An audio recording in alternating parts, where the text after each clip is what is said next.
well. A battle in the heart of Alabama caught our attention. Coal miners in one community, they've been on strike now for months. Working as long as 12 hours a day, 7 days a week, in some of the most dangerous conditions. I really think that the labor movement is the single greatest force for democracy in the history of the United States. The story of Alabama is a story of not just resilience, but of militancy. I say no contract, you say no code. No contract, no contract. If we ain't all free, ain't none of us free.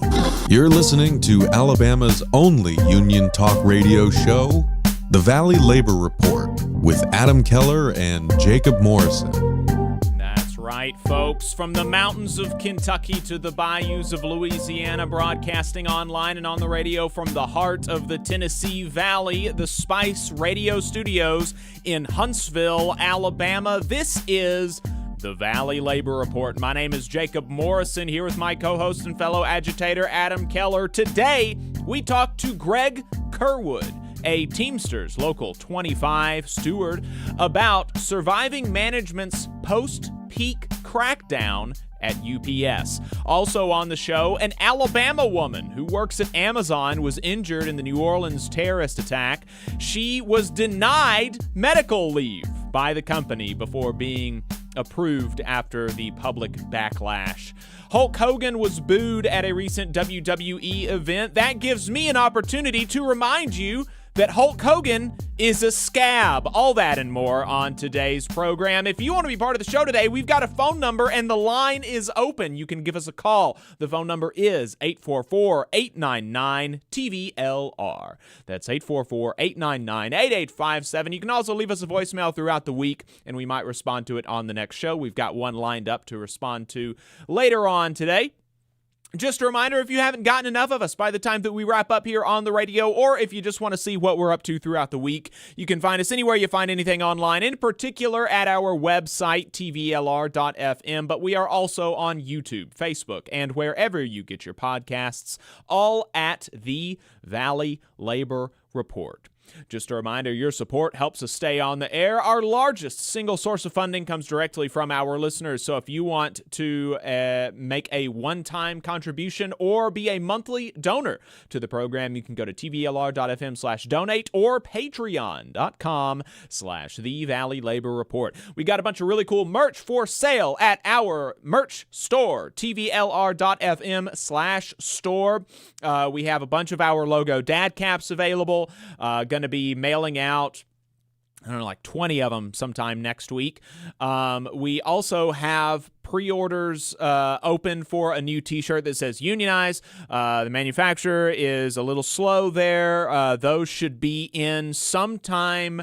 They should be at your house sometime around the end of February. That's going to be that's what the manufacturer is telling me at this point. But the matchbooks, folks, the matchbooks should be to me early next week, which means they will be to you sometime the week after that. So like 5 to 10 business days, folks, and you'll have your union-made matchbooks if you've already ordered them. And if you have not already ordered them, then you can go right now to the merch store and get you a union-made matchbook. It's really cool. It says fire your boss on it. It's like, I don't know. It's super cool. Whether you smoke, whether you like to light campfires, or you just want something cool to have on your coffee table.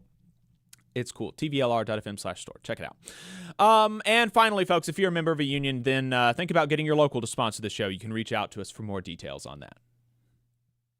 Hey, y'all, let me add a disclaimer that any viewpoints or opinions expressed in this program belong solely to their author and do not necessarily represent any organization or sponsor. We welcome all of our listeners, whether you're on YouTube, Facebook, Unclaimed Mysteries Internet Radio, WVNN, WZZA, WHIV, WMMT, or through your favorite podcast app. We are proud to be part of the Labor Radio Podcast Network and encourage our listeners to check that out. And as most of you know, we are not media professionals, just some diehard union brothers who want to amplify the voices of the working class here in the American South. We're hoping this project can make a difference on that front, and we can't do it without you. So we want to thank everyone for tuning in, whether you're a loyal fan or a first-time listener today. We appreciate you spending some time with us. Absolutely. And welcome to our newest audience in Chattanooga, Tennessee, where you are listening to us now on WGOW 102.3 FM. We'll do a big introduction to the program next week when we will be getting on another new station in Montgomery. So we're just going to leave you with it and then plunge you right into the deep end. But we'll do a bigger introduction to the project next week once we're on both of our new radio stations. So excited about that expansion. Thank you for everybody tuning in on YouTube and hanging out with us in the chat. We have Quirky Geek Girl says good morning from Toronto. Dr. Mad says good morning from snowy North Carolina. It's super snowy here as well. I think we got, what, Adam, like 6 inches of snow? Something like that? It is a wintry wonderland outside Yes. my window, which is There you like go. so rare, down Yeah, here. once So- every year or two kind of thing. Yeah. Jacob J says, let's go. Mark says, good morning. My favorite Saturday morning entertainment. Jacob Jones says, Scab Hogan. Indeed. 561 Enrique says, good morning. Shout out from South Florida. Dr. Mad says, I need to get one of them hats. Yes, you do. If you want to hang out in the chat, you can go to youtube.com/The Valley Labor Report. Whoopsie. Little audio error there. So let's jump into Last Week in Southern Labor. This is a segment that we do every single week where we go over what workers in the U.S. South and the American colonies were up to. Here's what they were up to from December the 20th to January 10th. In new union campaigns, also just a reminder, this segment is going to be truncated. The full content will be in the newsletter. You can subscribe to the newsletter at tvlr.fm. In new union campaigns, 618 workers at Blue Oval SK in Glendale, Kentucky, filed a petition to hold a union election with the United Auto Workers, UAW. This is a big deal, folks. Blue Oval is an EV joint venture with Ford. 4,300 workers at an Amazon warehouse, RDU1 in Garner, North Carolina, filed a petition to hold a union election with Carolina Amazonians United for Solidarity and Empowerment. Cause, an independent union that has been organizing in that warehouse for approximately 2 or 3 years. Workers likely pushed by their employer filed a petition to decertify the International Union of Operating Engineers, IUOE Local 312, as the union representing 40 workers at APAC Alabama Birmingham in Birmingham, Alabama. 350 workers at Unify, an airline ground support shuttle bus company owned in part by Delta in Atlanta, Georgia, filed a petition to hold a union election with the National Association of Government Employees, NAGE, which is an SEIU affiliate. The Transport Workers Union of America, TWU, appears to be trying to raid a unit of 43 workers at Prime Flight Aviation Services in Orlando, Florida, who are currently represented by the Union of Service Workers Local 74, which is an affiliate of the International Union of Journeymen and Allied Trades, which is, I think, kind of a sketchy organization, as I recall. So the raid is probably fine. Usually not a fan of raids. This time, probably okay. Workers likely pushed by their employer and with help from the odious National Right to Work Foundation, filed a petition to decertify the International Alliance of Theatrical and Stage Employees, IATSE, as the union representing 14 workers at Neuro Tour Physical Therapy in Marietta, Georgia. In campaign updates, in union election results, workers at several Starbucks locations across the South voted to unionize with Starbucks Workers United over the last few weeks. 22 workers in Wilkesboro, North Carolina, voted 16-1. 18 workers at Apex, North Carolina, voted unanimously. 20 workers in Denton, Texas, voted 14-3, and 25 workers in Crossroads, Texas, voted 17-2. 27 staff for the Southwest Airline Pilots Association, SWAPA, in Dallas, Texas, voted 21-1 in favor of unionization with the SWAPA Staff Association. 135 workers at Hoganay's Corporation in Gallatin, Tennessee, voted 38-89 against unionization with the United Steelworkers, USW. 77 workers at Calcasio Refining Company in Lake Charles, Louisiana, voted 21-53 against unionization with IUOE Local 407. 90 workers at OQ Chemicals in Bay City, Texas, voted 43-41 in favor of unionization with IUOE Local 564. 38 workers at Intelitex in Augusta, Georgia, voted 15-4 in favor of unionization with the Communication Workers of America's Industrial Division, IUE-CWA. 117 workers at Conco in Louisville, Kentucky voted 81-20 in favor of maintaining the USW Local 1693-06 as their union in a decertification election. And 149 workers at First Student in Zachary, Louisiana voted 65-9 in favor of unionization with the Amalgamated Transit Union ATU Local 1546. In settlements, grievances, and unfair labor practices, Starbucks Workers United has filed 34 complaints against the company in the last week. Josh Idelson reports for Bloomberg that this signals rising tensions between the company and the union after what appeared to be a warming relationship only a few months ago.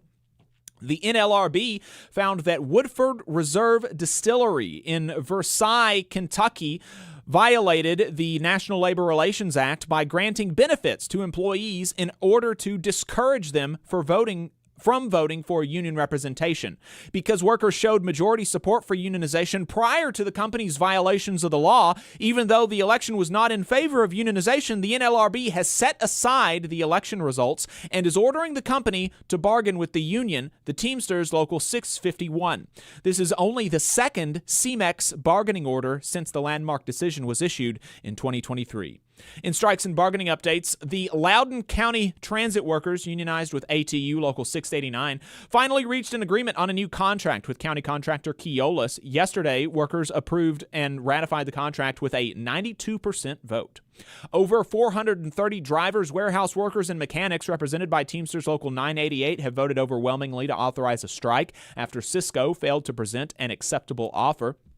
The International Longshoremen's Association, ILA, announced with the U.S. Maritime Alliance, USMX, that they reached a full tentative agreement ahead of the January 15th contract expiration. The contract was extended until that date following a 3-day strike last year that was called off following a tentative agreement on wages to negotiate automation language. The union said they have maintained their automation protections over the 6-year period of the contract, along with a 62% pay increase. The union says that Trump's public support was critical. The tentative agreement now goes to the membership for approval.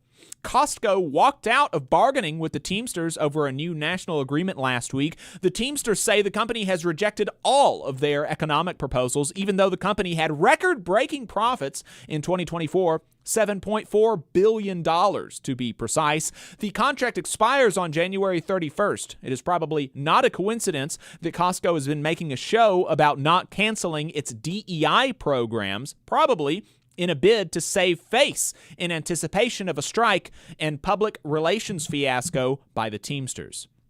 Teamsters Local 991 members at Republic Services in Bruton, Alabama, unanimously ratified a new contract containing a $5.50 per hour raise over the 5-year agreement, with an additional paid holiday and more vacation time.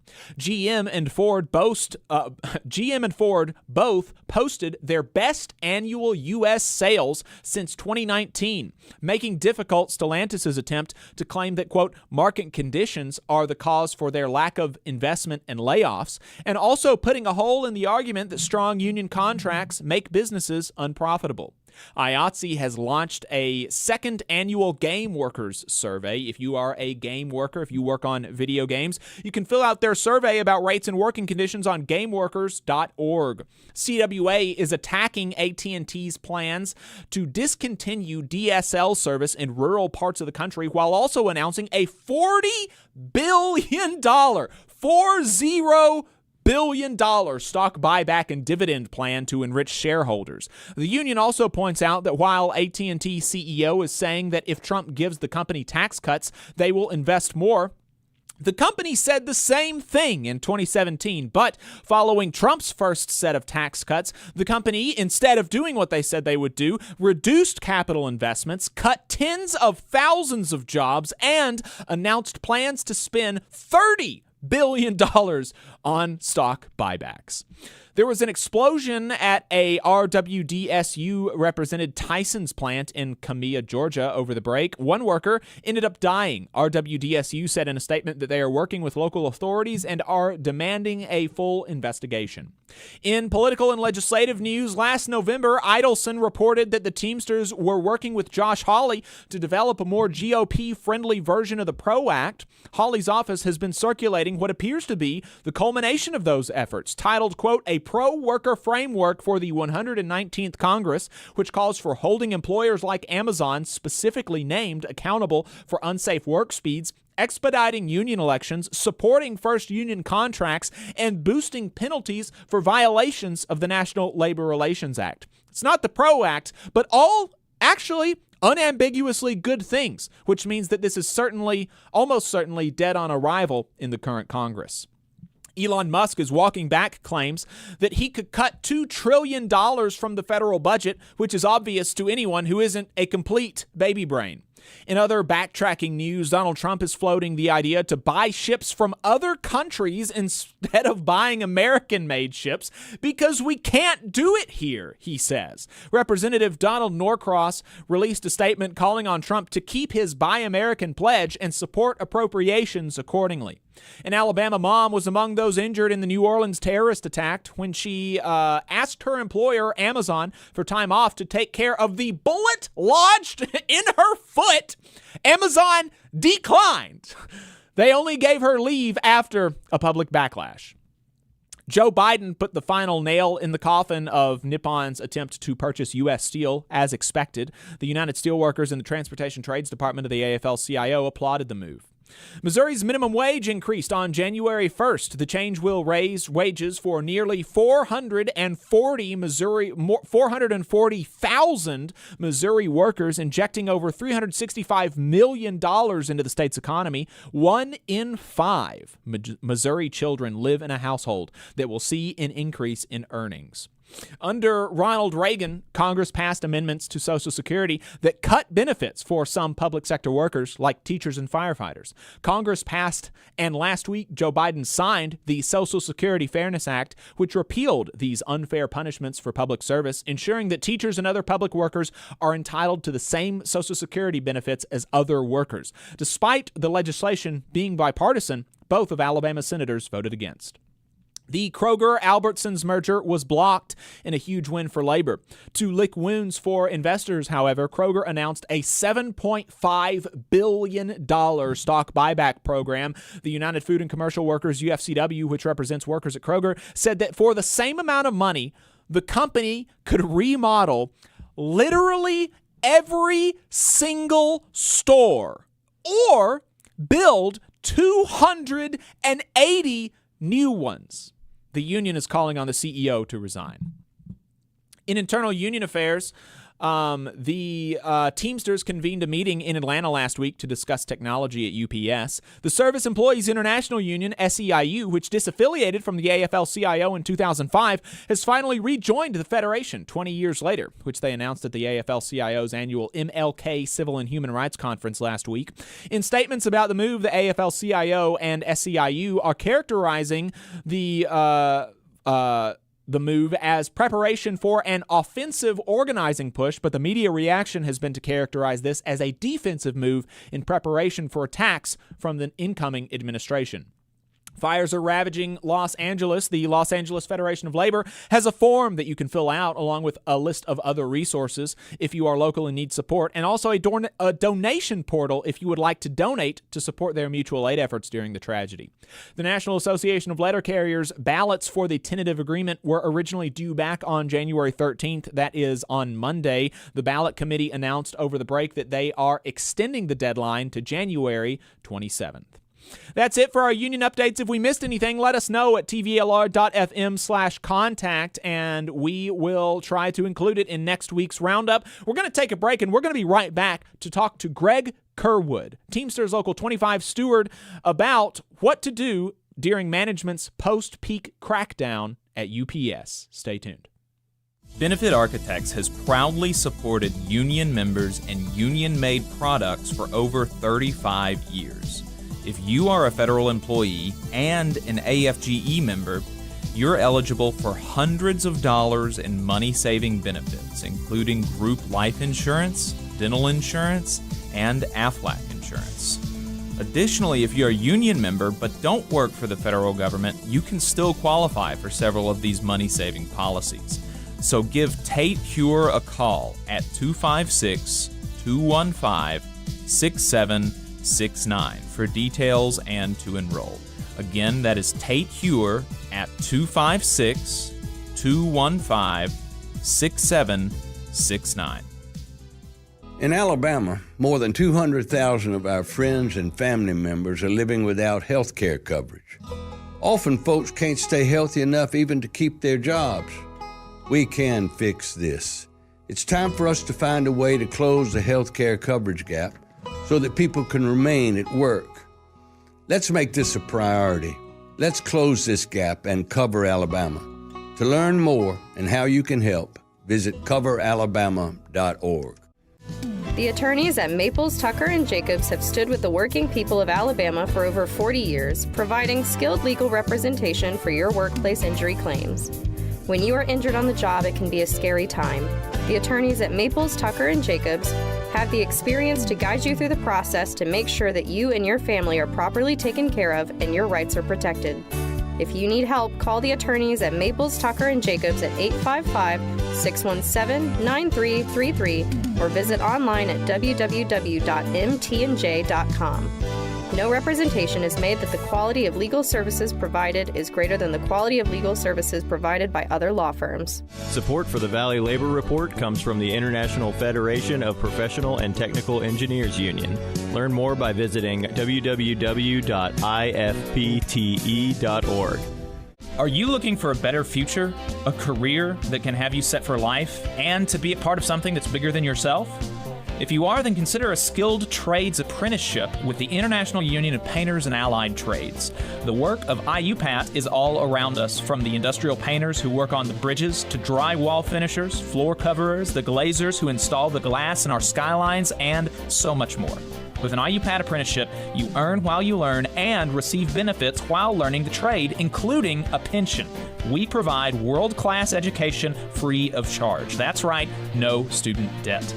Our starting salaries for apprentices that graduate is above the national median salary with benefits for entire families. And you have the flexibility to take your trade wherever you'd like in the country to work.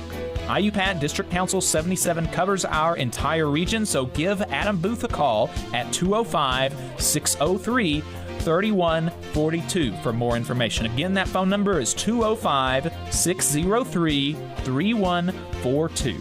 Come build a better future with us today and join IUPAT. I'm attorney Tommy Sinyard.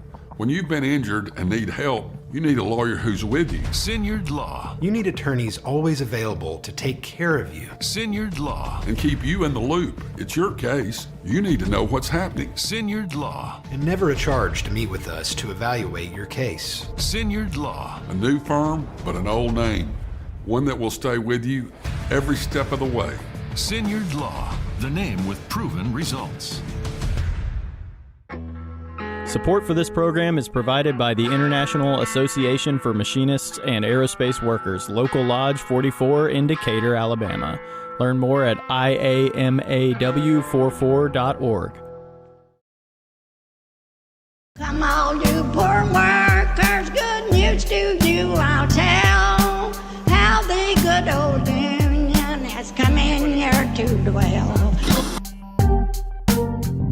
Welch will go to labor, and you are listening to the Valley Labor Report. My name is Jacob Morrison, here with my co-host Adam Keller. If you've got anything to add, you can give us a call. The phone number is 844-899-TVLR. Appreciate everybody hanging out with us. We've got some, 50 people watching us on the YouTube right now and not that many likes. So if you haven't liked the stream yet, go ahead and do that. Subscribe to the channel, all that good stuff.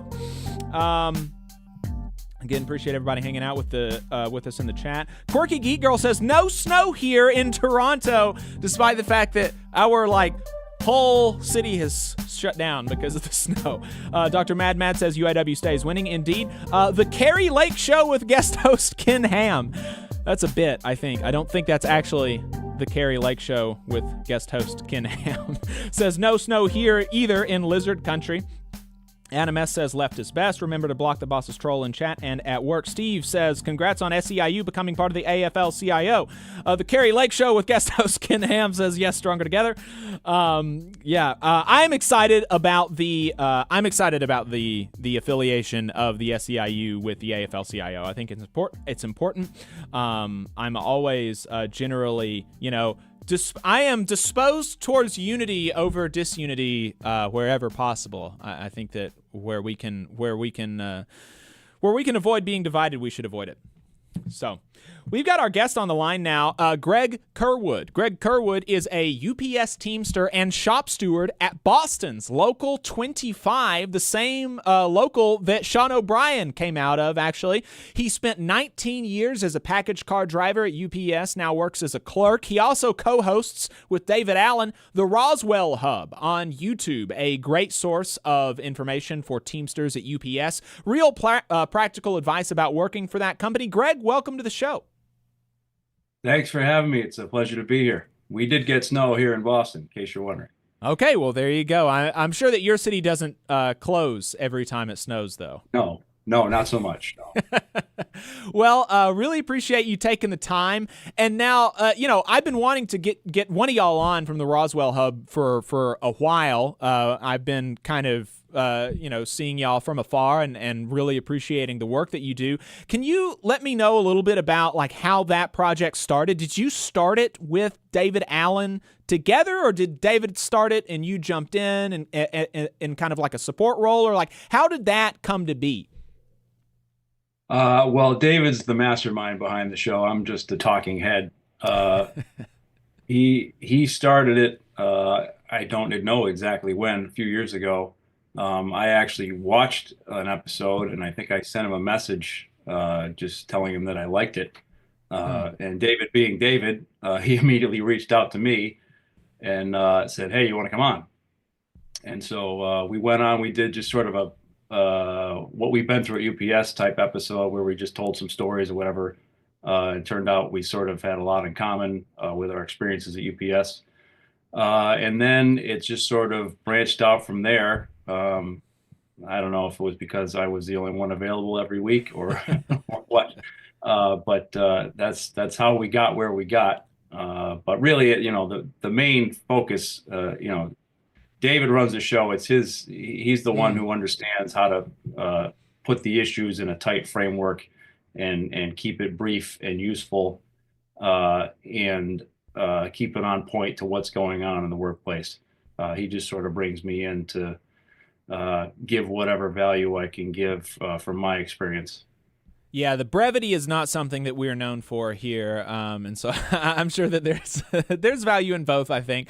But I'm just on the, I have been fascinated by the kind of the really dynamic and engaged kind of online audience that both that exists both at UPS with the Teamsters and at the Postal Service with the letter carriers. I mean, there's multiple online shows that are just about being a UPS Teamster, or being a letter carrier at the Postal Service that get regularly thousands and thousands of views and downloads and listens. I mean, one of the top 100 subreddits on Reddit for top 100 podcast subreddits is a letter carrier podcast, right? And so he's not generally going out and talking about unions. Generally, it's just about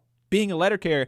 And do you attribute that to package car drivers, they have a lot of time sitting in the car. They can listen to stuff, and so they listen to a lot of podcasts. Like, is it as simple as that, you think, or is there something deeper about the culture of unionism that the Teamsters and maybe the NALC has been able to build up over the years? Well, I would say that it really stems from working in such a difficult work environment. Even dating myself somewhat, 20 years ago, as package car drivers, we would punch out 7:30, 8 o'clock at night, and then sit in the parking lot and talk, for a half an hour, 45 minutes. It's sort of a human nature thing to help you get through what you're dealing with. And I think with the advent of technology, people are constantly, looking for commiseration, looking for somebody who understands what they're going through, and also to see if it's really the same way everywhere, or is it just me, or is it just my building, is it just my manager? And so I think a lot of it stems from that. And then the other side of that is that people are looking for answers. They're looking for information. They're looking for tools and tips and tricks of the trade and knowledge, contractual information, how they can help, how they can get help, and those type of things. And so I think that is really where people have this thirst for any connectivity that brings them together, or gives them information, and provides things that can help them through their day. I think that makes sense. And I think, again, y'all do a great job. Roswell Hub on YouTube, and you can check it out there. So I saw... The reason that I have you on today is because I saw David Allen share a post from a Phil Paleska, another UPS Teamster, about surviving the post-peak season at UPS. And I thought, I've been wanting to get y'all on for a long time. This seems like a great opportunity. Talking about, exactly kind of what y'all do, some real practical advice for folks. And also, I think that there's going to be a lot of similarities for, letter carriers in the audience, right? I imagine there's a similar kind of dynamic within the Postal Service as far as peak season goes. And so just to start off, for people that are maybe don't work at UPS or don't work at the Postal Service, explain what happens on the employee side during peak season. What are employees at UPS put through?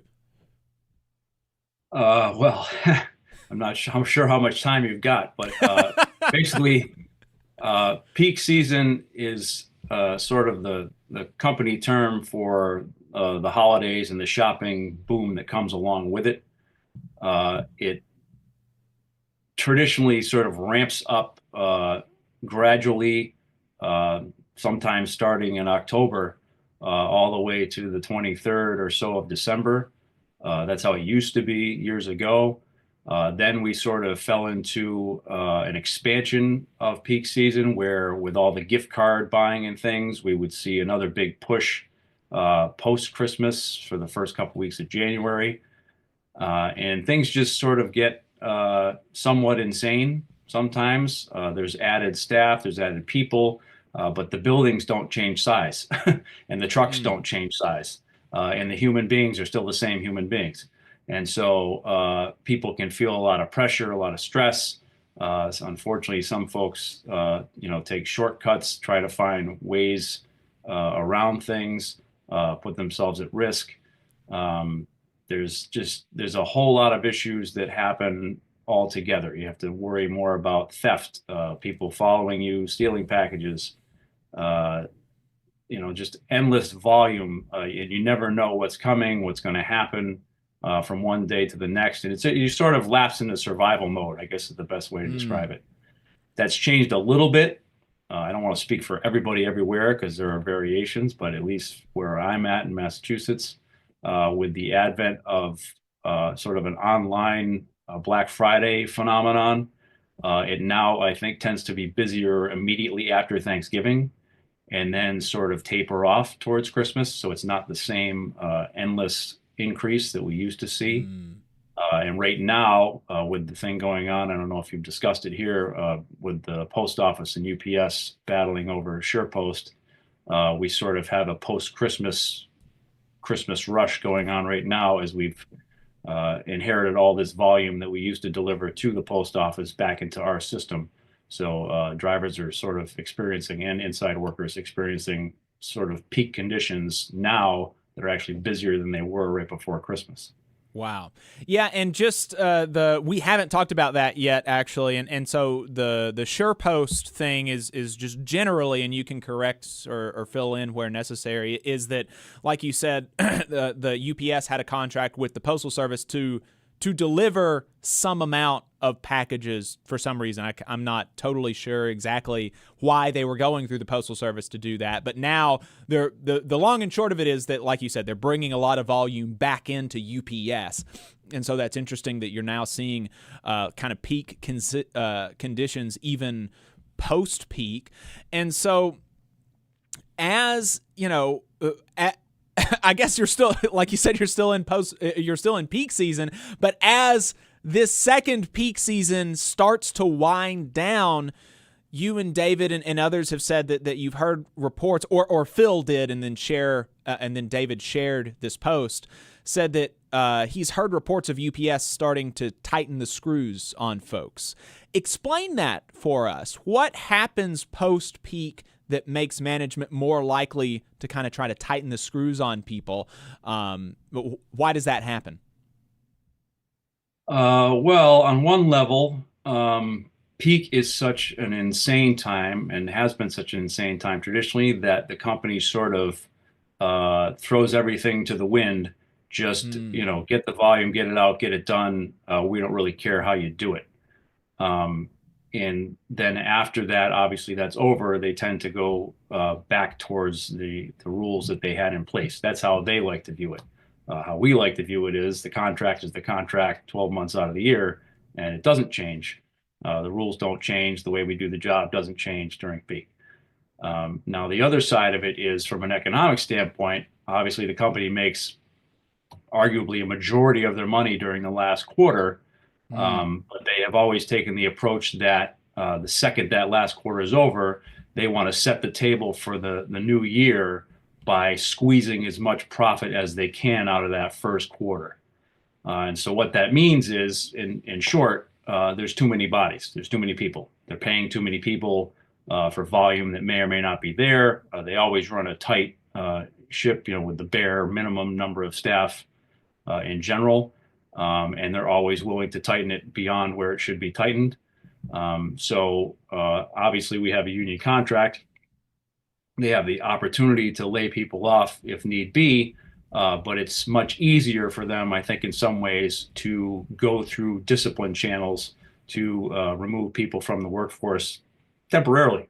They don't want to lose them necessarily permanently, but if they can put somebody on the street for a few weeks, 3 weeks, 4 weeks, 5 weeks, a couple of months, and not have to pay them their daily guarantee and things like that, that works to their advantage. So the tightening of the screws, or what, you know, has come to be referred as hunting season, is really the company just clamping down on every minute rule that they have, following drivers, you know, observing inside workers maybe closer than a person would like, harassment, you know, constantly following uniform policies. The UPS used to have very strict uniform policies. They've loosened them up somewhat. But back in the day, you know, shaving every day was a requirement. So if you didn't shave, send you home. If your shoes weren't shined, send you home. If you weren't in the UPS uniform, which doesn't really include anything extraneous like hoodies. We have several areas that have put hoodies into their contract because there was such a war over wearing hoodies. Things like that. Your hair used to have to be off your collar. You couldn't have a mustache past your mouth. It was all very pseudo-military stuff that the company would willingly ignore when it suits them. But, you know, like I said, when there's too many bodies, they have no problem bringing all those rules, you know, out from under the table. And drivers and members can be caught unawares because obviously you think something's okay, and then all of a sudden they're telling you it's not, and you're being disciplined for it and things like that. So it can be very disconcerting. So what we try to do is prepare people for that by saying, okay, look, whether you understand it or not, these rules all exist, and this is how you're supposed to do the job. This is how you have to show up on time, in uniform, ready to work, follow the methods. There's 340 delivery methods at UPS. There's methods for loading package cars, all those things. follow those methods all of the time and protect yourself. So that's what we try to get through, so that people can keep themselves at work and not fall victim to hunting season. And so, the first piece of advice is, refamiliarize yourself with the rules, the methods, and try to make sure that you're doing everything by the book so that you don't leave yourself open to attack, so to speak, right? And that makes sense. What do you do? What's the next step if, okay, well, I didn't tune into the Roswell hub last week and I forgot about it. And Shame now, on you. Well, I know, right? Well, that's the first problem. You got to make sure that you're tuning in. But let's say that I didn't. I'm going to start in the future, but I haven't, and I've been caught for doing something little piddly thing that I wouldn't have been caught, or they wouldn't have cared if I did it 2 weeks ago. Now they care again. What do I do? What are my next steps? Your next steps are obviously to involve your steward, before you have any sort of discussion with management, and have them guide you through the discipline process. Now, we say little thing that doesn't matter, depending on your supplement and where you are. Some of those little things can, literally get you put on the street. The company likes to umbrella every form of discipline under dishonesty. And so under dishonesty, and not every supplement now, but in most, they can discharge you or put you on the street, pending, the process, the grievance process, and everything else. So even if they know they're going to lose, if they find you sheeting packages incorrectly, or falsifying signatures, or anything that they would turn a blind eye to when it's busy, suddenly they want to enforce that, and that can get you put on the street. So I think the important thing is, you say refamiliarize yourself with the rules, but part of the problem, and part of it goes back to your previous question as to why people tune into these things, is that you're playing a game where you don't necessarily have the rules.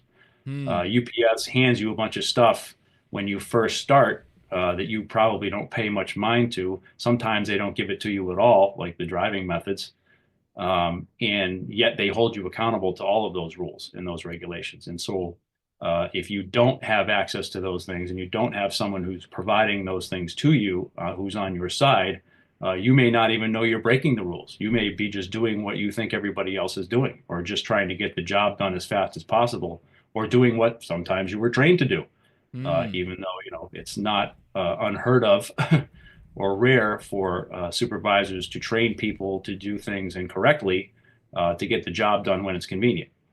So that's part of the issue, is actually getting those rules and procedures out to the members, so that they understand what they're supposed to be doing, and then learn the consequences of what can happen if they don't do what they're supposed to do. Now, presumably, if it is the case, and there has to be some work, I'm assuming, that has to be done to prove when, if they're trying to hold me accountable for something that they have literally never told me that I needed to do. I'm assuming that there's some sort of look, we can prove that you never trained him on this, and so now he knows, and this is stricken from the record. Is that right? Is there a way to do that, or Yeah. Okay, yeah. Explain that. That's correct, but that's not really the company's goal. As I said, they're not trying to get rid of you. They just want to put you on ice for a couple of months. And so, again, depending on your supplemental language, if something is what we call a cardinal infraction, which dishonesty in most places is, and is sort of loosely defined, they can simply accuse you of, such an infraction, and put you out of work while the process goes on. Now, again, that varies from location to locations. I don't want anybody making assumptions, but, in many places, they could say, listen, you sheeted this package at this address. Our system says you were at a different address, or, we observed you doing X. And they may not necessarily have evidence for those things, but they may say, we're going to need your ID. You no longer work at UPS. You should, talk to your business agent. See you later. And then you file the grievance and you go through the process. But during that whole process, and until you're reinstated, you're on the street. And so it's, something the company does, even not during this time, to people that they want to sort of put the squeeze to. They're very fond of economically squeezing people, so that they sort of instill a level of fear in them that makes them just do everything unquestioningly and, toe the line, so to speak. Right.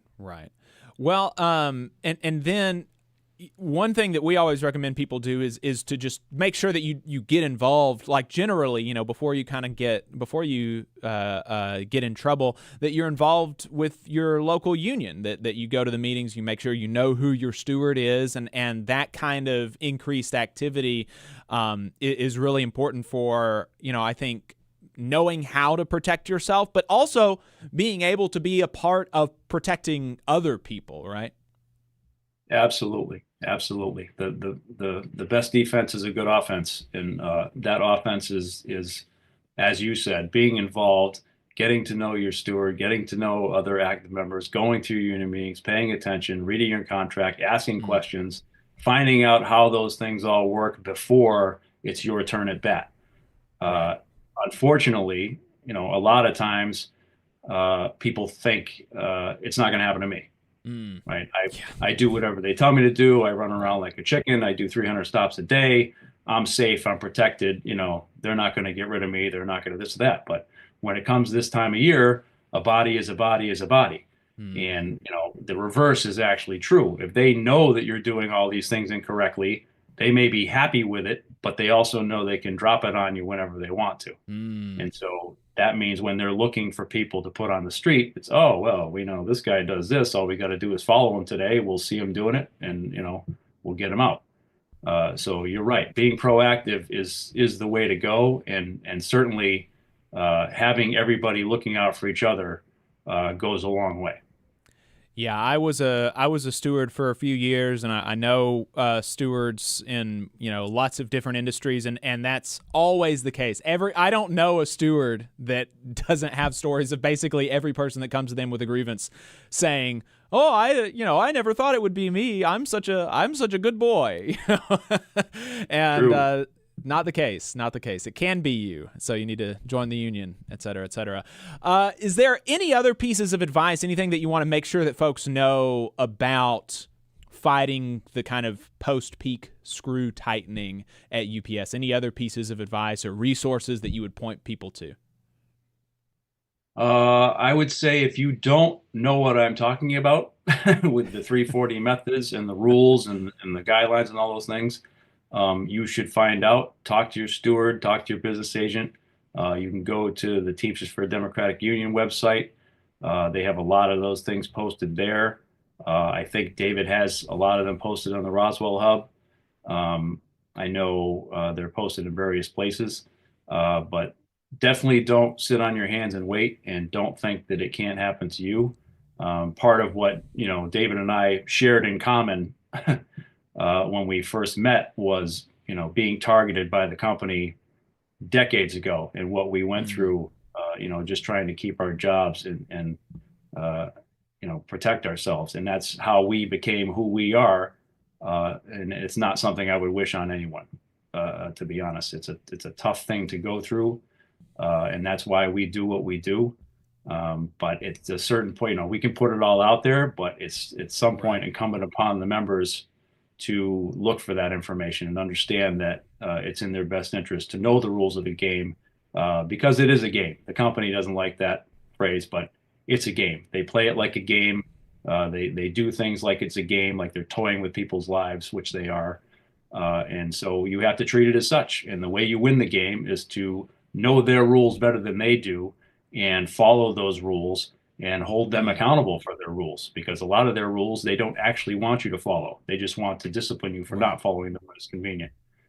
So that's the gist of it is if you're going to play the game with the company, which inevitably you are one day or another, you got to know the rules better than they do. Right. Staying on UPS, I had a question about some of these hub closures or an automation. I didn't mention this to you, and so if you're not prepared to talk to this issue, that's fine. But I've seen the Teamsters, coming out and talking about some of these problems, and I'm not really clear exactly on what's happening. Are you aware of what's going on with these hub closures and the fight over automation that the Teamsters is having with UPS? And can you break that down for us?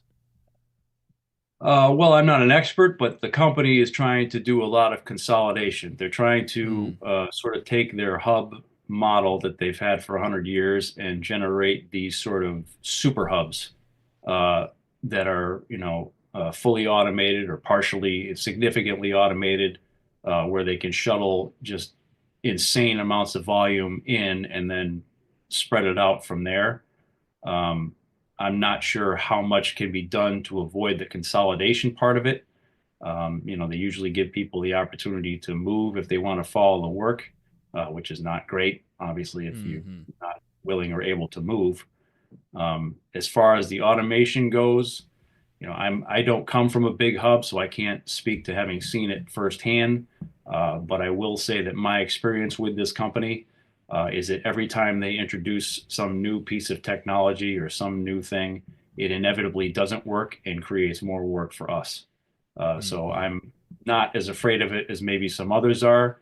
Again, I don't want to belittle anybody's circumstance, who's dealing with this and perhaps facing layoff or being told they have to move or anything else. That happens and does happen, and it's not good.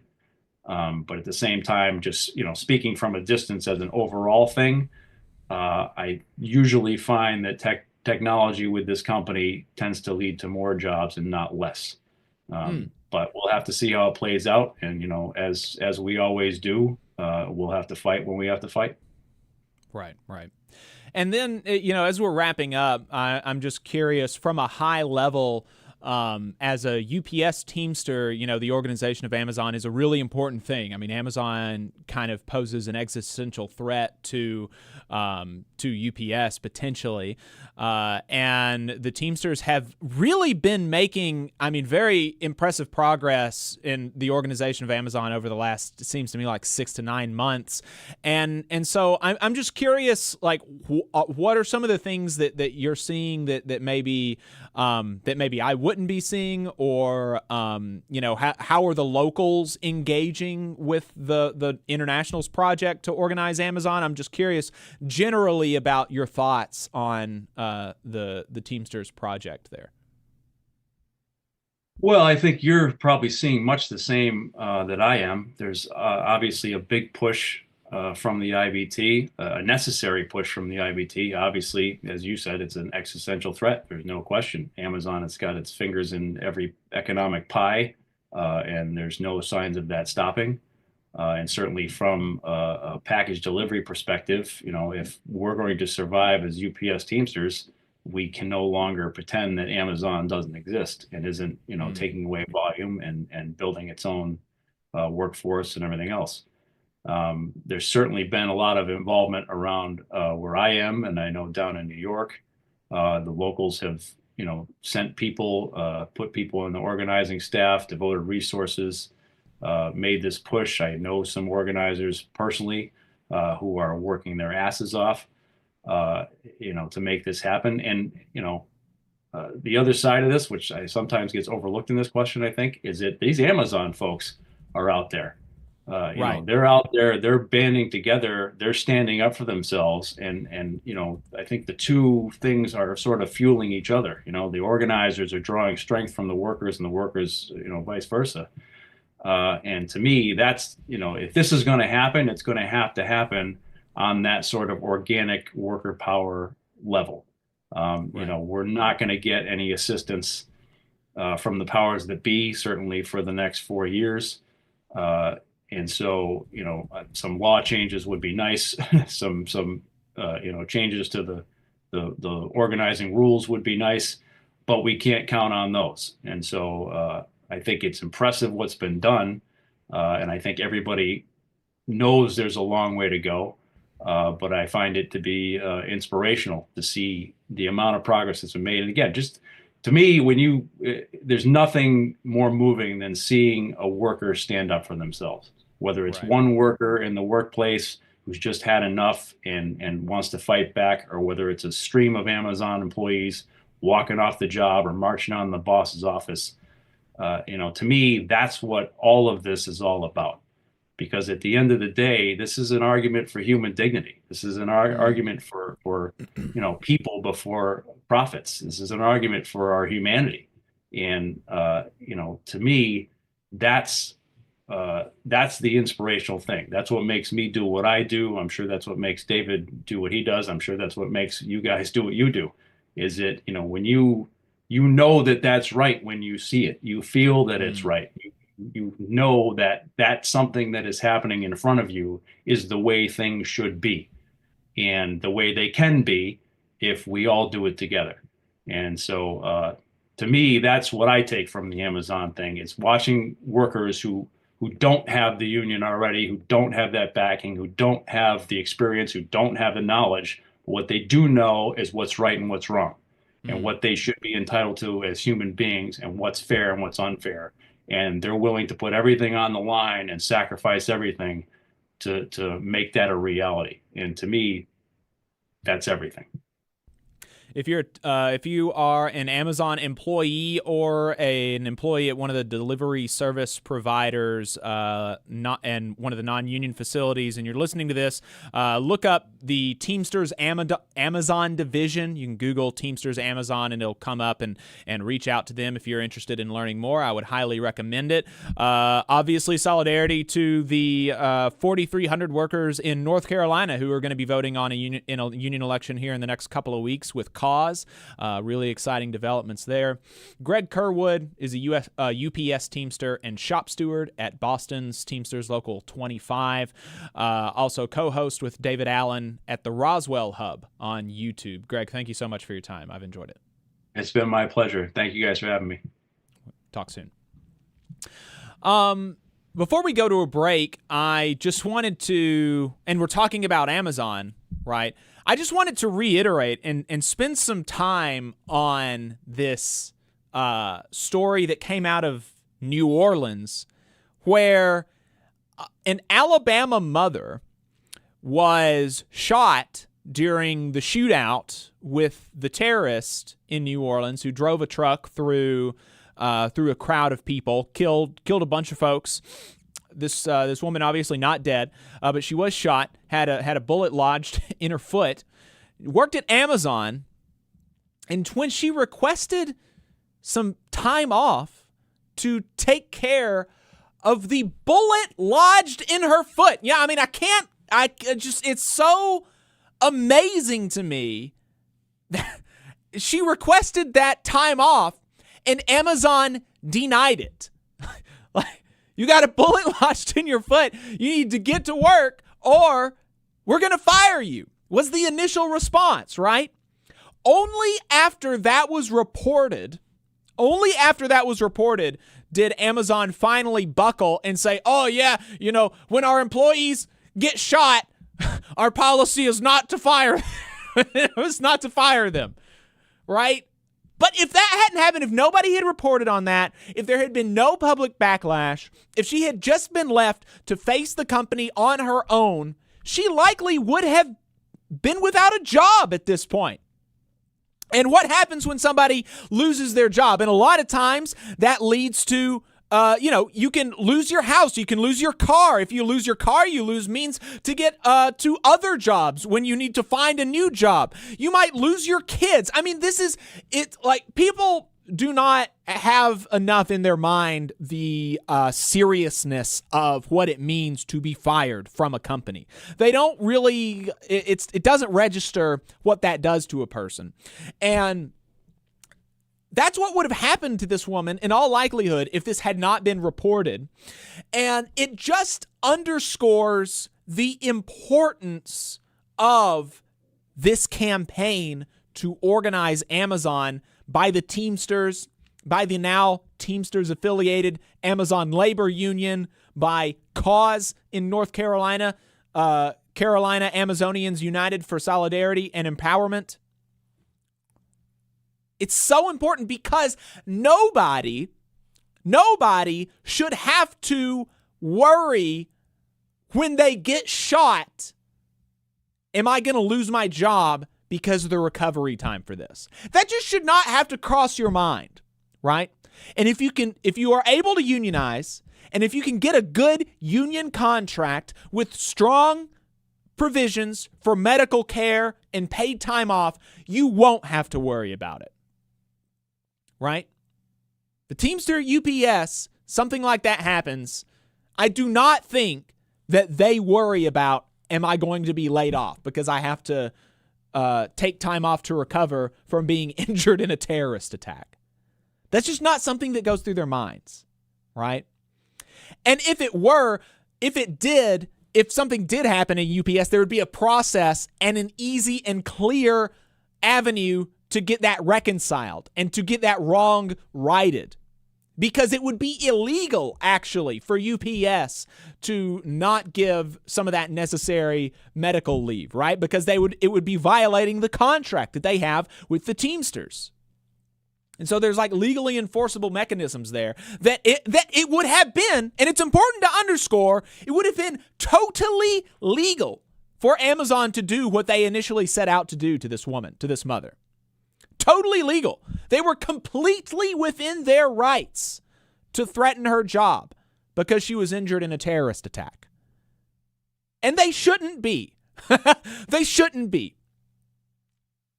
So if you work at Amazon, you need to Google the Teamsters Amazon division. You need to contact them, start an organizing committee in your workplace, and organize them and win better for yourself. I mean, that's just like one of the most obvious kind of things. But it's also worth recognizing that people who do exactly the same job at UPS make something like almost twice as much money as you do. They don't work twice as hard as you do, Amazon workers. But they have been, and UPS didn't just give it to them, right? They had to fight for it. And so if workers at Amazon want to be able to get the same quality of life that workers at UPS have, if they want to get the same quality health insurance, they want to get a pension, they want to be able to retire with dignity, you are going to have to fight. Amazon is not going to just give it to you. You are going to have to fight. You're going to have to organize. So you should do that. You should do that. And call in and let us know how it goes. 844-899-TVLR. We're going to take a break. We're going to talk about what bosses were up to in the South when we come back. Stay tuned, folks. In Alabama, more than 200,000 of our friends and neighbors are living without health care coverage. Often folks can't stay healthy enough to keep their jobs. We need to fix this. Let's close the health care coverage gap. To learn more, visit coveralabama.org.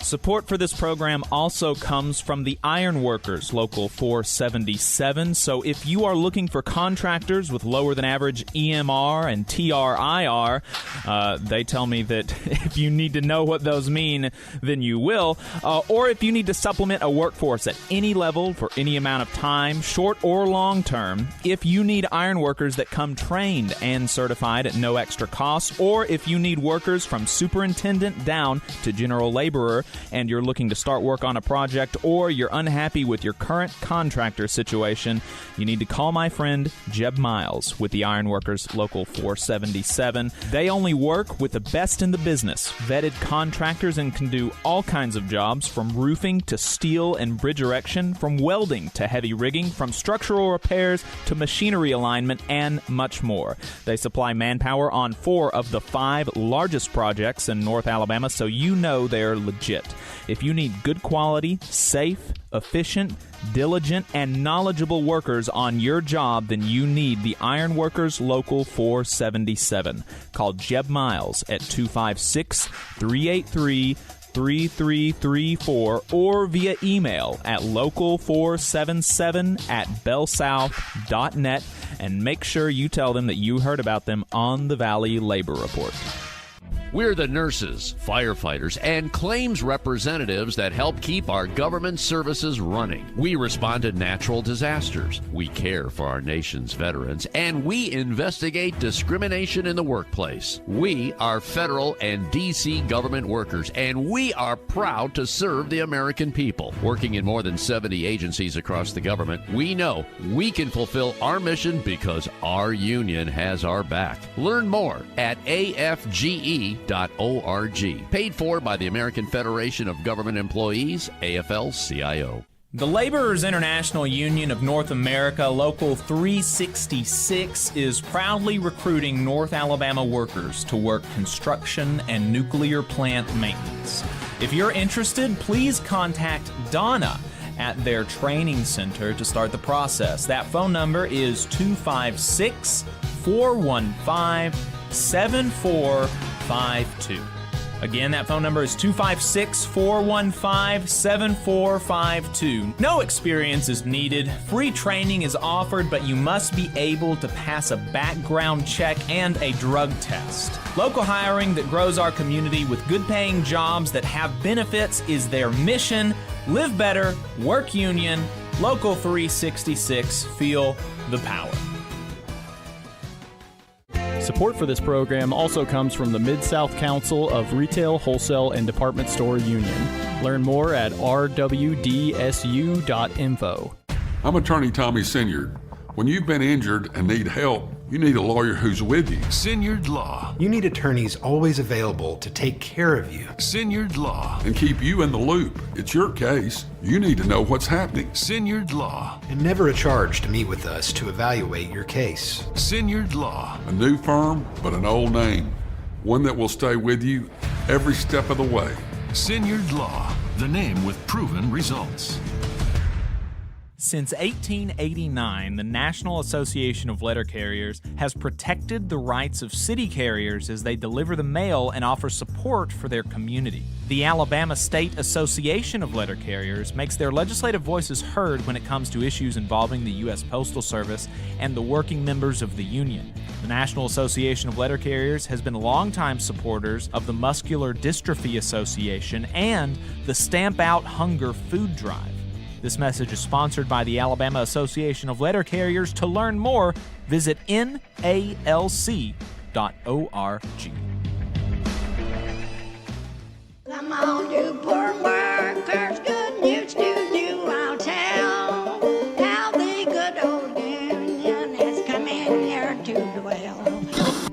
The largest union talk radio program in the South. This is the Valley Labor Report. My name is Jacob Morrison, here with my co-host Adam Keller. If you've got anything to add, give us a phone number. The phone number is, give us a phone call. The phone number is 844-899-TVLR. That's 844-899-8857. Mark in the chat says Amazon has an almost 100% turnover rate. Unionizing them is going to be difficult. I think it's higher than that, actually, higher than 100%. Indeed, it will.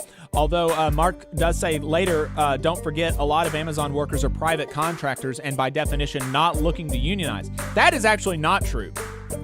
It's not true. What you're referring to are their like delivery service providers that Amazon contracts with that are ostensibly, yes, private contractors that then go out and hire the drivers 100 or 200 at a time or something like that. But that doesn't mean that they can't unionize. And in fact, like half a dozen workers at these quote-unquote private contractors, delivery service providers, have unionized with the Teamsters. And the National Labor Relations Board has also ruled that that Amazon is a joint employer with these delivery service providers. So as a matter of law and as a matter of like common sense, it is not true that these are private contractors, that these are not Amazon employees. Not true now by the law, nor is it true by common sense. These people drive Amazon trucks, they wear Amazon uniforms, they do what Amazon says, they deliver Amazon packages where and when Amazon tells them to. They're Amazon employees. But they can unionize, and they have been. Miguel says, how else is... Miguel says Sean O'Brien and the Teamsters would love those checks. They'll figure it out. How else is Sean O'Brien going to continue making millions? Sean O'Brien makes $250,000 a year as international president, as general president of the International Brotherhood of Teamsters. You can say some people might say that's too high, but frankly, I don't. I mean, $250,000, I think you're starting to get towards the top of like what's justifiable. But $250,000 to be the president, to be the leader of a 1.3 million person organization does not sound that, like that's not that crazy. You know, I mean, he has members that make six figures, so that doesn't sound that doesn't sound unreasonable to me. We got a caller on the line. Caller from well, it's only one caller. I don't see the area code right now. But what's your name? Where are you calling from? Hey, 256 area I'm code. Robert Lewis Hunter. Oh yeah, Robert. Yeah, I'm Robert. Yeah, Robert. Good to hear from you.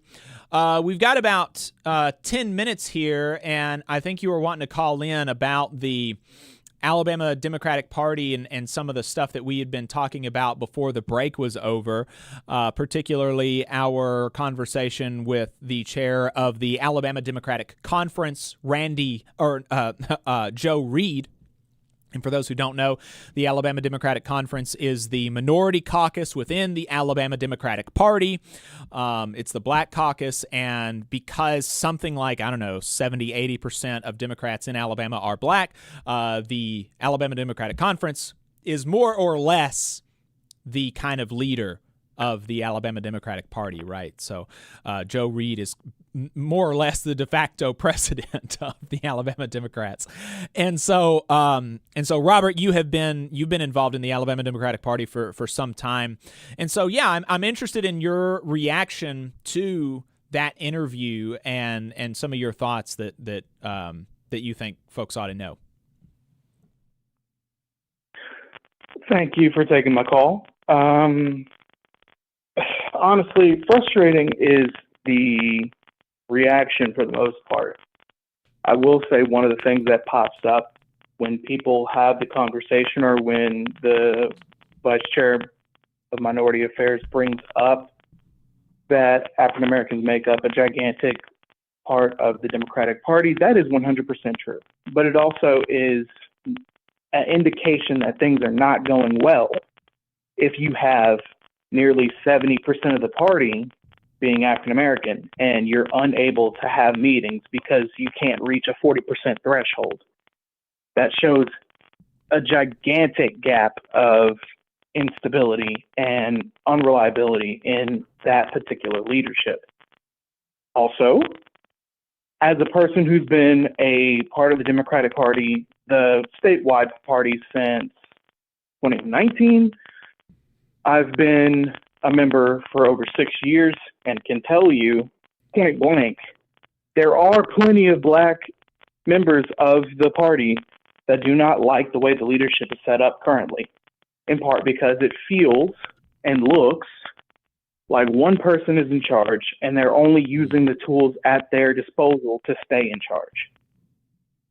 I mean, one of the things I felt frustrated about in the interview was you're getting on the Valley Labor Report and you don't have a conversation over current strikes you're trying to support, over potential labor laws you'd like to see changed in Alabama. Even small things like that. And I wouldn't consider them small by comparison to where we are, because labor is our voice when it comes to the world of capitalism, because money moves the world. But it should have been like at least a notation to bring up. I don't know, man. And there was another caller that was having not a reaction, but was bringing up the same points. I do want to say there is people trying to make the party better, but at the same time, understandably, certain people have walked away from the party as a whole because there's not a lot of movement. Right. And when you say walked away from the party, it's worth just underscoring, because, you know, we're on a lot of different radio stations. We're on a black station, we're on community stations, and we're also on conservative stations. So it's just worth understanding for the audience, particularly on our conservative stations. When you say they walked away from the party, you don't mean, that's not a reference to the Brandon Straka kind of hashtag walk away from the Democrats into the Republican Party and just become rank and file Republicans. That's not what's going on. But there are some people in the state that are interested in maybe potentially pursuing pro-worker independent politics, kind of vis-a-vis like a Dan Osborne in Nebraska. Yeah, sorry, you are correct. Let me make that 100% clear. Many people have walked away, not because the party is too progressive, but lack thereof. It's not exactly progressive when your de facto leader is the one trying to push and successfully at one point remove all of the diversity caucuses, is the one who is unwilling to look into expanding the disabled. That's not the guy that's bastion of 100% progressive policies. Right. And so, Robert, I guess what are you thinking? I have always been more of the mind to bore from within, as William Z. Foster recommended with respect to the labor movement. Although, interestingly, he was always he was generally more inclined to bore from within from the labor movement, reform our unions, make them better, more progressive, more democratic, etc., more militant. But he was also like a third party guy. He was like, no, we can't work with the Democrats. I've never, frankly, really understood that, never really squared those circles. I've always been kind of more inclined to say, look, for people who want more progressive politics, more pro-worker politics, the way that they exist right now, we have a two-party system, and it's just very difficult to get something outside of that. And so I've always been inclined, to the extent that I do electoral politics. I don't often, right? But to the extent that I do, I've typically, kind of leaned towards working within the Democratic Party and stuff like that, as opposed to kind of pursuing independent or third party politics. And so I'm curious, kind of what your assessment is of the landscape in Alabama, and what you think makes the most sense based on generally kind of the landscape and also our conversation with Joe Reed. So what I would say is, and this is sad to say, it depends on your level of enthusiasm and ability to deal with what can only be described as the runaround. So if you are someone that sincerely believes that you have the internal strength to deal with listening and participating in day-to-day conversations like the interview you had with Joe Reed, I would suggest you get involved with the Democratic Party at the statewide level. Try to get in touch with your SDC member. Every single representative House district has 2 of them. If you are someone who's gone beyond the point of not dealing with the internals of the Democratic Party at the statewide level, I would then suggest the fact that there are multiple county parties that are more active and more willing to actually take critique and help those who are in need, both mutual aid-wise and in political sense. And if you're just 100% beyond that, I would then suggest, yes, there are local third parties that are doing actions in and around the community that would love your help, with North Alabama DSA, Birmingham DSA, and 2 other forming DSAs, if I remember correctly, that are in the lower Alabama range.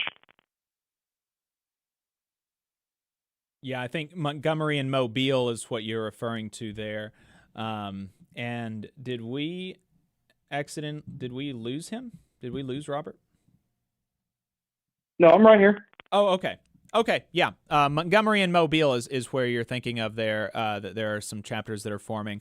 So, Robert, I really appreciate you taking the time to call in and give us your thoughts. I think this is an important topic here in Alabama, and will continue to be over the next several years. So we'll be continuing the conversation.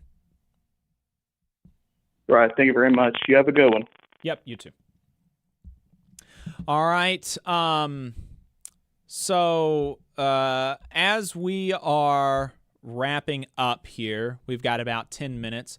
We'll go through Boss Watch. Boss Watch is a segment that we do every week as a newsletter, And yeah, see, we've got another caller on the line. We'll get to them in the second half of the program. So stay on the line, and we'll try to take the call at about 11 o'clock approximately. Boss Watch is a segment that we try to get to every week, but we do release it every week as a newsletter. So if you want to get that information every single week, then subscribe to the newsletters, obviously, TVLR.fm. Boss Watch is a segment where we take a look at what bosses were up to across the U.S. South and the American colonies, taking a look at press releases and reports from, federal government websites, Department of Labor, Occupational Safety and Health Administration, stuff like that.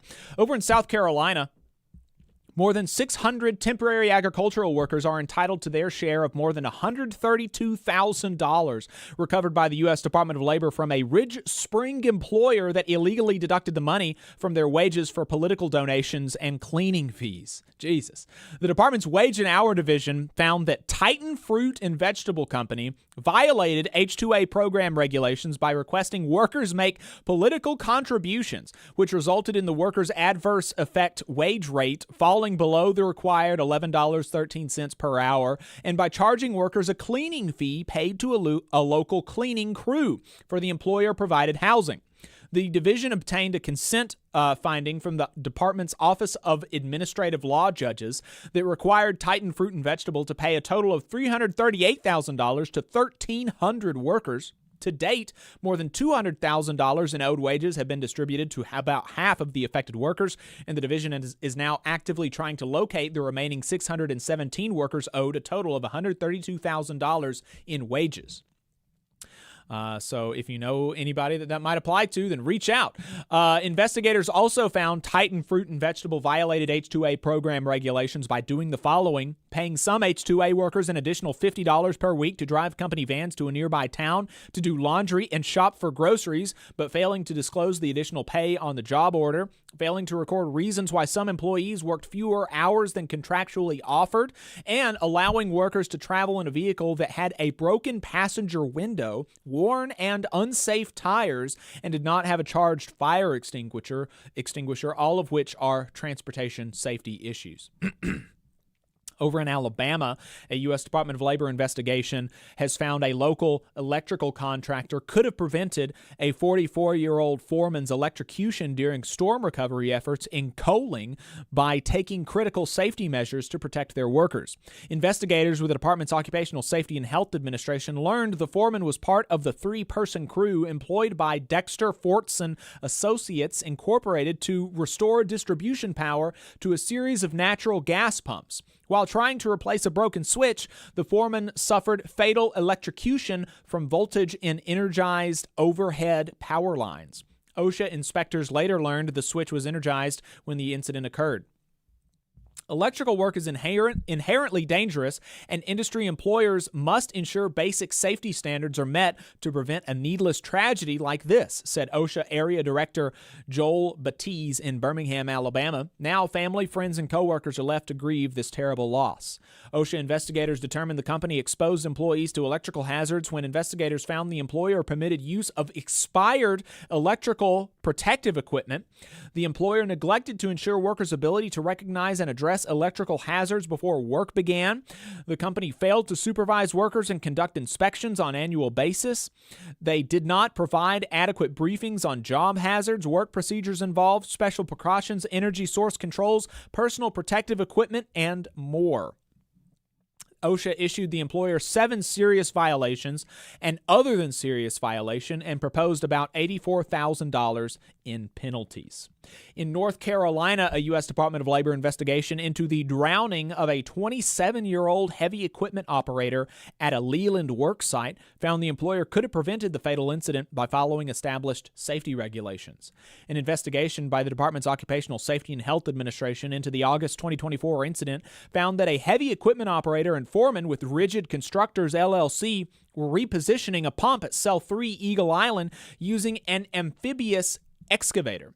While attempting to exit the water-filled cell, the machine tipped over, trapping the equipment operator underwater.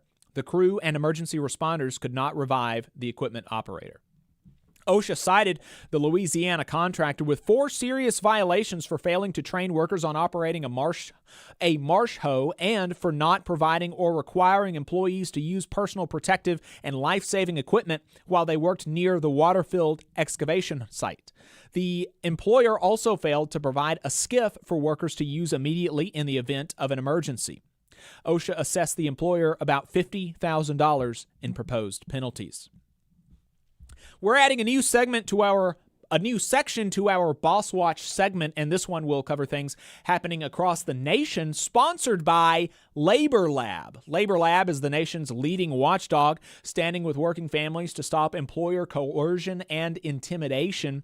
They are committed to safeguarding the right to organize through unions, collective bargaining, and mutual aid. They empower thousands of workers annually by holding corporations and the labor relations industry accountable for violations of workers' rights. They do this by combing through reports that union busters are required to file with the Department of Labor, even though a lot of times these union busters will, quote, forget to file on time and only file after a union election is over so that employees don't know who their company is hiring to persuade them not to unionize.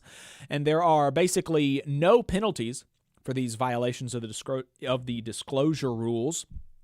But so, beginning this week, we're going to be bringing you, courtesy of Labor Lab, all of the latest in union busting. So the first one is Gruma Corporation in Irving, Texas, paid Logic Labor Relations $475 an hour for their services. Cisco Corporation in Stockton, California, paid the same Logic Labor Relations $475 an hour as well. Peter List is the founder and CEO of Logic Labor Relations. List is involved in multiple anti-union media projects, including an anti-union radio show. He is also a known member of Groundswell, an alt-right group dedicated to planning a, quote, 30-front war seeking to fundamentally transform the nation. 30 fronts is a lot of fronts, I have to say. That might be biting off a little bit more than one can chew. That is a lot of fronts. Typically, 2 is kind of where you want to draw the line. But they want 30. Frog Hill Roofing in Bellingham, Washington, hired the CCG Group and did not report their compensation rate.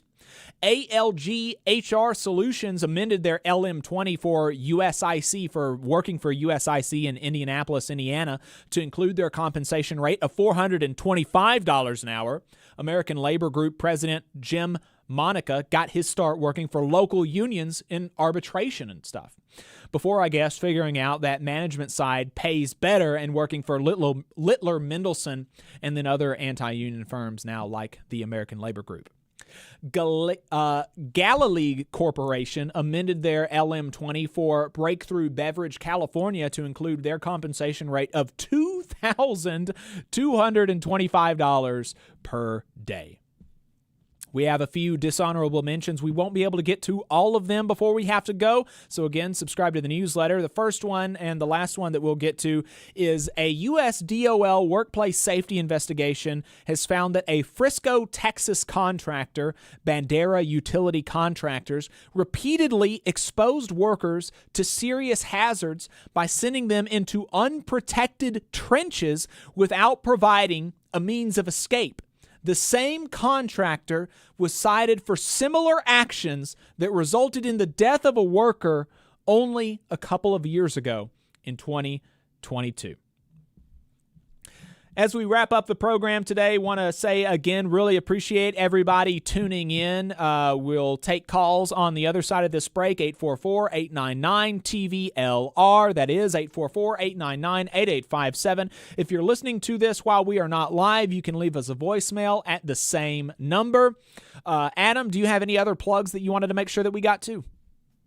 No plugs this week. Just wanted to remind folks that you can sign up for our newsletter. Again, TVLR.fm is our website. So if you're into getting some of this information in your inbox every week, make sure you do that. And appreciate all the new listeners. And like you said, next week we'll do more of an introduction for some of our new radio listeners. Absolutely. Yeah, really excited.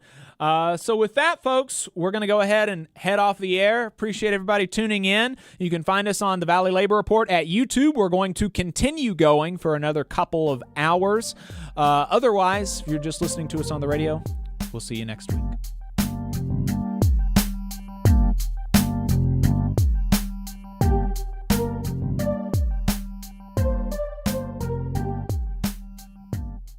All right, folks, that's it. We're off the radio now. Going to take a really quick break, and then, like I said, going to be back with overtime. We have a really great overtime lined up for you. Really excited for the conversation. So don't go anywhere. Stay tuned. You're listening to the Valley Labor Report.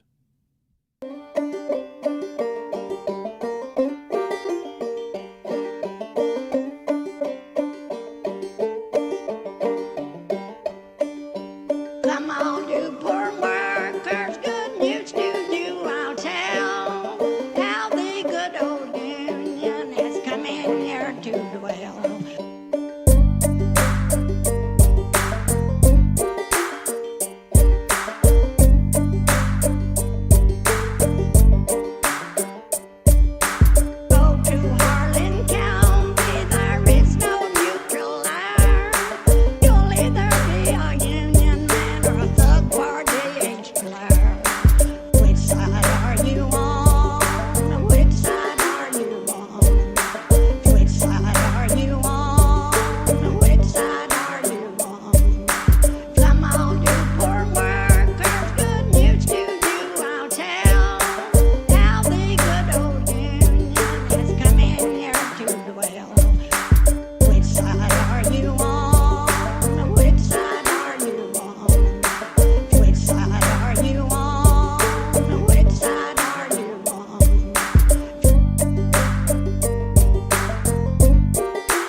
Folks, welcome back. You are still listening to the Valley Labor Report. My name is Jacob Morrison, here with my co-host Adam Keller.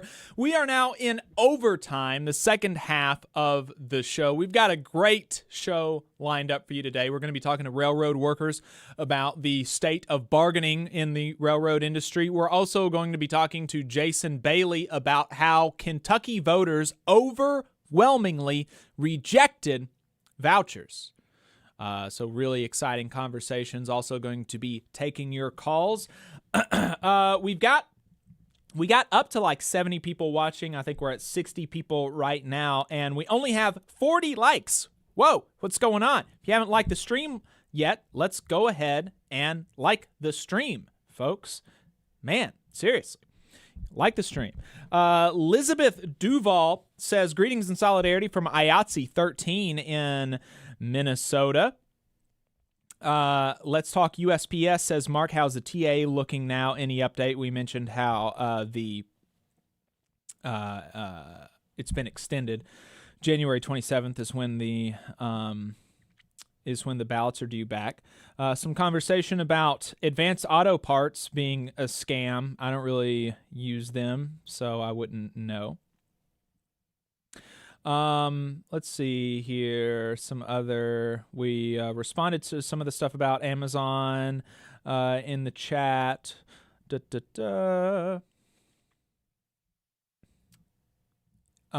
Miguel says, if you want opinions of 10 years in UPS management, I can call, but most of y'all hate management. Yeah, for good reason.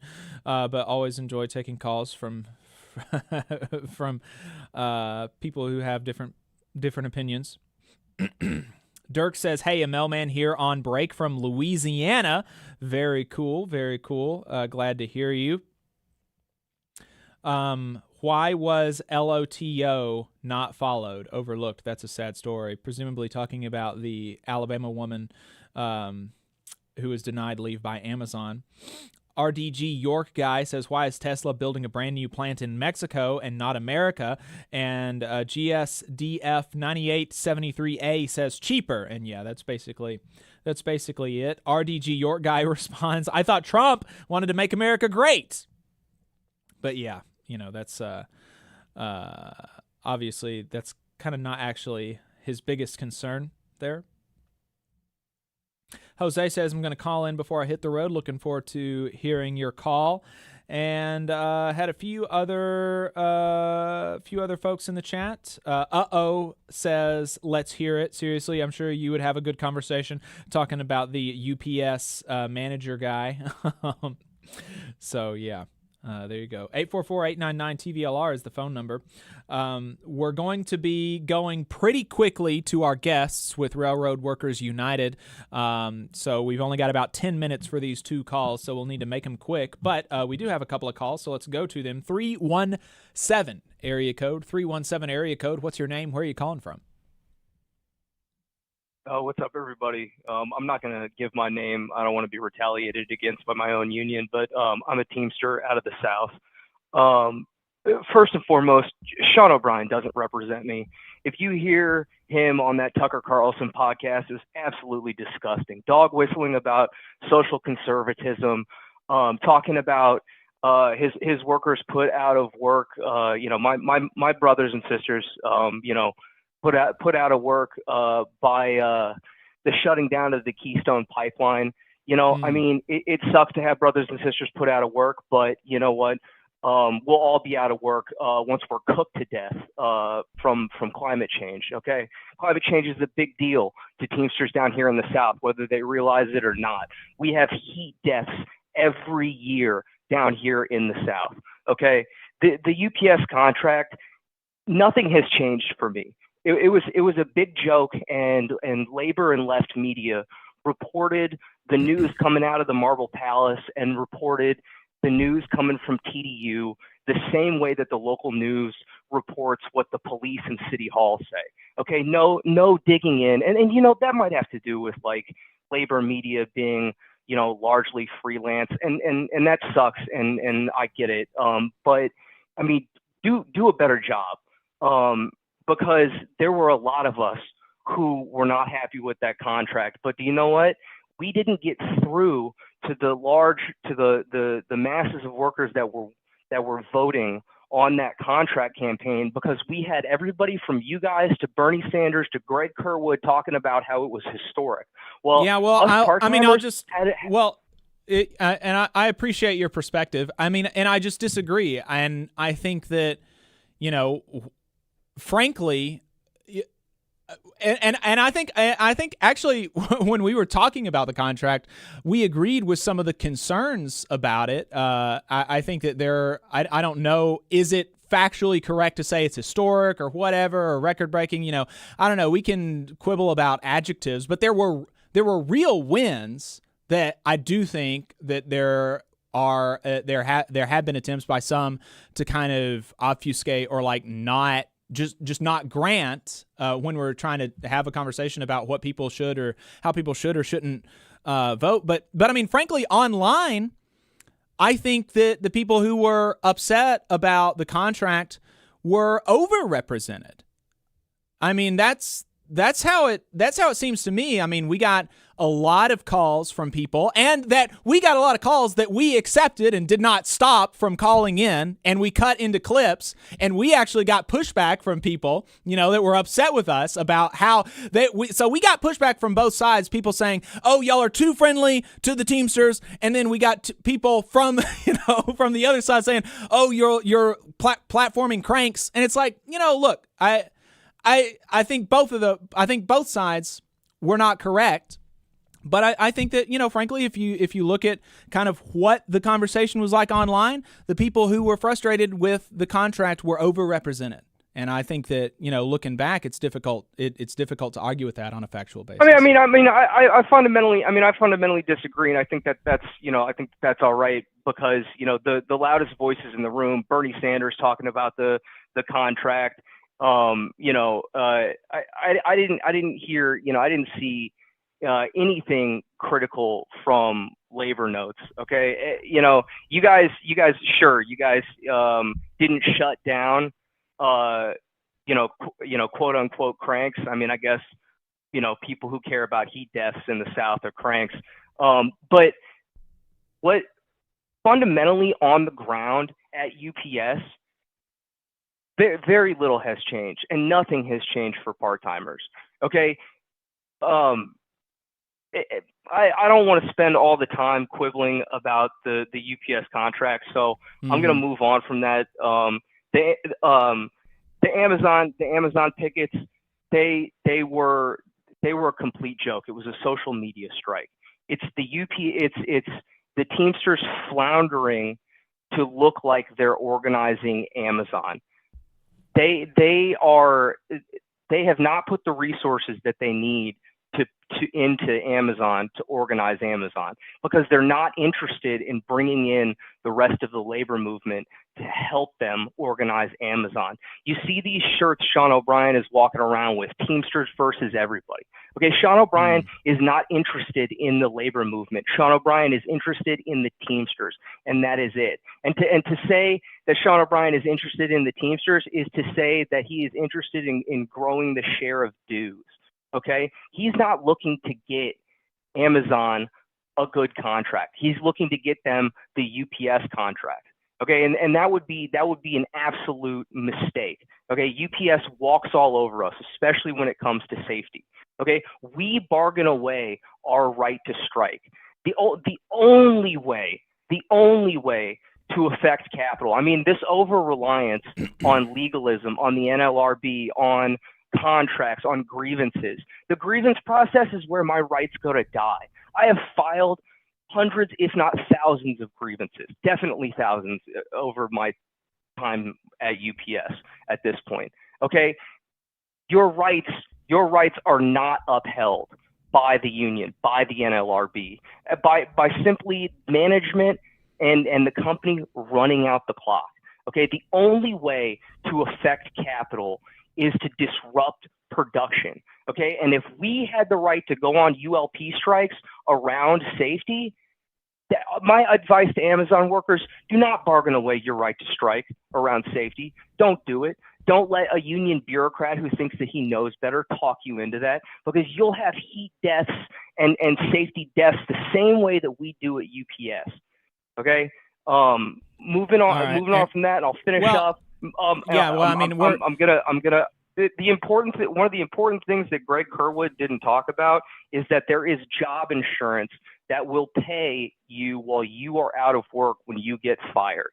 I believe, it's LECMPA.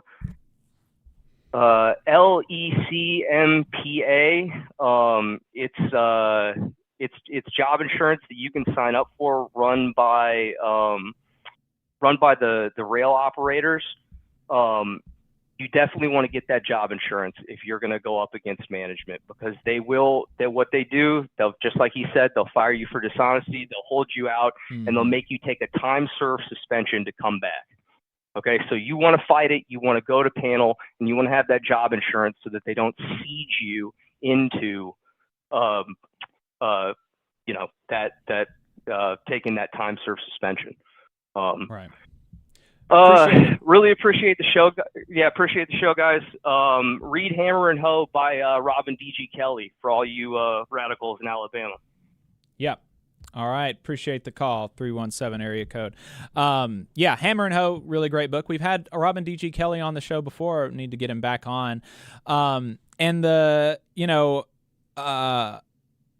know that there's that much to say about, the Teamsters, are they putting enough resources? I mean, probably not, but they're putting more resources than basically any union ever has into organizing Amazon. And now I have been very critical of those shirts that he's running around wearing, Sean O'Brien, Teamsters versus everybody. That's a terrible, terrible message, and I agree with the caller on that.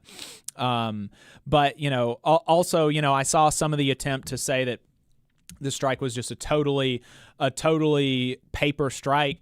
And I also don't think the numbers bear that out. I mean, there was some pretty detailed reporting in Labor Notes by Luis Leon about exactly the Amazon strike by the numbers. And I think there was something like 600 Amazon workers went on strike. What did 10,000 Amazon workers go on strike? No, but that's like the biggest.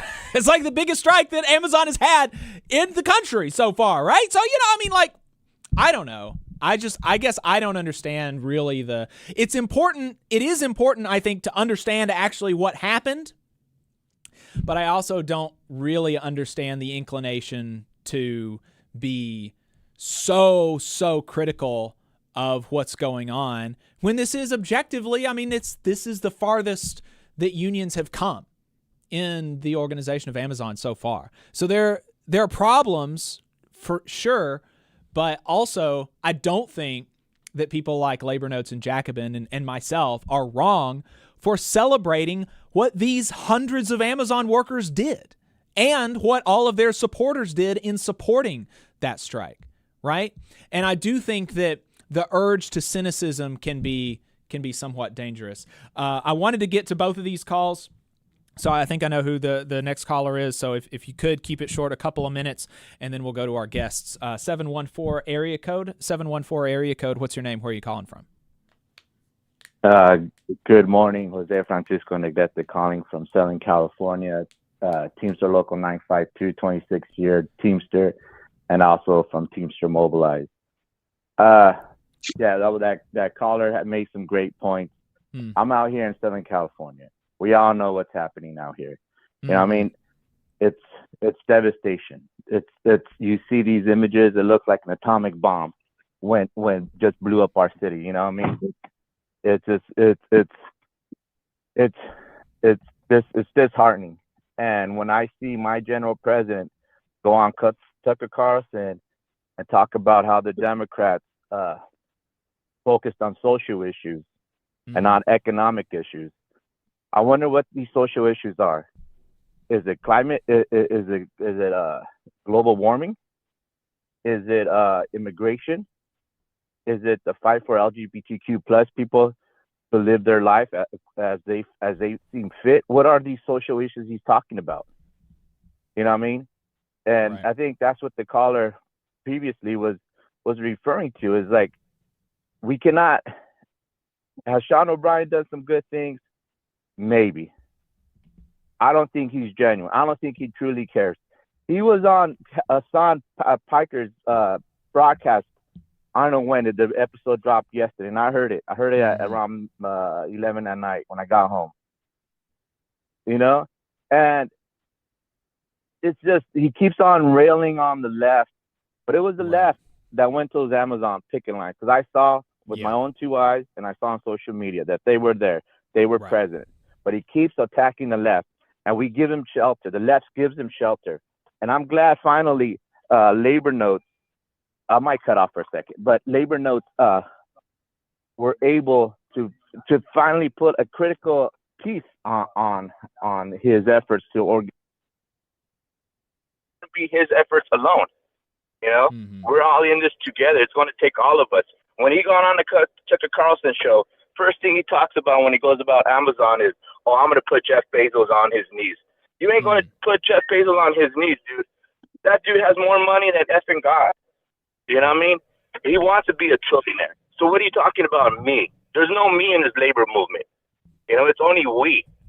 You know, and then you have Tucker Carlson on there, and the only reason he doesn't like Jeff Bezos is because he owns a liberal newspaper. That's it. Not because he exploits the workers. It's because he owns a liberal newspaper. Come on, man. You know, I'm just sick and tired of this. You know, I'm seeing houses of UPS comrades and Teamster comrades getting burnt. I'm seeing comrades, you know, working through these conditions. Amazon, UPS, letter carriers, whatever, they're all going through this, working through these conditions. You know what I mean? Devastation, inhaling ash. You know what I mean? And we don't have we have nothing in our contract that lets us reopen negotiations. They open negotiations up because UPS, because once the post office got rid of SurePost, you know, the UPS was, because they don't want to, they want to cut work. They don't want to add more work and add more full-time jobs. You know what I mean? It's frustrating, and it's frustrating. You know, that's what I think the caller is alluding to. You know, I'm proud to be a Teamster. Yes, we had to take some steps when it came to Amazon, but it needs to be a critical analysis. This is a structured test. If it's a structured test, you have to critically analyze and be honest with these assessments, not just call it a historic win and everybody bows down to it. No, we can't be living in that kind of we can't be living in that kind of world. We don't believe in authoritarianism. We believe in democracy, whether it's good or bad, whether you like the message or you don't like the message. We need to be critical. You know what I mean? Because the other side, they're sure as hell critical. Look at the elections. You have one oligarchs versus the other oligarchs, the corporate oligarchs versus these new techno oligarchs. And guess who won? The techno oligarchs. But you know what? It was a friendly bet. Because why? At the end of the day, the oligarchs own both parties. And on my last call, when I was talking last time I called, I talked about the Republicans, having all these oligarchs. But the Democrats too, they're owned by the oligarchs. That's why I say I don't like this two-party system. I'm done. I'm done with it. We're the only ones that are getting screwed, and we fight over these issues. Thank you so much. Solidarity to everybody. An injury to one is an injury to all. Yeah, thanks, Jose. Appreciate it. All right, like I said, we do have some guests on the line. Appreciate their patience there as we worked through a couple of callers. And I'm guessing that the person who's on audio, the 844 number, is the that's just the call-in line. Okay, so we're missing one person who we were thinking was going to be on. I think Matt Weaver. I guess he's not going to be able to make it. So nevertheless, appreciate those of you who were able to make it on.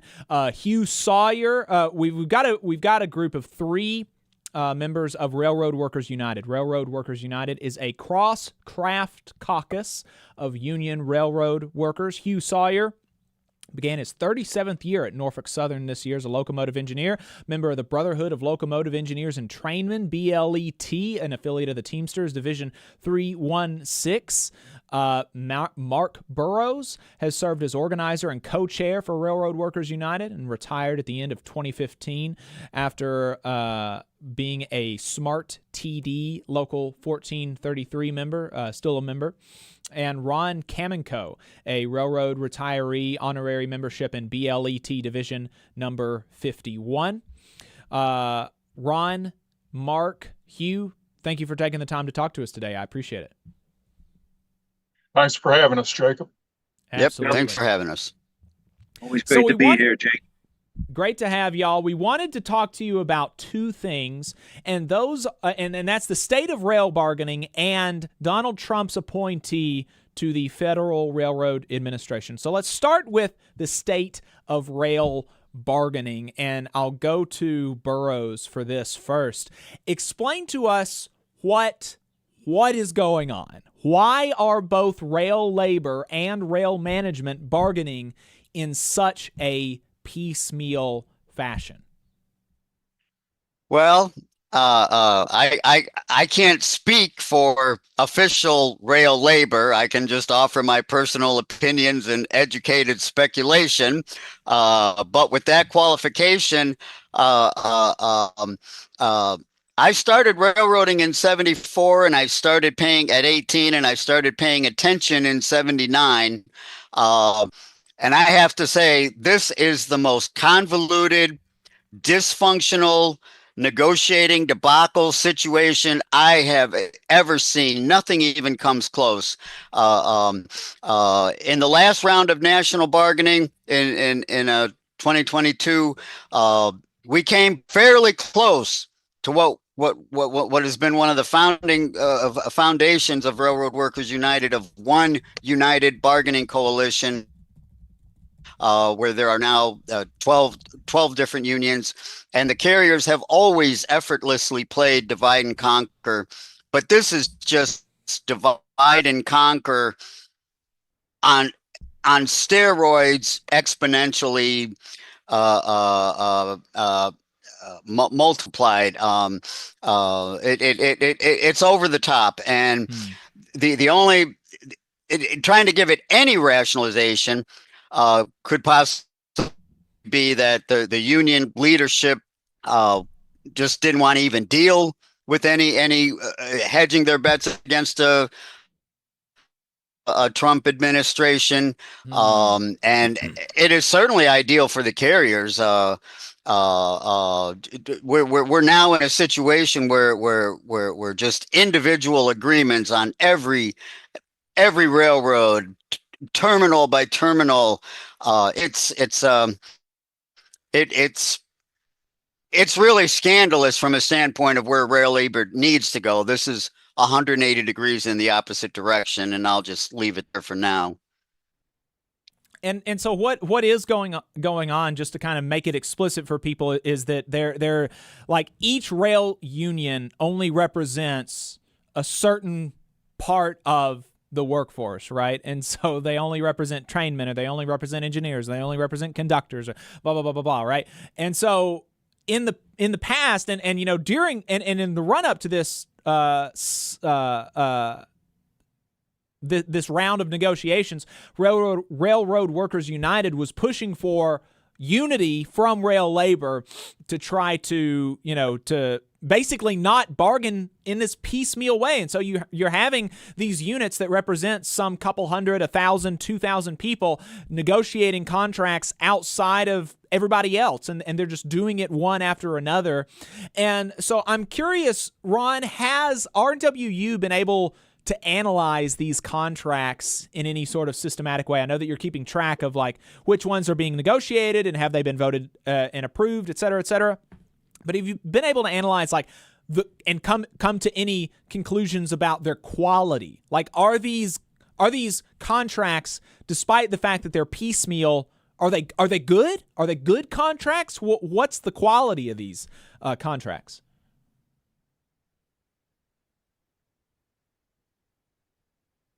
I think you're muted, Ron. It looks like he's frozen as well. Looks like it. Maybe Hugh, maybe you can help us out. Well, I want to just say that Ron is on a Amtrak train and may not have a good signal at all times. We're in disarray. I'm just going to build on what Mark said. The carriers were smart. They came out and went on individual properties and individual unions and laid out a tentative agreement favorable to them, and just to see, you know, who would bite at it. And unfortunately, while the RWU pushes for coordinated bargaining on the union side, get all the rail unions working as a team, they immediately splintered and reacted as individual unions. So the carriers have effectively done away with coordinated bargaining from the union aspect of it, from rail labor, and you know, that's the end of that. And now some tentative agreements, and I haven't seen anything that makes me excited. I want you to keep in mind that the 2022 agreement that was forced on us through a PEB board did not address any issues really, other than wages maybe, that are issues out here, you know, which have to do with work lifestyle issues and insurance and so on and so forth, better insurance or cheaper insurance, I should say. And so we got a pay increase, and that maybe brought us up to where we sort of ought to be. But beyond that, we've made no progress on any other issue, and now we're not going to make progress again. From what I've seen out of the tentative agreements, you know, you're looking at a 3.5% wage increase, you know, these sort of things. That's not, you know, that doesn't get it. There's been a decrease in the health and welfare cut that we pay, a slight decrease, and but again, I got to say this, I speak only as an individual. I'm not speaking for unions, carriers, anybody. I want to make that clear. This is just me personally. But the BLE, I think, has agreed to go to national negotiation, and we don't know where they're at because they're not telling us. Everything's done in secret, which is another principle of RWU, is that we want these negotiations out in the open. And we want the membership involved, the rank and file, and it's not happening. And meanwhile, some unions have come to tentative agreements, and those will probably, whether we like it or not, become a pattern for the rest of us. And it's very frustrating. And Mark really hit it on the nail as far as the disarray and what have you. And it's just sad. And now we're coming into a Donald Trump era with Republicans running everything. Who knows what the heck's going to happen? Right. Yeah, Ron? Yeah, as you said, I'm riding on the train here, so if I lose the signal, just bear with me. I'll do my best. I want to add a few things. In effect, there was a bit of a conspiracy in the union and the carrier. In 2022, the union Ron, leadership Ron, why don't largely you go off? Why don't you go off video and maybe that'll help. Turn your video off and maybe that'll help with the resolution. We're having trouble hearing you, and so I'll give it back to you. Good idea. Let me know if that's any better. That's better, yeah. Okay, yeah, just interrupt me if it's not working. So in 2022, the rail carriers were largely impotent.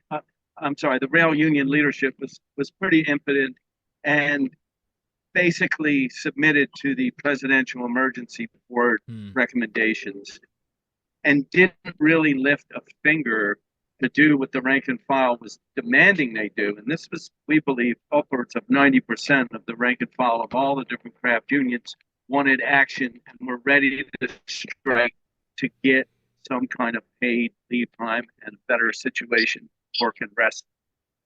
And the union leadership could not lift a finger. Behind the scenes, it appeared that they really wanted a yes vote on this contract, put the whole thing behind them. The carriers, the last thing they wanted was to be exposed. And what Railroad Workers United was able to do in this vacuum, where it was coming to national headline news, was to not just talk about sick time and the idea of paid leave. We talked about everything. We talked about the rail carriers' excessive buybacks of their own stock, their excessive profits, the massive job cuts, the terrible service that every major shipping group in this country was experiencing, the screwing of Amtrak and Amtrak's ability to put on new frequencies and new routes, let alone run their own existing trains on time. And we gave the rail industry a huge black eye, and the last thing they wanted was to go through that again. So they had a real keen interest, I believe, in settling early and quick. By the same token, the union leadership appeared completely worthless in front of their membership with their inability to lead the fight in 2022. And so the two sides had a mutual interest, I believe, in settling quick, getting this over with at all costs. And it's a real tragedy, I think, for railroad workers, because now we're going back into the Stone Age where every union is bargaining individually, and it sets a horrible precedent going forward that I think in the next round, we're really going to take it on the chin because we're going to be in such disarray. So it's really sad to see what appeared to be a trajectory towards more and more coordination amongst the different unions in bargaining. And now we're back to just plain old square one. It's a bit of a disaster, I think, for the future of rail labor. Right, Mark. We'll go to you, and I'm curious if you think while you make your responses to the continuing conversation, I'm curious if you think there's any hope of kind of scrounging together a coordinated front for the remainder of contracts to be negotiated. I think at this point, 50% of union railroaders are under a ratified agreement or something approaching 50%. But that does still leave, 30, 40%? And that's not something to, turn your nose up at. Is there any hope of the remaining coming together and scrounging together a kind of a coalition of rail unions, or have all of the unions just kind of shifted your approach to like, this is the way that it's going to be. We need to do the best that we can within our own unions, Mark? Before I answer that, I just want to backtrack real quickly.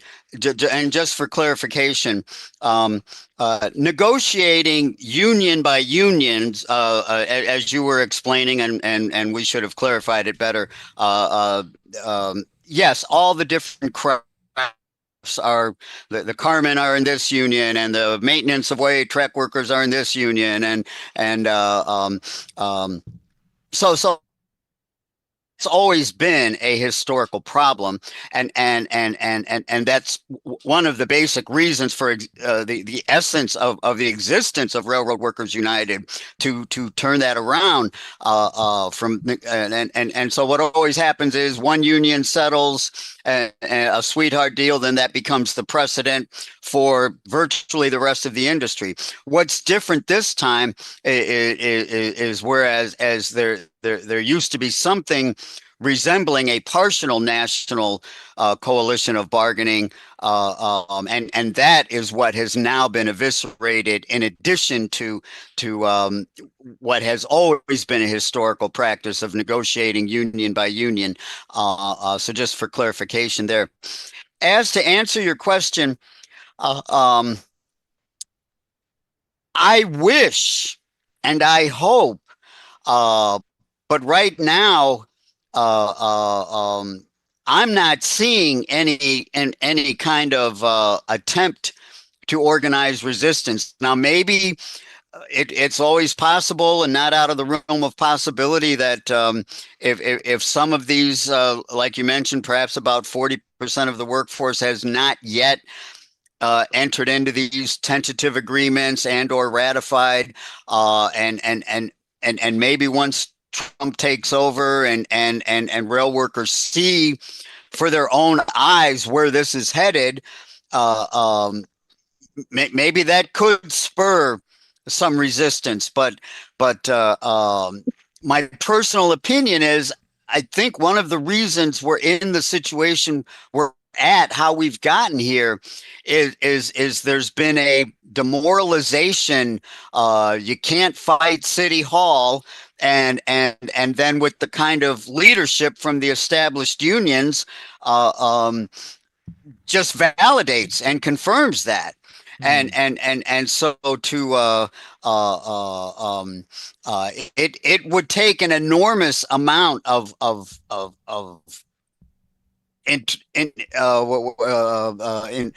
intestinal fortitude or whatever, for workers to especially after the patterns have already been set. Any veteran rail workers know that once precedents have been set, you try to defy, you're just going to go, you'll go to arbitration.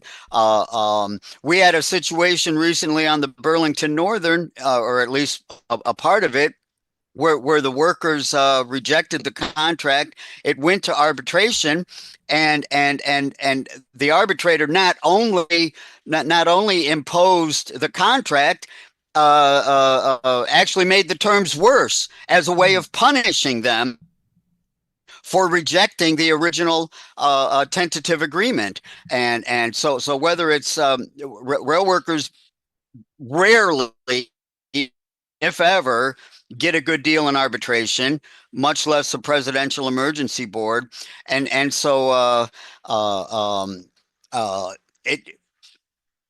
we hope to reach out. Hopefully these disgruntled workers will realize that we've got to get together and resist, and we try to be the mothership for that resistance that needs to happen, and in our opinion is inevitable. But just when and what's it going to take? So I hope that kind of answered the question.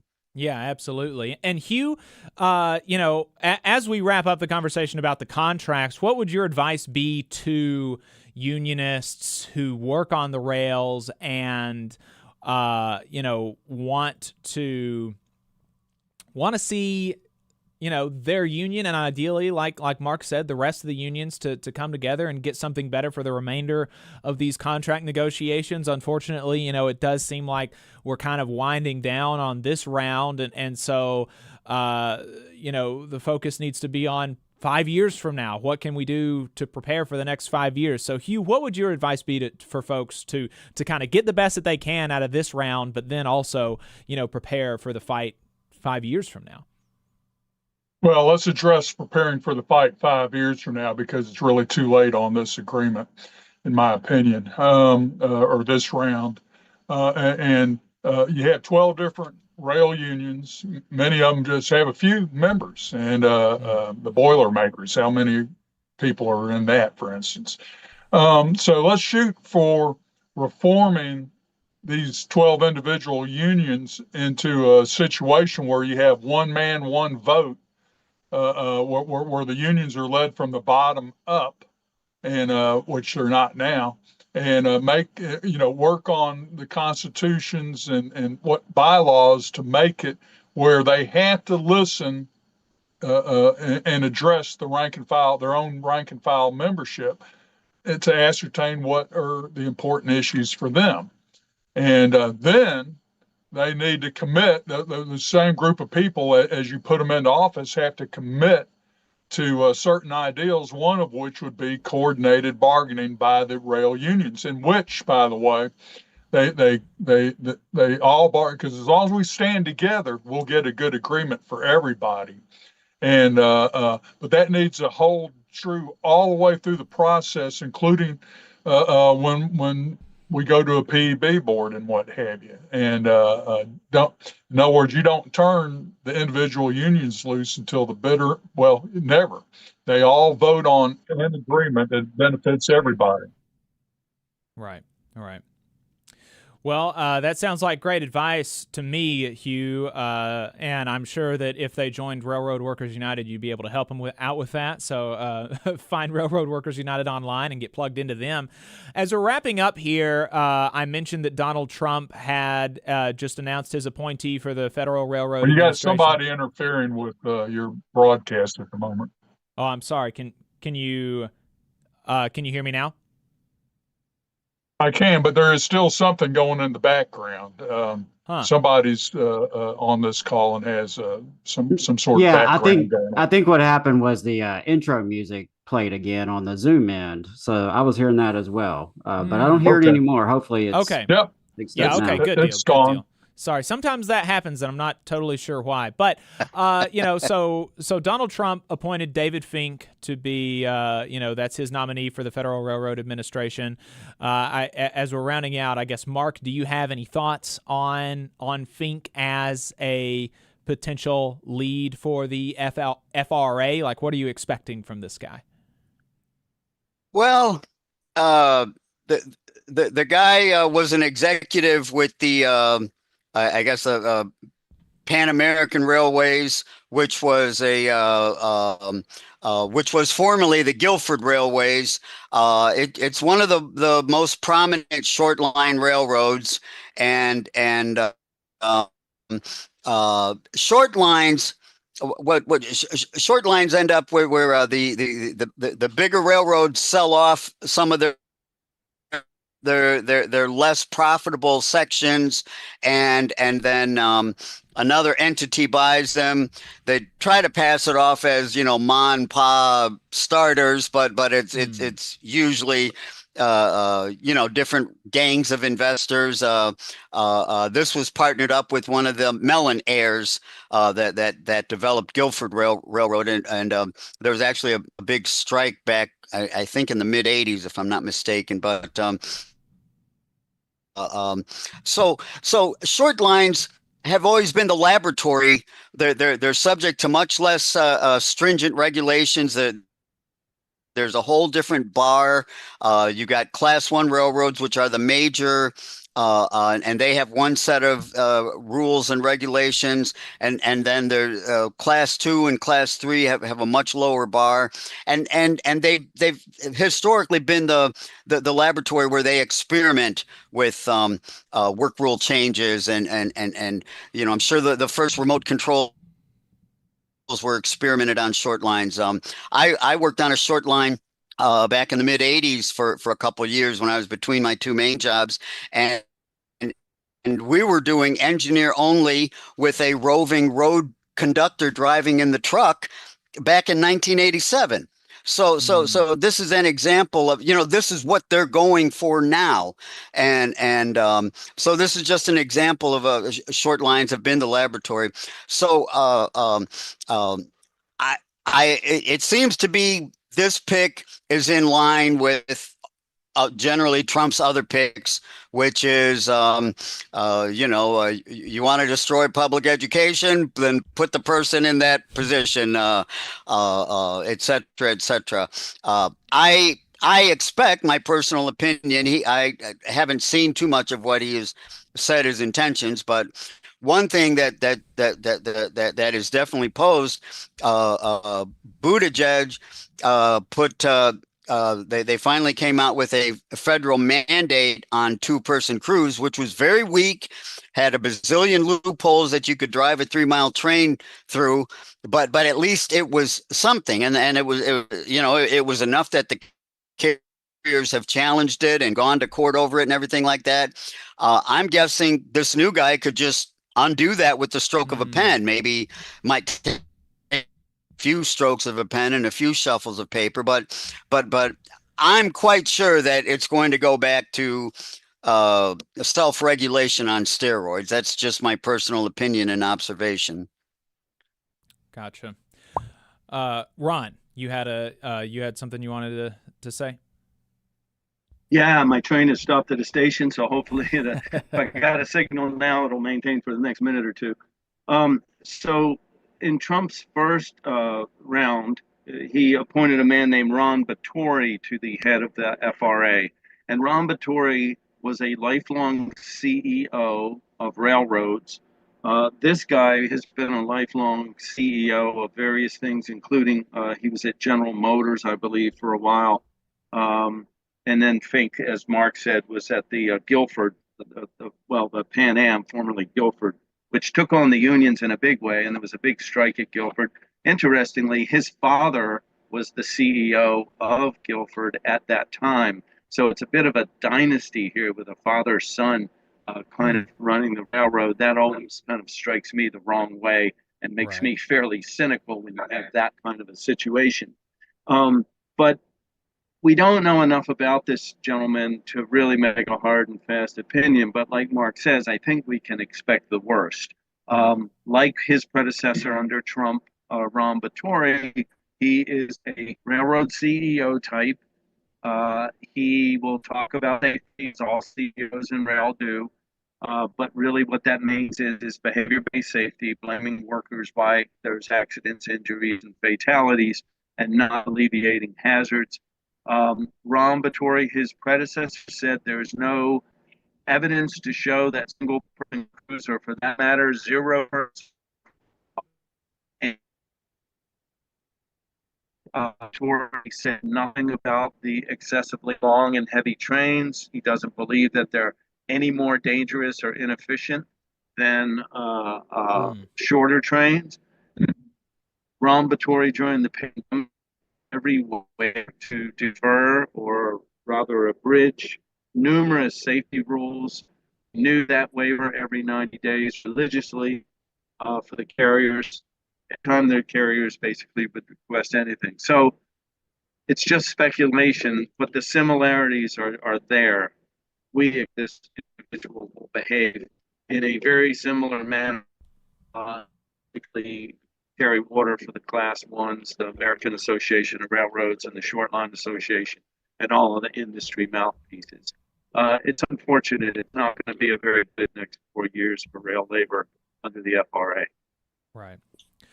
Ron, Hugh, Mark, really appreciate your time. Thank you for talking to us here on the Valley Labor Report. Thanks again for having us. Yep. Thanks, Greg. Yep. All right, folks. Like I said, we've been talking to some folks from Railroad Workers United. They are a cross-craft caucus of union railroaders within the various rail unions. They mentioned there are 12.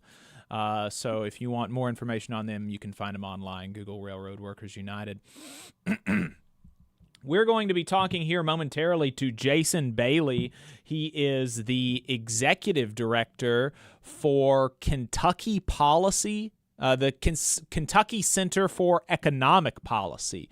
Really excited for this conversation. The background there is that in Kentucky, they had a ballot initiative to they had a ballot initiative to vote on school vouchers. You know, school vouchers have been going all across the country. Republicans, right-wing folks, people who hate public education have been trying to institute this all over the place. They were successful in Alabama, unfortunately. They've been successful in other places, but they put it up for a vote in Kentucky, which they did not do in Alabama. I think in most of these places, they have not. In most of the places where they've successfully been able to push through the school voucher schemes, they have not put it up to a vote of the people. In Kentucky, they did, and the people voted it down significantly, including in places where Trump won by like 60 points. It was crazy. And so there's a real rural antagonism to this school choice movement, and so we wanted to get somebody from Kentucky on to talk about it. We are now on the radio also in Kentucky, so our listeners will be familiar with that fight. So really excited. Jason Bailey, Executive Director, Kentucky Center for Economic Policy. Jason, thank you for coming on the show. Appreciate it. Thanks for having me. Can you explain to us the Kentucky Center for Economic Policy? What do y'all do? Yeah, we're a nonprofit research and policy organization. We work on just a lot of different issues affecting workers, affecting communities in Kentucky. We do a lot of advocacy around those issues as well, working coalitions, et cetera. But our mission is to make a better quality of life for all Kentuckians. And so can you, set the context a little bit further, a little bit in more detail for the recent voucher fight in Kentucky, thinking about some of the effects that vouchers have had on school systems across the country and maybe some of the Red for Ed actions in Kentucky. What has been going on there kind of in the lead up to this big vote? Right. Well, a lot of states, as particularly the last decade of elections, where you've gotten states that have turned very red with Republican super duper majorities, and that includes Kentucky. You're seeing the right wing become much more aggressive about one of their biggest goals, which is to privatize public education. Right, and that's one of their most ambitious goals. I think it goes right up there with Social Security, and what they've been doing legislatively. Very rapidly in the last few years is push private school voucher programs. And it's been sort of under the radar in a lot of cases. But there are 12 states, I believe, that in the last 2 years have enacted universal voucher programs. And that wasn't something that anybody thought was possible, 20 years ago, 30 years ago. So in Kentucky, they what they've done, the strategy has been to start small. And they did that in Kentucky. They introduced a bill that would provide private school vouchers. They did it through the tax code. That's usually how they do it. So it's more obscure, harder to understand. Starts, targeting only for certain lower income students. And then once they get that enacted, they then ramp it up over time and make it more and more expensive. In Kentucky, they introduced such a bill. They passed it. But we worked with partners to sue. And our state Supreme Court actually struck it down because it turns out, Kentucky in 1891 put in a pretty strong prohibition against public money for private schools in our Constitution. And so the court unanimously struck it down. So the advocates of private school vouchers, and I see this, I think they see this as one of their top goals. The right wing's top goals legislatively is to take down public education.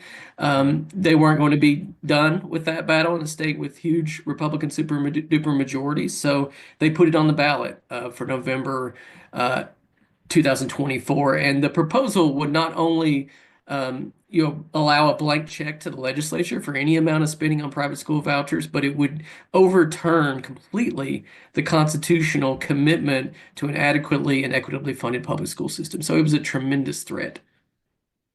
Yes, absolutely. And I mean, in Arizona, it's just totally blown the budget open.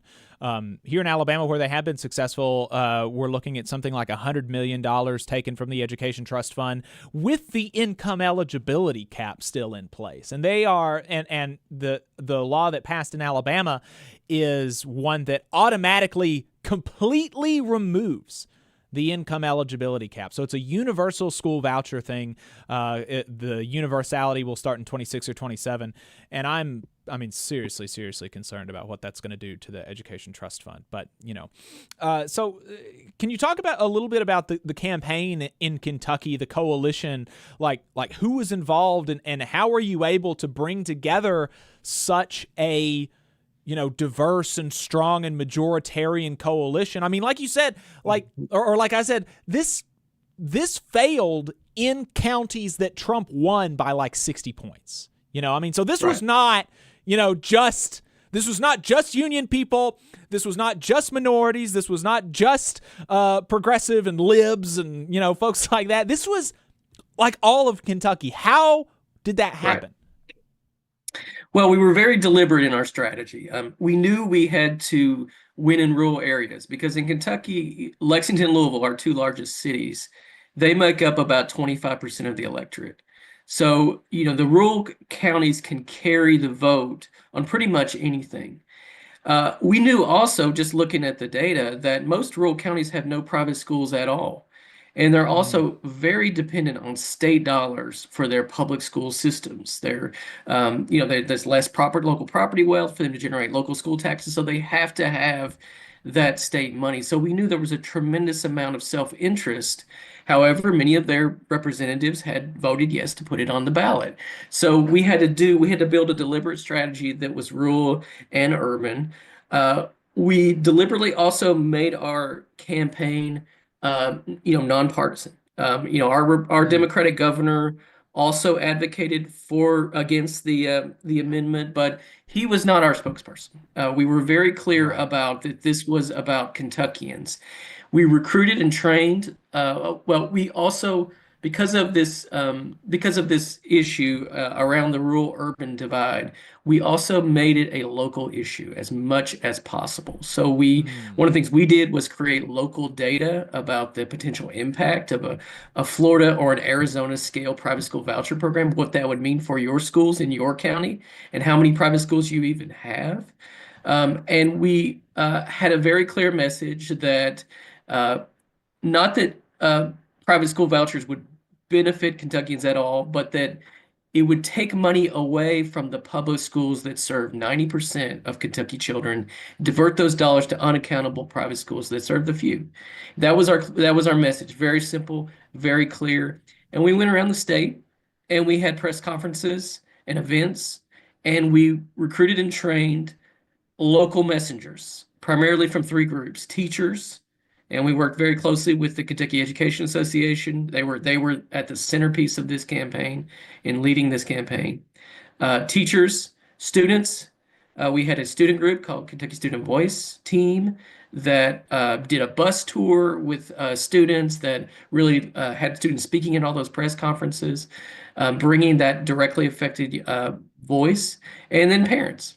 So those were our primary spokespeople, people that folks knew in their communities and could talk authentically about the local impacts. We created data, and we helped people understand that this was yet another thing that you're going to lose in communities that have already lost so much in terms of jobs, in terms of people moving away. And here's something else they're coming after. They're coming after your school. And that's where on Friday night, everybody goes to the football game. That's where the band concerts are a key community event. And that's where the school system is oftentimes the largest employer.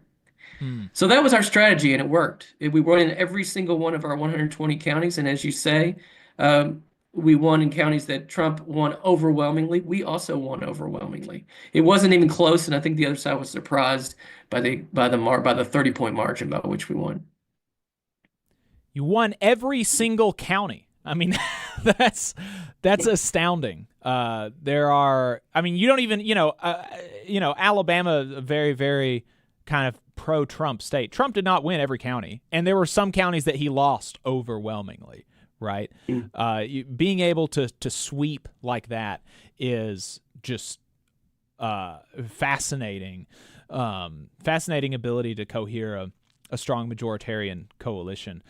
And so, I guess, is there anything else about the results of the election that you want to highlight? Anything more about the coalition that came together, or what that looked like kind of the day after or the week after, or even from now, like looking back on the election a couple of months ago?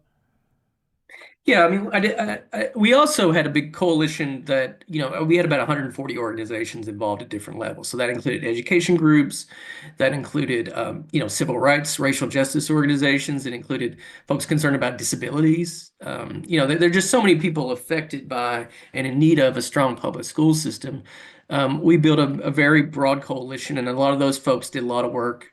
Other elements of organized labor did a huge, other unions that aren't directly in public education did a great job in sort of integrating this issue into their get out the vote efforts and their election related efforts. And so it was a really, we're not a ballot initiative state in Kentucky, so we don't have the experience of being able to run these sort of issue-based campaigns very often. And there's just a lot of power in it. There's a reason why people pushed for that 100 years ago and won it in a bunch of states, because then it's not about politicians, and I think most Kentuckians are pretty fed up with almost all politicians, right? I mean, they don't trust the system. But when it comes to issues, most people want the same things that that they want. What the majority wants, things like good public schools, good jobs, healthcare, housing, clean water, all those things. It's just not often on the ballot. So it was in many ways, even though it was a defensive effort, we weren't on the ballot for something proactive. It was energizing for everyone involved. It's nice to win sometimes, and to win in such a landslide. And so we're looking now at ways we can capitalize on on what we've built, and move it now into a legislative campaign about saying, okay, Kentucky voters have spoken now. They want to protect their public schools. They want you as decision makers to protect their public schools. That's going to take reinvestment. In Kentucky, like many states, they've been cutting funding for our public schools for about almost 20 years now. The average teacher in Kentucky makes 20% less than they did back then once you adjust for inflation. We have a gap between our richest and poorest school districts in terms of funding levels that reaches the level that was declared unconstitutional back in the 1980s. And so we are taking what we've built and turning that into a legislative coalition that's going to push in the next session for a reinvestment in our public schools and a follow through on the mandate, I think, that voters gave on that issue. Are there any attempts to potentially, you mentioned that Kentucky's not a ballot initiative state, so you haven't been able to do this a lot, and it seemed like people maybe really liked the idea of being able to vote on an issue.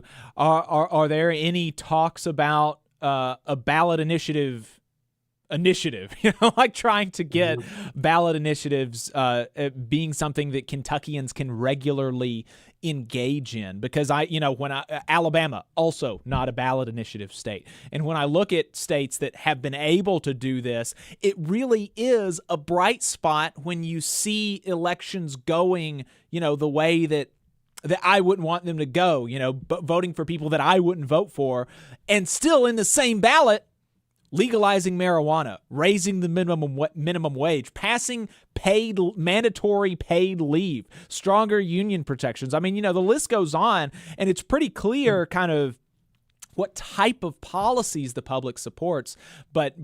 And so, being able to just put the policies in front of people is a really powerful thing. Are there conversations happening about that in Kentucky?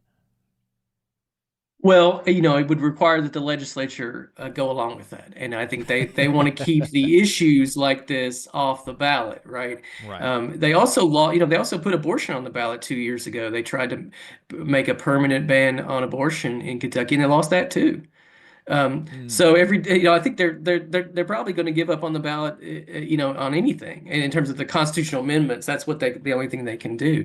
But you're totally right. And even similar states, Ohio, Missouri, Arkansas, Florida, I mean, there are always initiatives on the ballot that typically go the way of, like you said, raising the minimum wage and doing other things. But there's a reason that people don't want that to have not. I don't think a state has added that in many decades. because it's an avenue for more democratic participation, and folks want to keep that off the as much as possible. Right. Yeah, absolutely. Yeah, I was going to add that I think that's so important that it is another avenue for democratic participation. And like you said, that is why there's going to be a lot of resistance to it. But I really think there's something to that. And I think it would be fascinating to see campaigns across the South, for more democracy on the ballot through ballot initiatives. I think that would be great. Well, the history of that, of course, is it came out of the populist movement, which was an era where you did have that rural urban, that sort of worker farmer coalition, the exact kind of coalition, rural urban, that we built on this campaign, that crossed those geographic boundaries that are so huge in our country now. And that's one of the victories that they won, or around that era, was in a bunch of states. A lot of the West, where they had a really strong populism, they have ballot initiatives because of that. We missed it at that time. I'm not sure how we missed it in Kentucky, but we missed that opportunity. But it should be one of the demands of a rising coalition that can be built on issues like public education. I mean, I think the public education fight right now, because the right wing is being so ambitious about one of their most controversial proposals. And you look at states like Texas and Tennessee, where there's a lot of pushback in rural areas that are doing this legislatively. There's a lot of pushback in the rural areas. So it's an opportunity, I think, because they're overreaching. They're overreaching on an extremely unpopular policy. And, that's when we have the opportunity to sort of create a backlash around it, potentially. At least that's what we're trying to do here. Right. Well, Jason Bailey, Executive Director of the Kentucky Economic Policy Institute, really appreciate your time and really excited by the win, and we hope to continue to hear from you about what's going on in Kentucky in the future. Great. Well, thank you so much for having me. Thank you. Adam, did you have anything else that you wanted to add on that? Yeah, I really appreciated hearing that, because it is nice to hear a win. Like you said, oftentimes those of us who care about these issues, particularly here in the South, we find ourselves on the defensive. We find ourselves often losing. So it is really cool to hear a big win like that. Yeah, absolutely. Wanted to talk a little bit about the Postal Service. Don't have just a lot, but I did want to mention, make sure, for the letter carriers that are, for the 3 or 4 letter carriers out there that listen to us and we're your only source of news for Postal Service updates, the ballots were due back on January 13th for the National Association of Letter Carriers, the tentative agreement. But now that has been postponed to January 27th. Because of, I think, some holiday-related delays in, letter delivery and ballot delivery, which, I think was honestly kind of pretty predictable. I mean, when they first announced it, that they were going to have we're sending out the ballots on December the 19th. We're going to start sending the ballots out on December the 19th. We're not going to be finished sending out the ballots until December the 13th. And then ballots will be due back in 4 weeks. I mean, that's a pretty quick turnaround. And so I was like, I don't know about that, but they ended up postponing it. So now they're due back on January 27th. Make sure that you get your ballot in, make sure that your vote is counted, all of that good stuff. We did have a letter carrier leave a voicemail with us.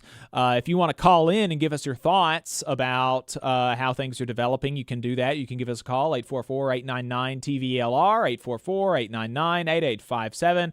And if you catch this when we are not live, you can leave us a voicemail just like this person did. We asked people in particular to leave us voicemails if they were voting yes. And so that's what this person did. Let's listen. Yes, I'm voting yes, but I'm a civil servant employee with over 40 years in the Postal Service. On my way out, basically. And so I'm voting yes. So there you go. There you go. Very quick and to the point. A person who has been with the Postal Service for a very long time, nearly 40 years, they say, kind of going out the door, and so they're voting yes. So there you go. Wish I could have heard a little bit more about their reasoning, but appreciate the call nevertheless. 844-899-TVLR is the phone number, 844-899-8857. And while we're talking about the Postal Service, I wanted to address some, a kind of train of thought that I have been seeing from people who are disgruntled with the direction of their union, and that being, there are some that are saying, I'm just gonna resign my membership. I'm not gonna be a part of the union. I'm gonna stop paying my dues. It's a waste of money. Blah blah blah. And then there are others that are talking about decertifying the NALC and maybe trying to unionize instead with the Teamsters or something like that. And I want to say, rightly or wrongly, there is, among some people at least, frustration with the way that the union is going. Whether that frustration is right or wrong, I'll leave other people to be the judge of that. But I will say emphatically that the intuition, and I think there was somebody, one of the, I was talking to Greg Kerwood earlier in the show and talked about how the letter carriers and the UPS drivers, there's this really rich online kind of media ecosystem, self-contained. And so one of the channels that I've seen for the letter carriers is Mailman Syed, and he had a video about we want to decertify the NALC and we want to unionize, we want to organize with the Teamsters. And it's I can understand, I can kind of get myself in the headspace why you would think that way, but I just want to push back and say emphatically that is a bad intuition. That you should not do that. You should not, particular and unambiguously, there's no room for debate here, you should not resign from the union. You should not stop paying your dues. For one, you won't be able to vote on the tentative agreement. If you resign from the union, you don't get a say in what the union does. So just self-interestedly, you should want to have a say over what your union does. You should want to have a say over how your union interfaces with the Postal Service. If you are not a member, you do not get a say. You don't have a right to a say if you are not a member. Additionally, if you are not a member, you cannot be part of the solution. If there really is a problem in the NALC, walking back and walking away, hiding in the bushes is not going to fix the problem. All you are doing is leaving the organization to the control of people that you have a problem with the way that they are controlling the organization, right? And also, the NALC has one member, one vote.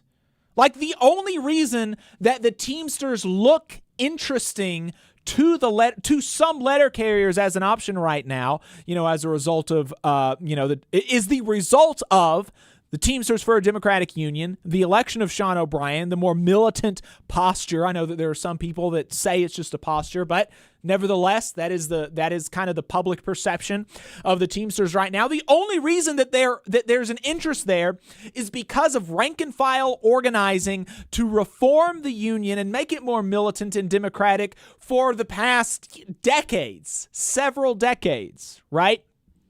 And you have the same tools. It's not as if you're in a union where you don't have one member, one vote, and you have this delegate system, and it's all convoluted. And even then, you can still reform your union, but it's much more difficult, right? You've got one member, one vote. You can elect a president that you want. And so do that. Be a part of a movement to make your union better. It's like lazy. Frankly, looking at, I want to look at the kind of culmination of 30 years of work, and I don't want to do the work. I just want to have that now. And so I'm going to put my ball down and leave the NALC and affiliate with the Teamsters because I like the way that they look now. Well, guess what? In 10 years, maybe the Teamsters doesn't look so good anymore. And what are you going to do then? Are you going to drop that ball and then restart the NALC? Right? That's not the way that it works. That's not the way to behave in democratic organizations like unions. And so I just wanted to push back on that kind of thinking, while recognizing that there are people out there that have reason to be disgruntled, but you need to funnel that energy into a positive outlet, and decertifying your union or resigning is not a positive outlet. It's not going to result in anything good. So. Well, Jacob, I was going to say, I agree with your broader point there. You have to channel frustration into something productive and positive. Absolutely. I will say there are probably specific cases where unions are competing for the same workforce, and there may be a better choice than another one, right? That is possible. This is not the case. As far as I know, the Teamsters, that's not a very practical option, it doesn't seem like. And I think you would be, whatever your frustrations with your current institution, you're just entering a new institution where you're going to have new frustrations, or perhaps some of the same frustrations. I don't see it as a very practical solution. I totally understand the frustration. I understand the instinct because it's a pretty common reaction. But it's a common reaction because we live in a society that tries to get us to conceptualize of our problems individually, right? As an individual consumer choice, right?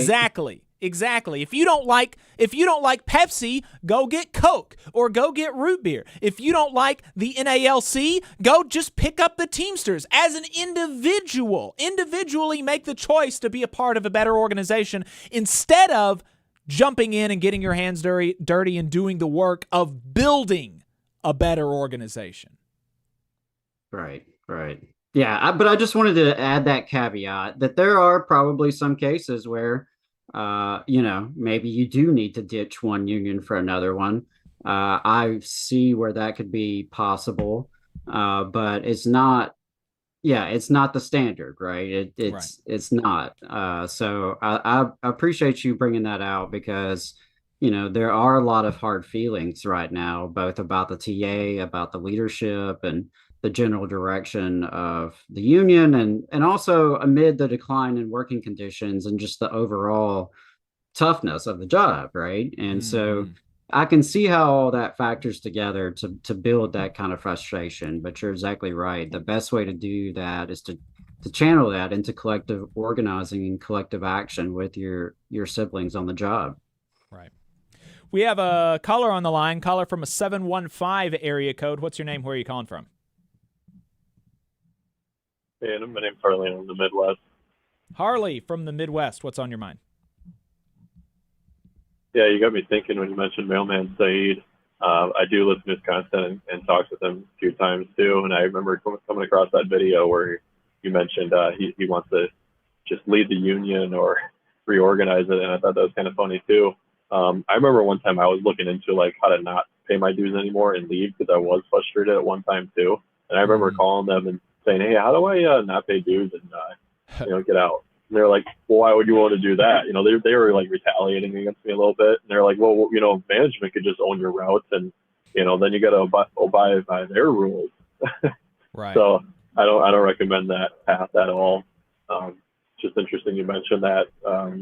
I think he's just saying it just out of a frustration of what the union's doing. He comes off to me as a bit younger in the union and Postal world, like still relatively newish, a little bit hyped on the tentative contract. I remember hearing this is his first contract he'll be voting in, so or was in the post office with this one, so it does come off as newish. So I was in a recent union meeting with the NAOC, and they're kind of estimating around February 14th we should have the results. As long as there's not another delay. I don't think there will be, but that's what it kind of seems like. And they did mention the percent of who is going to vote. And this is coming from a branch president where I live. So on the Zoom call, he he's estimating about a 33% return in terms of ballots. He says it's usually around 18% of the NALC union members. So we're talking about really low numbers here for who actually vote. Wow. Yeah, but he does expect an uptick due to all the rhetoric online, because now we're more of in a digital space, so we can get like more activism, I'd say. Right. Interesting. Mm-hmm. Yeah. Well, is that what was on your mind, Harley? Yeah, I mean, it just kind of sparked my intuition to call once I heard Mailman Saeed. I had to. There you go. Just kind of felt like adding on to that. Yeah, man. Well, I appreciate And it. Thanks for the we'll call. see how this vote goes out. Yeah, looking All right, forward to the results. Yep. Yeah, so I mentioned earlier in the program, I have I love to hate on Hulk Hogan. Terrible person. And I am not alone. Looks like the WWE fandom is right there with me in their hate for Hulk Hogan, which is great. It speaks very highly of the people who attend these WWE functions. Let's take a look at this clip at how Hulk Hogan was received at a recent WWE. Yeah, not welcome there, actually. So that was really, really cool. I'm not as big a wrestling fan as I used to be. I used to watch wrestling fairly regularly, and so I'm not totally sure. Like I think that at one point in his career, Hulk Hogan was like a heel, right, Adam? Like he was the bad guy in the stories, Isn't that right?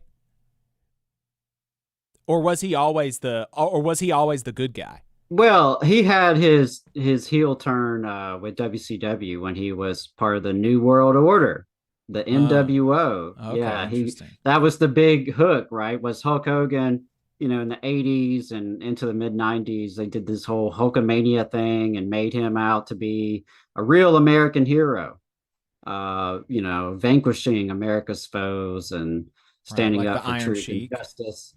Yes, absolutely. And so, that was definitely, the thing was, after building him up as the baby face, so to speak, for all these years, the hero, he went bad for a while with WCW, and then of course they brought back the whole Hulkamania thing, and seems like his most recent thing was not the heel turn, so it's probably this was 20 years ago at least. He definitely, they revived, as far as I know, like he kind of retired back under the Hulkamania, right, good guy label. Okay. So they weren't booing him as part of the bit, right? They were booing him because they don't like him. Hopefully they were booing him because he is garbage. Okay. I'm gonna assume that's why, and I I hope that's why. But yeah, he is a total scab. He ratted out his fellow wrestlers when they tried to unionize. I believe it was WrestleMania 2, ahead of WrestleMania 2, which would have been a huge source of leverage. Yeah. I see a comment in the chat. The First Amendment was a Roddy Piper fan. I was as well. Oh, okay. Roddy Piper. Big fan of him growing up. And if y'all have never seen one of the only movies that I'm aware of that he was in, They Live. John Carpenter sci-fi movie from the 80s. Easy to dismiss as kind of a cheesy B movie, but it is a fantastic movie starring the great Roddy Piper. Anyway, we can go off on these rabbit holes easily whenever you bring up wrestling, but it's always good to remind folks was in Hell Comes to Frog. I was going to say the wrestlers definitely deserve a union.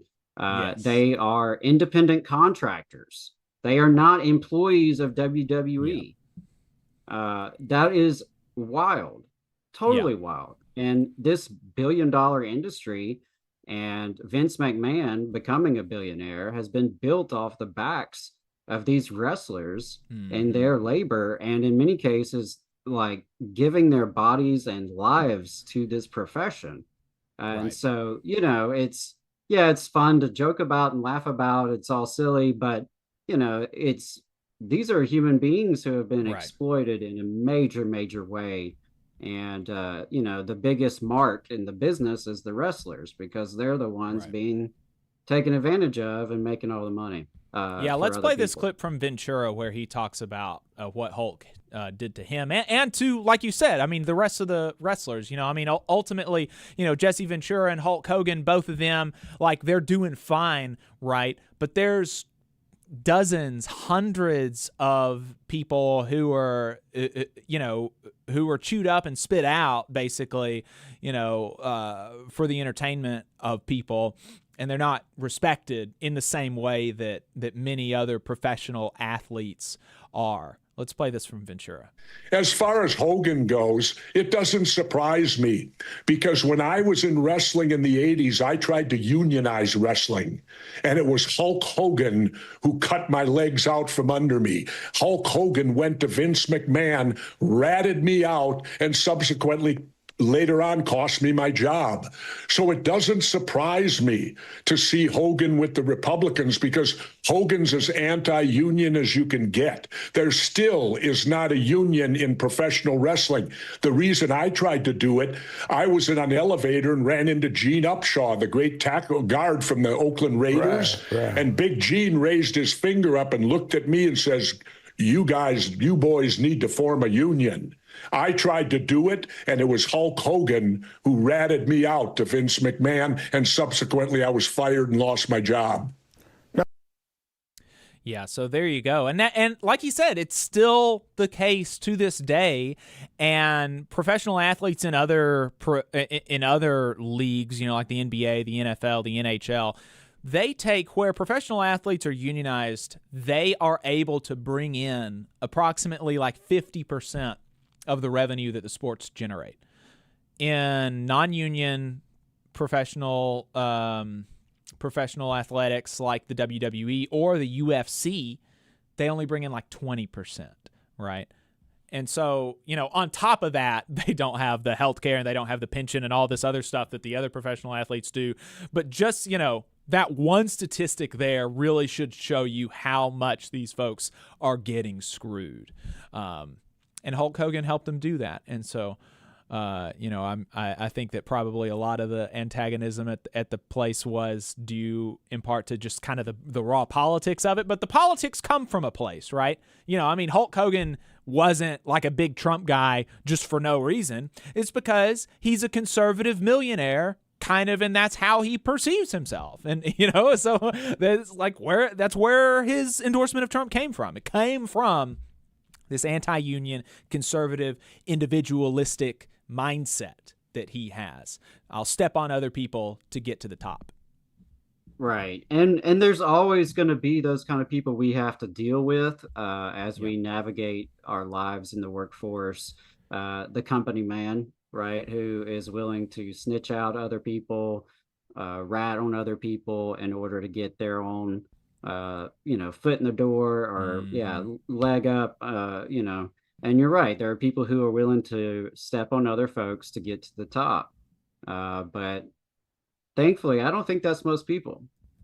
Maybe that's me being a little bit soft-hearted, but I think most people are not really that way. And I do think collective organizing is a way to counteract that kind of behavior. The more folks come together and see their common shared interests and see their self-interest bound up with others, right?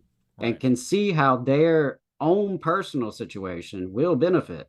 And I think you're correct to point to professional sports because, LeBron James, for example, is a union member.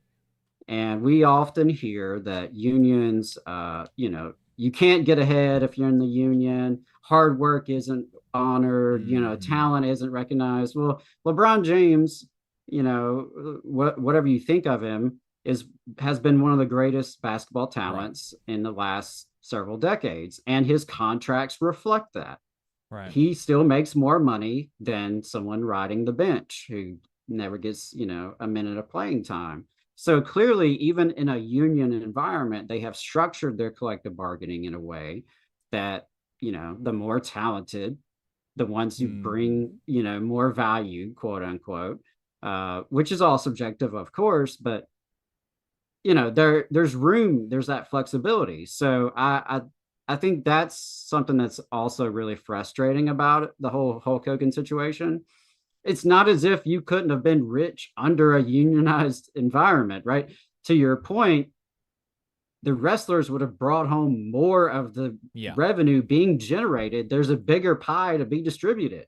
Right. Because the owners aren't just gobbling up the whole pie and leaving you with the crumbs to divvy up among yourselves.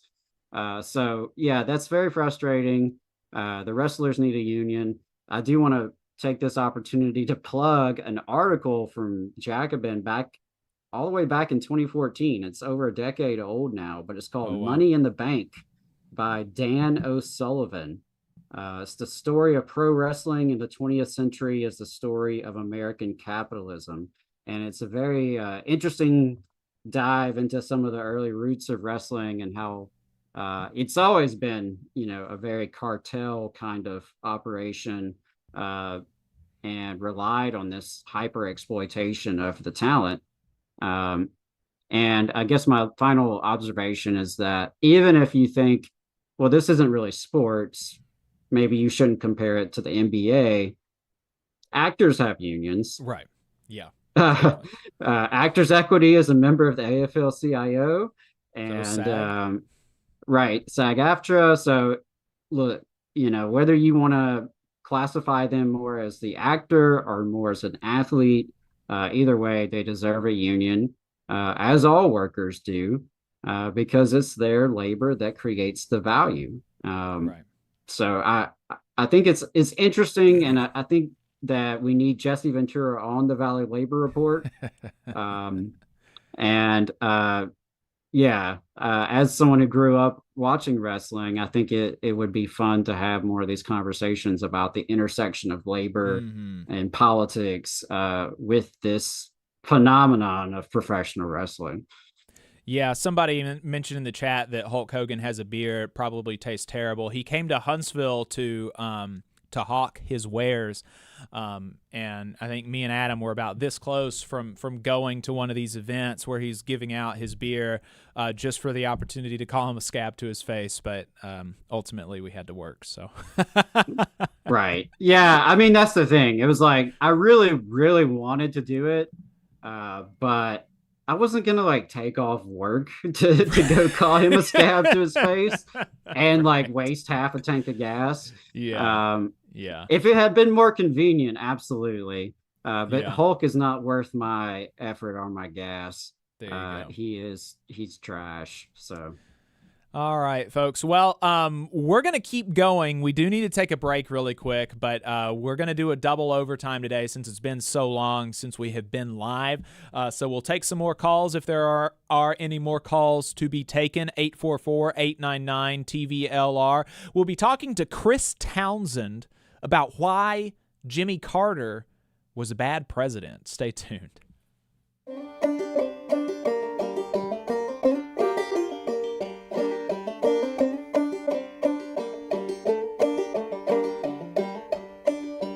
Come on, you poor workers, good news to you I'll tell, how the good old union has come in here to dwell.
Folks, welcome back. My name is Jacob Morrison, here with my co-host and fellow agitator, Adam Keller. Talking about Jimmy Carter, Miguel says, let's be honest, going back in time, some of those presidents didn't even exist. I'm not sure. Not sure what that means exactly. Steve says, which is why it's screwed now. He also didn't help the air traffic controllers, which is why they voted for Reagan. Indeed. Yeah, that's true. We'll talk more about that, I'm sure, with Chris. First Amendment said, O'Brien interview with Carlson explains why he didn't like Carter. No, not really. Dr. Mad says the U.S. never should have owned it. It should have been owned by Panama or some alliance like the UN or South America. It's too pivotal to global trade to be owned by U.S. Yeah, I think that makes sense. People gave him a lot of crap for Jimmy Carter giving back the Panama Canal. But, like, I'm pretty sure the U.S. agreed to do that. Like, he just upheld the contract that the U.S. had with Panama. So I don't know. But talking about, the Panama Canal and Greenland and everything like that, this has been really frustrating for me because as Donald Trump has been, there's lots of thoughts going through my head as these conversations are happening, and Donald Trump is threatening the use of military force to take over the Panama Canal or Greenland. And, my first thought is that, okay, this isn't going to happen. This is just Trump blustering. And, I shouldn't take this very seriously. But also, then immediately following that, my thought is, this guy is the freaking president-elect, and he is not ruling out military force to take over Greenland and the Panama Canal. Like, that is a problem, and that should freak people out. And then immediately following that is that, well, he wants you to freak out about that so that you're not talking about the fact that he is no longer talking about lowering grocery prices, which is the whole thing that people supposedly people didn't vote for Kamala Harris because they were so upset about inflation and they wanted solutions to their economic problems and things like this. And ever since the election, Donald Trump has just totally kind of set all of the economic stuff to the side, and he's doing all of this kind of crazy stuff. And, like, it's just so frustrating. And like, being, like, people use the phrase being gaslit probably too frequently, but I feel like I'm being gaslit, especially by like the Trump defenders who are saying, it's not a big deal that our president-elect is talking about using military force in Greenland because he's obviously not going to do it. So it's not a big deal. And I count among those Dale Jackson, who tweeted, Democrats who caused absurd inflation, he of course doesn't believe that, are going to say, yeah, how does this bring down grocery costs for 4 years, and the media will repeat it without either group acknowledging how dumb it is. Good luck with this disingenuous garbage. And it's like, okay, for one, obviously the Democrats didn't cause inflation.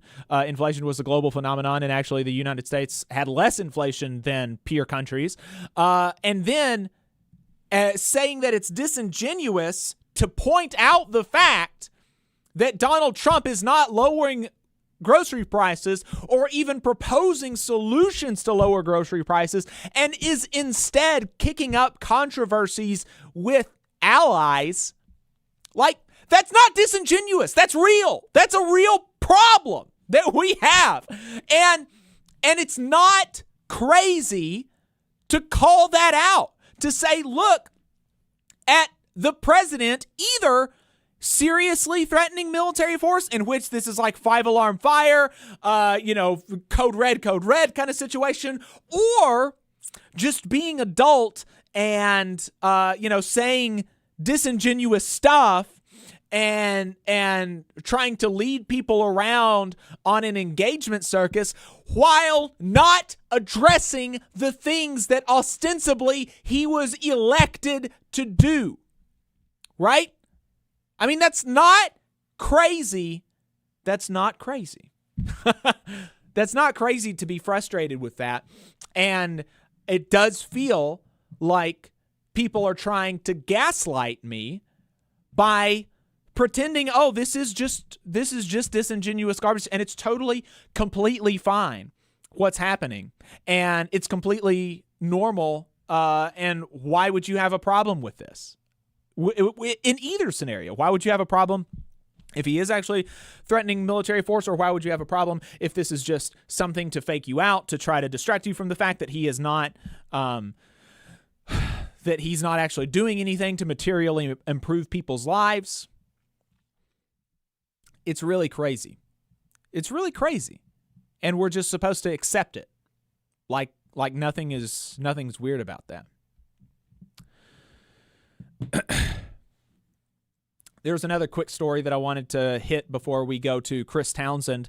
And that happened like on Christmas. You know, there was this big H-1B conversation. We might talk about that a little bit later in the program. I have some clips from Sean O'Brien on Hassan Piker's show and on Tucker Carlson that I want to try to play. And so might have an opportunity to talk about it then. But there was this big H-1B conversation.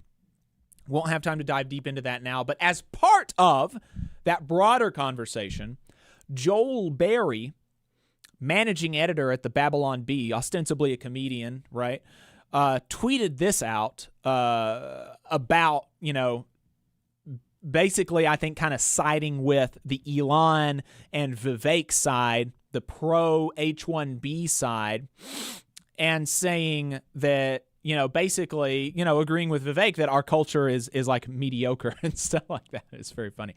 He said, quote, "I see UAW workers striking for a 4-day work week and marvel at how pathetic it is. I think, do these people not realize how hard people in the rest of the world work just to afford to eat? Do they not understand what our founding fathers gave up to win freedom for their children?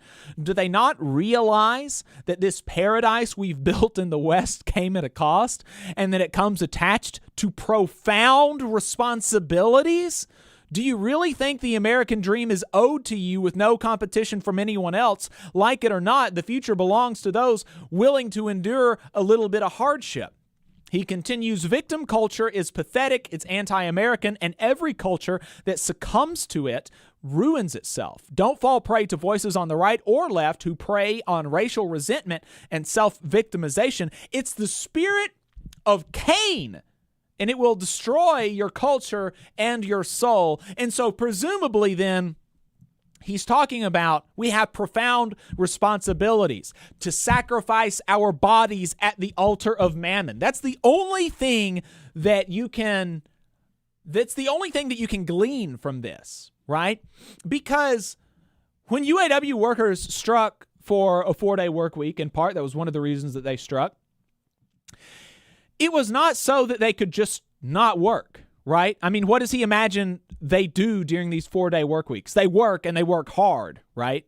And so why would, you know, if the companies can withstand it, why would the workers not push to work less, right? And that is actually, doing that fight is a sacrifice. He's talking about, do you not understand what our founding fathers gave up to win freedom for our children? When people fight for shorter work weeks, when people fight for paid leave, when people fight for retirement, those are real fights, and it takes a lot of freaking work to make that happen. It didn't just happen that UAW members won a pension. That was not bequeathed to them. They had to fight for it, and some of them literally had to die for it. And then all of these things are also freedom. When you are able to take leave from work and not have to clock in and work for some company and make somebody else profit, that is freedom. And you are able to do with that what you want. That is a part of freedom, being able to actually affirmatively move through the world in the way that you would like to, instead of being shackled by your employers. And so it's just so freaking gross. And, of course, there's an easy hit here because this guy, he's the comedian, managing editor for the Babylon Bee, Hardy Har. It's this guy doesn't actually work hard. And, he says that he was like a Marine vet or whatever, and he had some other blue collar jobs and blah, blah, blah, blah, blah. And so, maybe he did. And so, I'm not going to take that easy hit, but it's just so, but, even if you did these hard things in the past, it's still like coming from the position that you are in, being very wealthy and having a clickety-clack job, doing, what presumably you're very passionate about. It cannot not come across tone deaf that you are saying UAW workers should have to work at least 5 days a week, right? If you oppose the 4-day work week, then presumably you must think they have to work at least 5 days a week, maybe even 6 or 7 days a week. And like, for what, right? For what? So Jim Ford the third can buy another yacht? Come on. Seriously, it's just, that's pathetic. He says the culture of fighting for more freedom from work is pathetic. I think that what he is doing is pathetic. It's really gross. Well, it's bootlicking. It's total bootlicking, and it's about a race to the bottom. And I hate when folks do that and they say, well, other folks have it worse. Right. It's like, okay, but they shouldn't either. Right. What about that?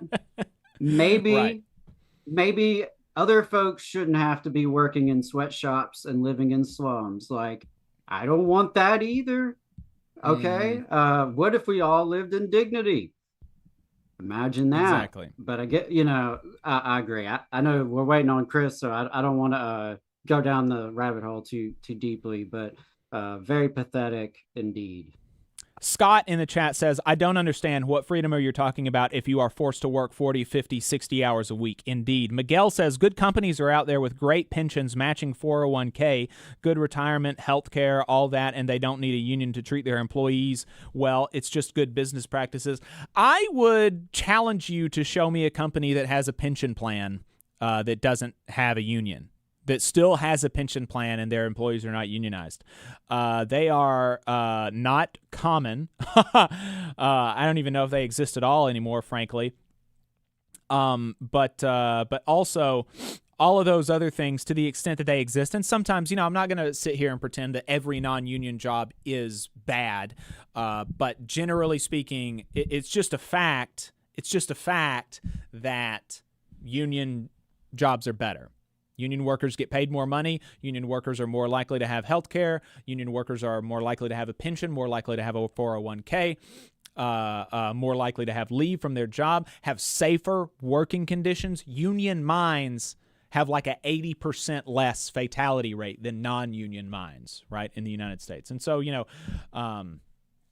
it's all better when workers have a say on the job. And that's all that a union is. It is like workers have some amount of control on the job and some voice. And it's not all at the discretion and the whim of the employer. I think it's fundamentally unjust where you have these situations where employers can just willy-nilly dictate all of the terms and conditions of employment and can change them whenever they want for whatever reason. I think that is unjust and it's bad in and of itself. Okay, so Chris Townsend, we have Chris Townsend on the line. Chris Townsend is a longtime union member. He has been the organizing director and political director for UE, as well as organizing director for the Amalgamated Transit Union. Chris Townsend, welcome to the program. Thanks again for taking the time to talk to us. Yeah, thanks for having me. We wanted to talk to you about Jimmy Carter. You were a union worker when Jimmy Carter was president. You wrote a piece in Jacobin magazine titled something like, and forgive me, I'm going to pull it up now, but it was something like Jimmy Carter was no friend to union workers like me, something like that. And so we're going to talk about his track record as president, and walk through some of these things that you mentioned in your article. But I guess the first thing is, and I am sort of glad that we were off last weekend so that we could talk to you now, because I think, at this point people have basically calmed down. I think that the 4th was 1 or 2 days after he had died, and I don't know that I would have wanted to have the Jimmy Carter bashing session 1 day after he died, but a week after he died I think I'm fine with. But let's just remind people, I think it's important to remind people why is it important that we go through this exercise of reminding people that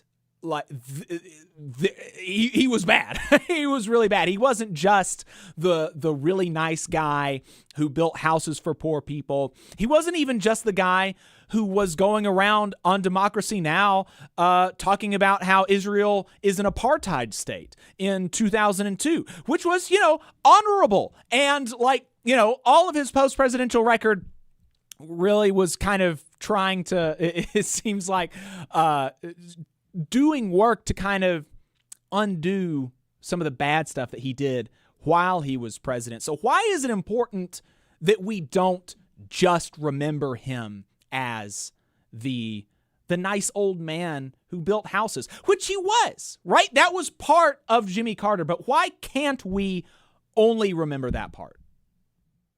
Yeah. Thank you to both of you. And I'm going to start indulging myself. I got my thank you letter for helping to kick in some support for the Valley Labor Report. So everybody listening and then watching, this doesn't happen out of thin air. And it's important that you guys cover this, because we've just finished the funeral of Carter after 2 years in hospice and 100 years old. I mean, certainly some milestones there, and probably everyone in the country saw some piece of that coverage. And I would submit that the coverage was in large measure factual, but it was a sin of omission. It didn't talk about any of the things that I'm going to talk about. And I suppose at funerals, that's the privilege of the families there. We're not trying to heap scorn on the guy, even when he deserves it. But he's passed from the scene now. And I guess I'll go back and say that when I heard that he was going into hospice, that's when I wrote this article. So this is a 2-year-old article. And you got the title right. It's on Jacobin. You can Google it up, or you can find it on my Facebook page. If you find Chris Townsend's Facebook, I've got it up there. It's been very, very popular worldwide, actually, which kind of surprised me. But I think there is, and there has been, a real suspicion about his record. Was it really all peaches and cream? Was it all building houses for homeless? Was it all speaking up on occasion for the Palestinian people? Was it all those things? Well, it was, but there is a very dark and unbelievably destructive side of Carter when he was president. And in the article, I sort of detail this. It's a very brief article. I wrote it as an obituary from a worker. I'm not a college professor. I don't write books and all this. I mean, most of our liberal left media is chock full of these folks. I was just a regular blue collar worker in high school, and then worked when Carter was president. And I started the article by sort of commenting that there was a great relief when he was elected in 1976. Remember, we had gone through the debacle of Watergate and the collapse of the economy, pretty much, the oil shocks, the energy shocks, and all this, and the beginnings of deindustrialization. And people were scrambled. Things that they never thought were going to fall apart and disintegrate were falling apart and disintegrating in front of their eyes. Here comes Jimmy Carter, the man from Plains, Georgia. Well, you had to root for him in a way, because he came from a non-traditional background in terms of running for president. And he had an interesting family. His mom was still alive, and they had Rosalind, his wife, and him had a young daughter. He had his sort of on-again, off-again drunken brother, Billy. And, let's not forget that the establishment media and both political parties worked very hard to destroy him to keep him from ever, going anywhere in terms of this, and they failed. And I think that was the longing of the American people, much like we have today, for a president who's authentic, honest, recognizes the reality of their situation, their declining situation. And anyway, this all ended up with Jimmy Carter being elected in 1976. And anyone who ever watches any of the old videos, the most remarkable thing that happened, and you'd have to remember, this was a big deal in the country in 1976 when their limousine was bringing them down, I believe, Pennsylvania Avenue to the inauguration. They got out and walked. Rosalind, Jimmy, and their daughter Amy, and they walked. I mean, this was just unheard of. We didn't have an emperor who was being elected. We had a more common man. So hopes were high. Well, I was young. I was still in high school at that time, and I was thinking, well, maybe this, couldn't get any worse than Nixon. All of that and the collapse of the economy. At that point in time, I was trying to figure out what I was going to do to make a living. When I got out of high school, I wasn't college bound. So in any case, Carter begins his governance in 1977. Well, it didn't take long for working people, the labor movement, liberals, the left, to realize that this guy was essentially declaring an end to the legacy of the New Deal. And he didn't verbalize it as clearly as that. But his first several years in office were characterized by some of the most anti-worker, anti-labor actions that you could imagine. He did fancy himself, and the label was affixed to him. He was the original so-called New Democrat, which we then later, especially under Carter, came to realize was a label for a very bitterly anti-union, anti-worker, pro-corporate Democrat. So this is where Carter came from. This was sort of this tricky political alchemy that they thought was going to save the Democratic Party.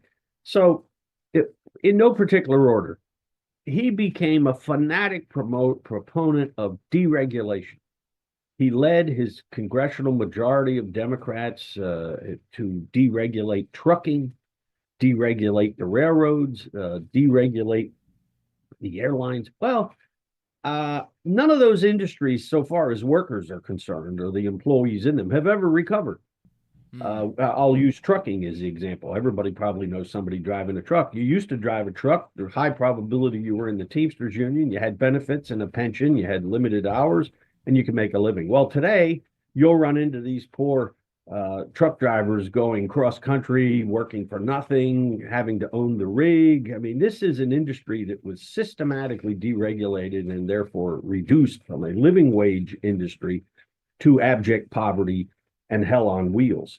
And rail, likewise. The railroad industry has never recovered. The workers now, I'm speaking about the workers. Of course, corporate profits in all three of those industries are through the roof. So Carter served those industries very, very well. And the labor movement at that time was sort of dumbstruck by this because they had sort of naturally expected, I'm speaking of the labor leadership in 1977, 78, they sort of expected Carter to perform according to his expected promises, sort of like, we're going to get in there and we're going to promulgate labor law reform. We're going and I should say for listeners and viewers, eventually, all of these problems that I'm referencing were only a tiny scale compared to what we have today. We have all of these same problems today, 1,000-fold magnified over the 40, 45 years, but it was still a shock to us at that time. So Carter had led everyone to believe he was going to support labor law reform, meaning he was going to make it legal and possible again in a significant way to join a union and organize a union, push back. Well, he abandoned that because it became inflationary. He was dealing with inflation. He had inherited, massive deficit spending from Nixon and Ford and the endless war in Vietnam, billions and billions blown on that. And in any case, as most Democrats are prone to do, the sacrifice was not equal. Prices were only marginally limited and wages were suppressed in Carter's effort to push that down. So this, of course, aggravated people. You literally, I remember as a kid, you could go to the store week to week and see the prices of things going up. Nothing rattles people like that. We just saw in the recent election the impact of inflationary processes on the way people think. He also abandoned the building trades union. There was some legislation that back then was known as the Common Situs Picketing Bill. This would have allowed and continued to allow the building trades to go out and picket non-union sites, work sites, and continue to organize and be a factor. Well, that was banned, and anyone listening who's in the construction industry, and you're now stuck with the two-gate system where if there is a union contractor, it has to go through this gate, another gate. Well, this was the result of Carter, so that now the building trades have really been cowed and reduced in size and influence. Residential work on the building trades has been lost. So we can thank Jimmy Carter and his abandonment of the Common Situs Picketing Bill for that. So in any case, rounding out and I'm summarizing, of course, but rounding out the Jimmy Carter resume was his unbelievably catastrophic foreign policy, which of course does impact domestic policies and the domestic situation. He picked up where Nixon and Ford left off, propping up the Shah of Iran, a medieval character, torturer, repressor. And then Carter, I guess, thought he was doing him a favor and allowed the Shah to come into the United States after he had been unceremoniously overthrown.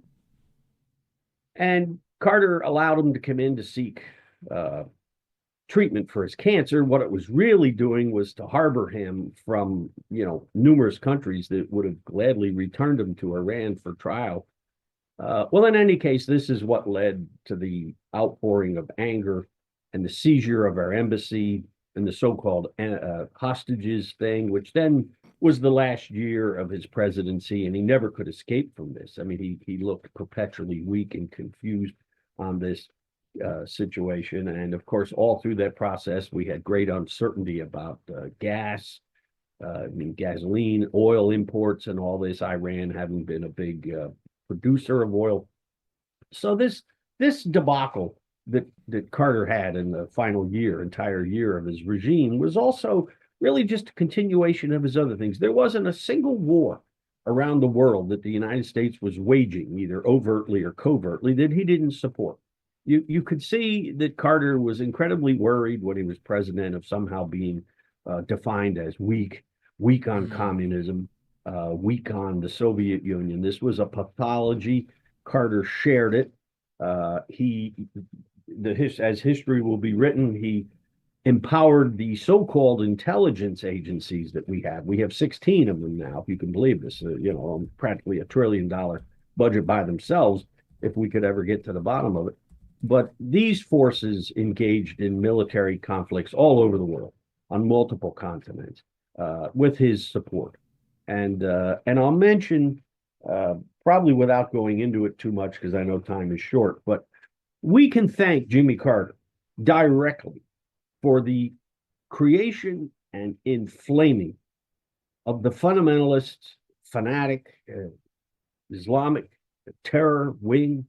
It was fomented and created by Carter's White House, Zbigniew Brzezinski, who I believe his daughter now is on one of the MSNBC shows, Micah Brzezinski. Her father, Zbigniew Brzezinski, was the right-hand man of Jimmy Carter.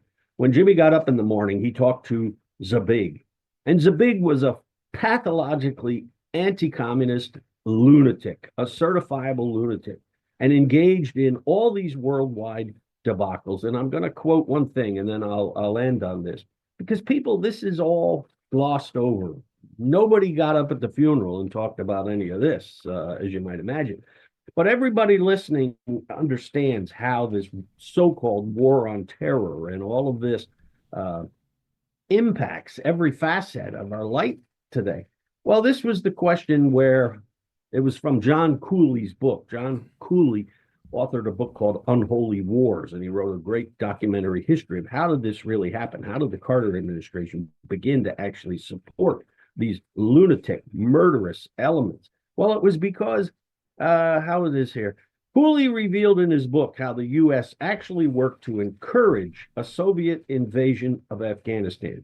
Carter's national security advisor, Zbigniew Brzezinski, an anti-communist fanatic, admitted in 1998 that the secret reality is that on July 3rd, 1979, President Carter signed the first directive for clandestine aid to the enemies of the pro-Soviet regime in Kabul.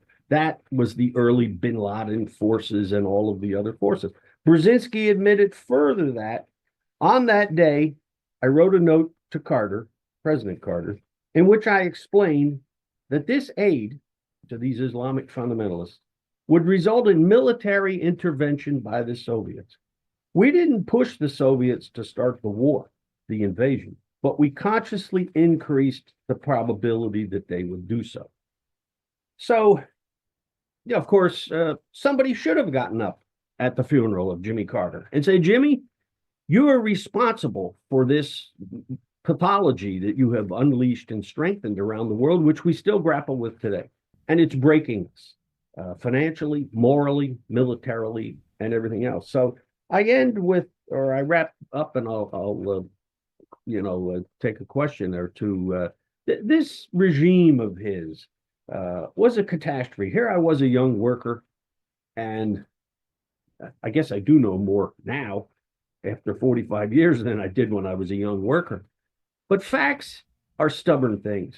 And this man's regime, rather than being the post-Nixon regime that might have revived the New Deal, helped revive the labor movement, strengthen the internal economy and whatnot, no. It took a right turn into war and pestilence and debt.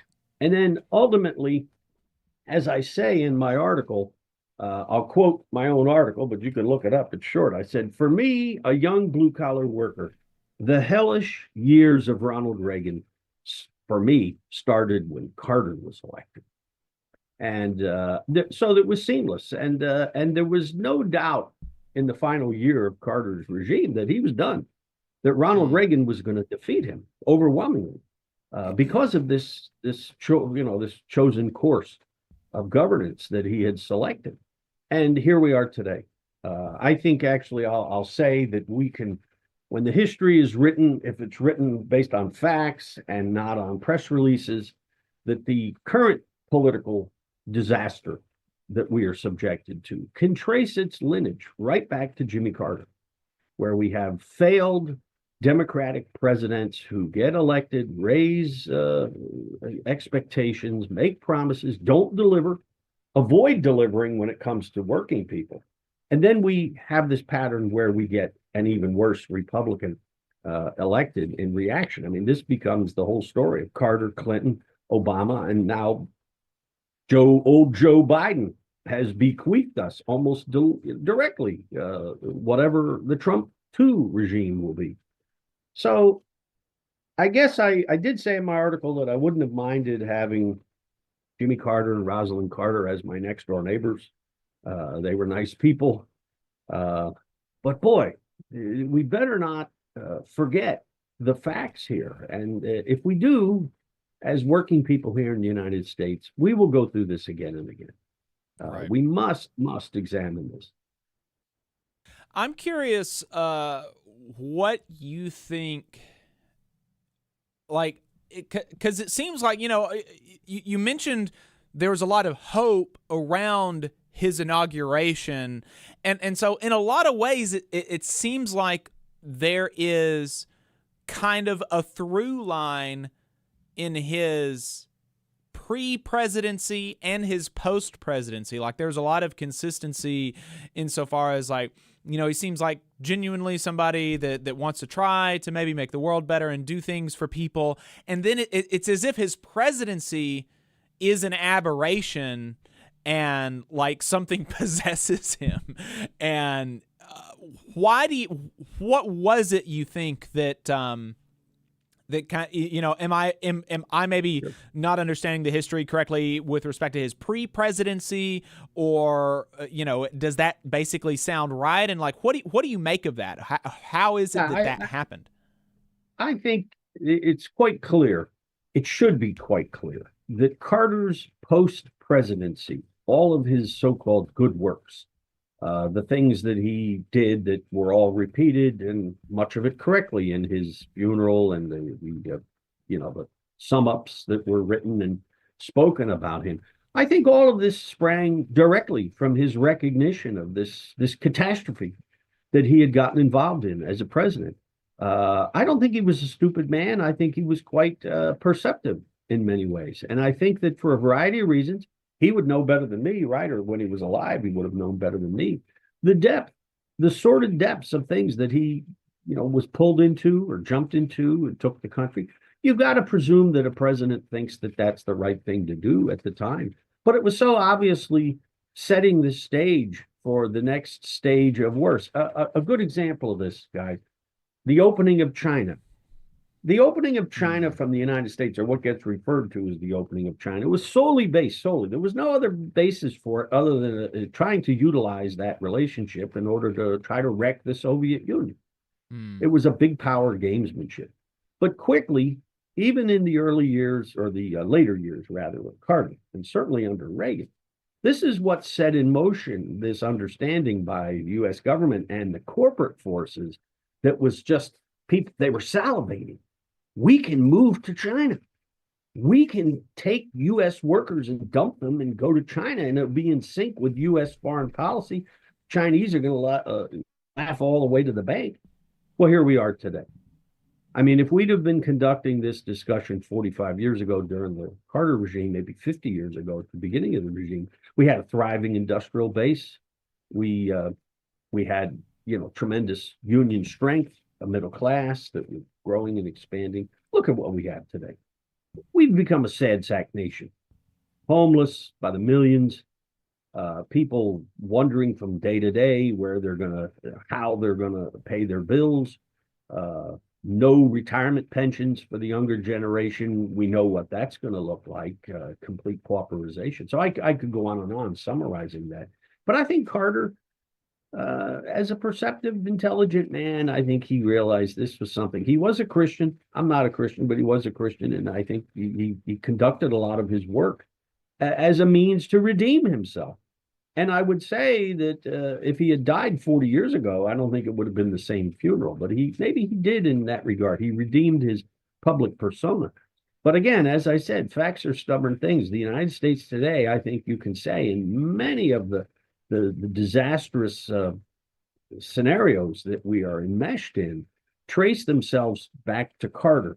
Even if we don't want to hook the thing around his neck as if he had started this, he magnified 1,000-fold all of these horrible trends that he inherited rather than confront them. So as a young worker, I have no forgiveness. And I also, I didn't mention, but I'll mention that for me, I was already a trade union member and a activist and whatnot. And Carter, or I guess I was still in high school. He thought it was a good idea to revive the draft. So here it had only been a few years since the genocide that we had waged in Vietnam had ended ingloriously, and that wasn't very popular. So then they shortened it, not to a revival of the draft, but a revival of registration for the draft. So then this was saddled on us by Democrats and Republicans as if somehow this was needed, as if somehow I was obligated to go along with this because these guys said so. Well, I never registered for the draft. Screw that. My uncle, who had been a combat veteran in Korea, he said, don't put the hook in your mouth if you're not going to go. So I didn't. And, I was visited by the FBI and other folks harassed. My family was harassed. It was all very low key, as many hundreds, if not thousands of others who refused that draft registration. But it was nonsensical. This was just a gratuitous surrender of Carter to the military forces and to the right wing, or to try to appease them somehow. I'll revive draft registration. So you can imagine, as a young man who had family friends that had gone to Vietnam, and an uncle that had been sent to Korea, and I mean, this wasn't going to happen for me. So by the time Carter left office, as far as I was concerned, good riddance. But then look at what we had. Ronald Reagan, we were off to the races. Reagan, Bush, and then Carter. It's been downhill ever since. So I wish that I could bring tidings of good news here to everybody. But again, we have to face this. This is how we've ended up where we are today, by not confronting it as far back as Carter. Right. Well, Chris Townsend, really appreciate you taking the time to talk to us today. Thanks very much. And again, everybody should support the Valley Labor Report. There you go. Send them a contribution. Thanks. Thank you very much. I appreciate it. Right. Bye-bye. All right. That was awesome. Yeah, I really enjoyed that, Chris, spitting facts. Oh, you guys I'm off. I can talk. Oh, yeah. If you had a couple I mean, other if you things. want to keep it going, you're still Yeah, on yeah. with us. But yeah, I just wanted to say that as you were leaving it, I really enjoyed it because I knew you had this planned, and I know you had said something to Jacob a while back. You'd written this piece, and so not to say I was looking forward to it. I wasn't looking forward to anyone's passing, but I knew when I heard the news, we're going to have a good segment from Chris. So yeah, I'll just reiterate for you guys and everyone, as a working class movement, labor, left, liberal, whatever we think of ourselves as, independent, we must challenge this itch that we have to engage in what I call good news only. It's natural, I suppose. Everybody wants to look for the positive. What's happening here that I might think. Well, look, there are periods in your life, and now might be one of them, where there isn't any good news. And I don't see that as anything that, is dangerous or somehow overwhelming. The question is, what are we going to do to push back? What are we going to do to roll this back? What are we going to do to dig fortifications and get ready? And I'll say, I know this is off the Carter piece, but it's when I saw Joe Biden at the funeral, and I thought, what a pathetic figure. Not pathetic because he's old. I'm going to get old, I hope. Not pathetic because he has to shuffle along. I'll shuffle along when I'm old if I get there. But pathetic because he's done nothing for months to dig fortifications, prepare for the attacks that are already following. He's allowed Trump and his lunatic fringe to essentially govern for the last couple of months. And where's the rest of the Democratic Party? Is there any plan? Is there any? No, there's nothing that I can discern. So I look at this and I think, okay, well, this is how we end up where we are. This is the sad high price of misleadership, political misleadership. So maybe people have to learn and relearn, and maybe that's part of it. But my experience with Jimmy Carter, I will say it was positive for me in the sense that is really what hardened me as a young worker, as a young man. And it steeled me for a lifetime in the labor movement of struggle and whatnot. And I probably wouldn't have ended up where I am today with all the things that I've done in the labor movement if it hadn't have been for Jimmy Carter, because it did come as a shock to me. I thought, wait a minute, this makes no sense. This is crazy. And I was borne out that it was crazy. And again, later in his life, like everyone else, I would see him doing this and that. And it was hard not to appreciate it. But on the other hand, it was just so bogus as far as I was concerned, because I had never forgotten at least the parts of his governance, his regime, that I actually was well aware of. I would venture to say, if I ever really did the homework, it was probably far worse than even what I thought it was, sadly. But here we are. So I just encourage working people, listeners, to just look for the facts. If they're not what you want to see, you must confront them. To engage in some other sort of thinking is dangerous, and dangerous to your well-being. Right. Chris Townsend, appreciate your time. No problem. Thank you. Yep. Had a couple other segments that we wanted to get to before we wrapped up here on the show today. So one of these is Sean O'Brien has been kind of making the rounds on different podcasts and stuff like that. And he recently was on Tucker Carlson's show. And, you know, I'm of a few different minds about some of the stuff that, you know, I think directionally, I think that a lot of the stuff that he said there, you know, the critiques of the Democratic Party was right as far as their kind of abandonment of people. But I do also, you know,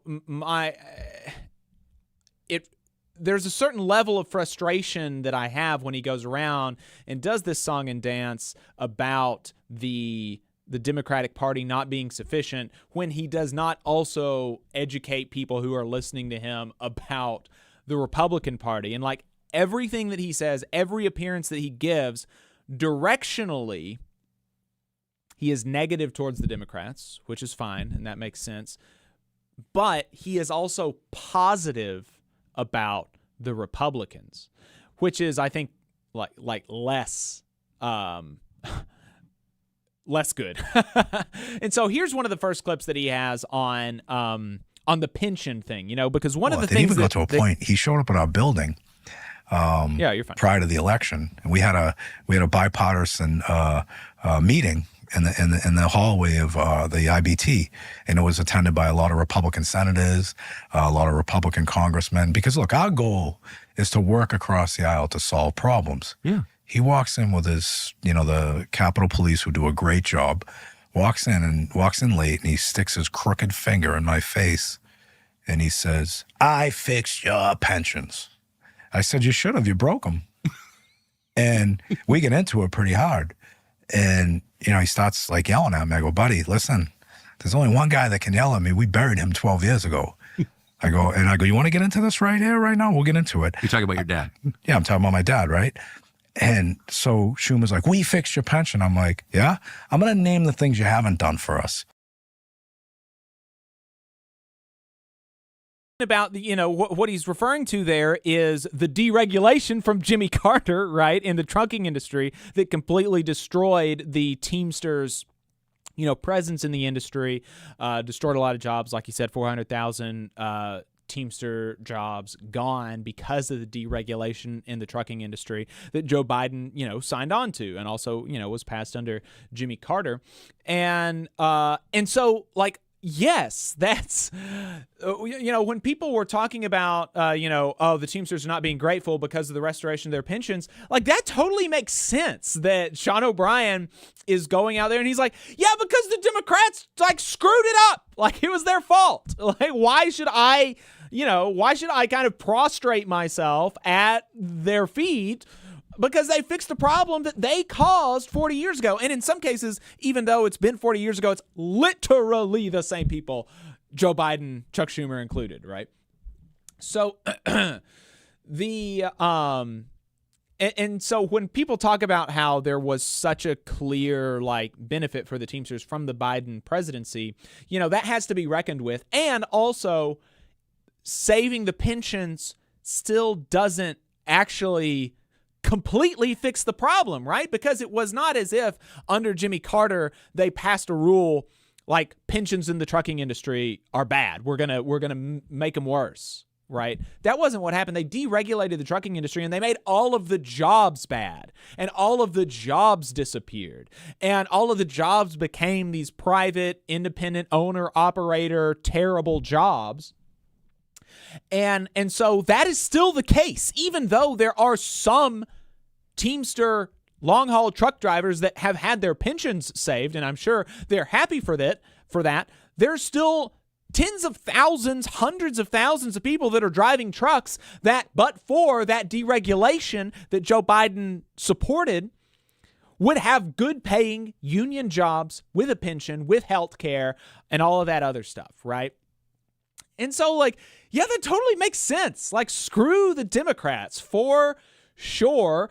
And it is, kind of just like Chris was talking about how we need to steel ourselves against positive only news. We need to steel ourselves against not being willing to criticize folks who are ostensibly on our side, who want us to believe they are on our side. And so there needs to be a lot of education about the fact that, yes, Biden saved the Teamsters pensions, but that was a problem that was caused by Democrats and Republicans, but Democrats were in charge when it happened, right?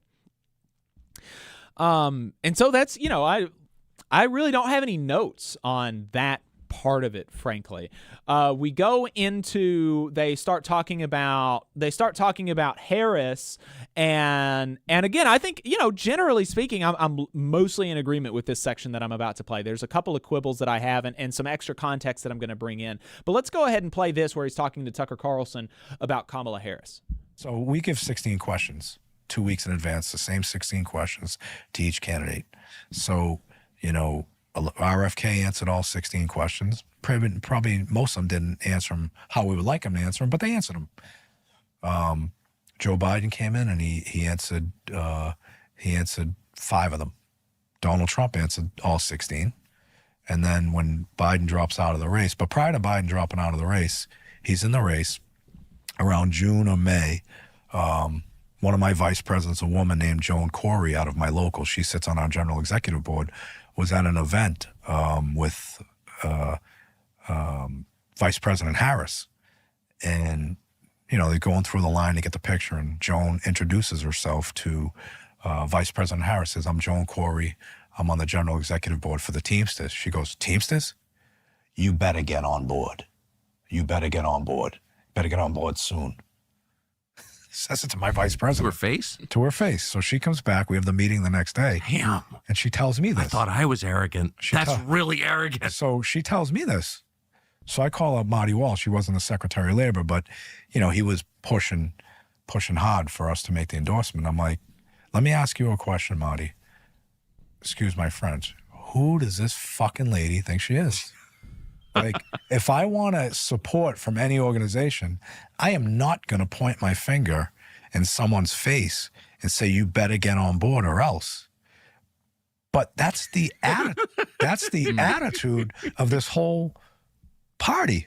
So fast forward, she finally agrees to come after we were putting pressure on her, basically, because I was doing interviews all over the place saying, we haven't got invited to the DNC. They haven't accepted our invitation for her to come to a roundtable, so she comes to the roundtable. Same format, same questions. Rank and file members are asking her questions just like they asked every other candidate. And they were trying to negotiate with us. She only wants to answer 3 questions. We're like, there's 16 questions here. So she answers 3 of them. And on the 4th question, one of her operatives or one of her staff slips a note in front of me. This will be the last question. And it was 20 minutes earlier than the time that it was going to end. Come on. 100%. And so just pause it there for a second, because, why do that, right? I mean, if you want to be president of the United States, and this is a huge organization, 1.3 million Teamsters, represents what is that? A 1/3% of the U.S. population right there. That's a big group of people. When you think about all of the family members and stuff, that's a lot of people.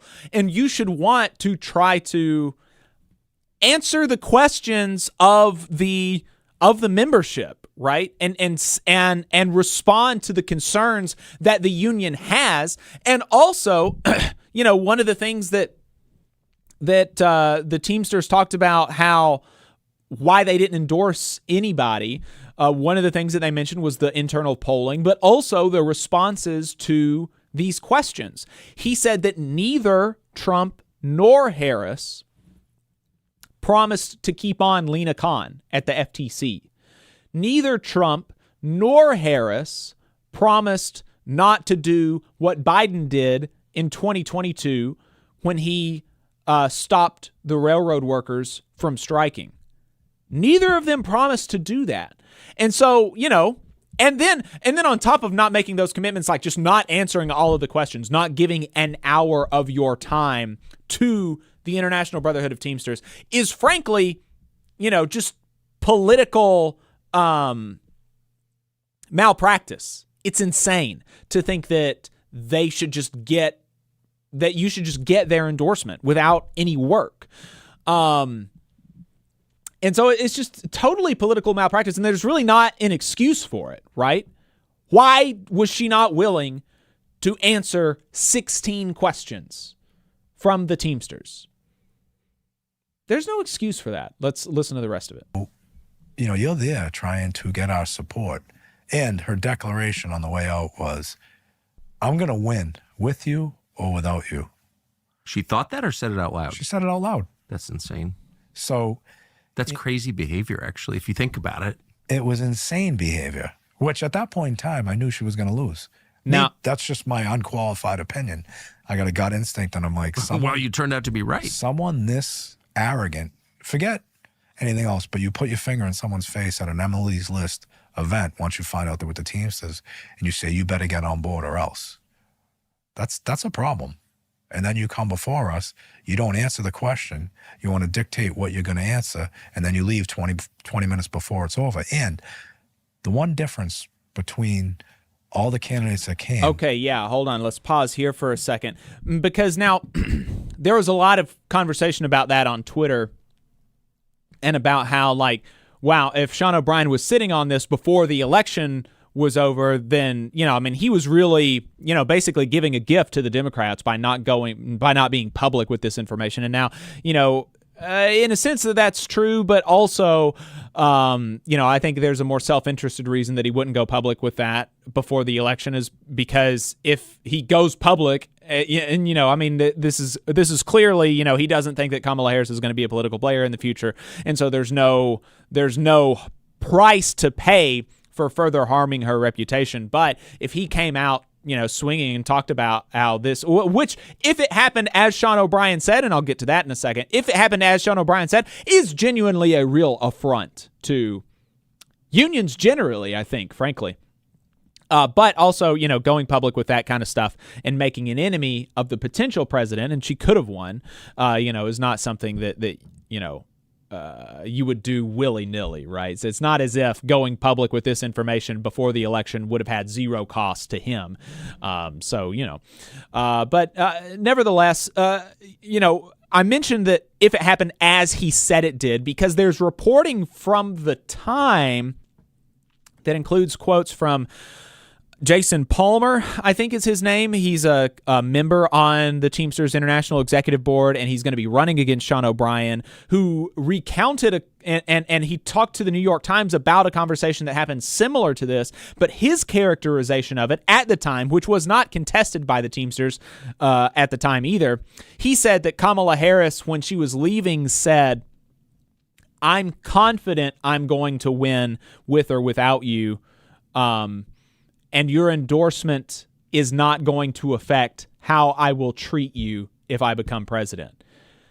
Which is like, you know, I mean, that's totally, both recollections of that event, you know, seem pretty close to one another, but the New York Times John Palmer version of it is actually basically exactly what you would hope to see from a candidate, right?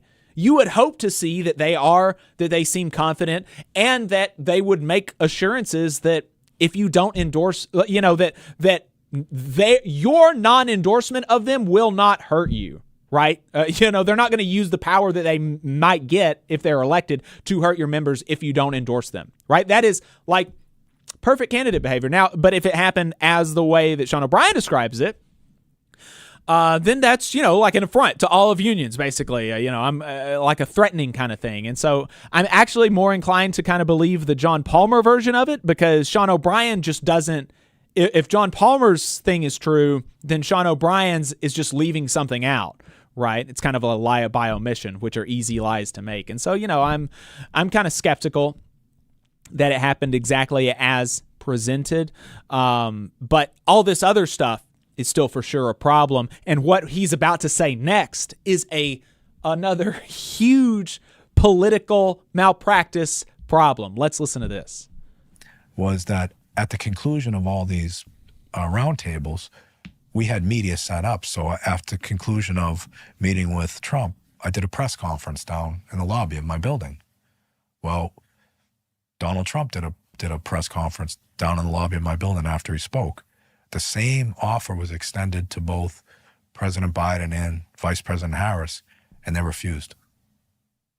So you're meeting with the biggest labor organization that you want, and you've got an opportunity for media to question you about how you felt the meeting went and what you wanted to achieve, and you don't want to speak to the media.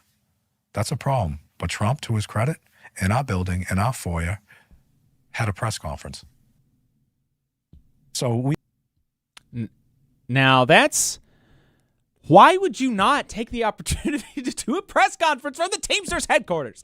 Like, that's crazy. When Trump was doing that press conference, now he says, no, Trump, to his credit, did the press conference. It's like, it's all win for Trump, and it's all win for Harris. Like, it's not like oh, kudos, you did a press conference from the union's headquarters. Like, that's all good for you. You don't get kudos to that. But that's crazy that you would give that up. That is insane. Why would you do that if you're Kamala Harris, especially knowing that you've got this whole narrative about maybe the Teamsters are going to endorse Trump. Maybe the Teamsters don't like Kamala Harris very much. Well, doing a press conference from the Teamsters headquarters would be a great way to kind of nip some of those news cycles in the bud, right? I mean, that's just crazy. Why would you not do that? Ugh.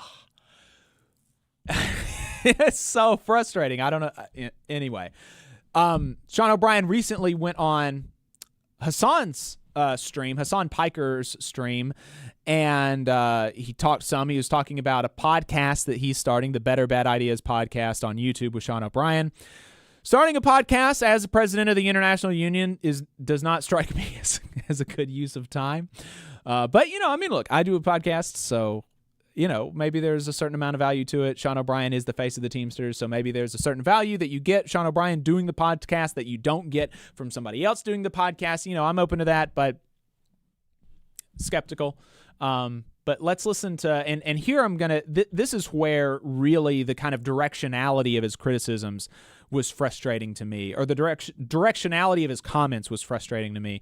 Here we're talking about the National Labor Relations Board and the vote that failed to reconfirm Biden's appointee, Lauren McFerrin, a pro-worker appointee to the National Labor Relations Board. That vote failed. They're talking about that, and then they're going to talk some about Josh Hawley. Let's listen to this clip. That happened where it was reported that the Democratic Party kind of dropped the ball. I'm just going right into it, by the way, where there was an opportunity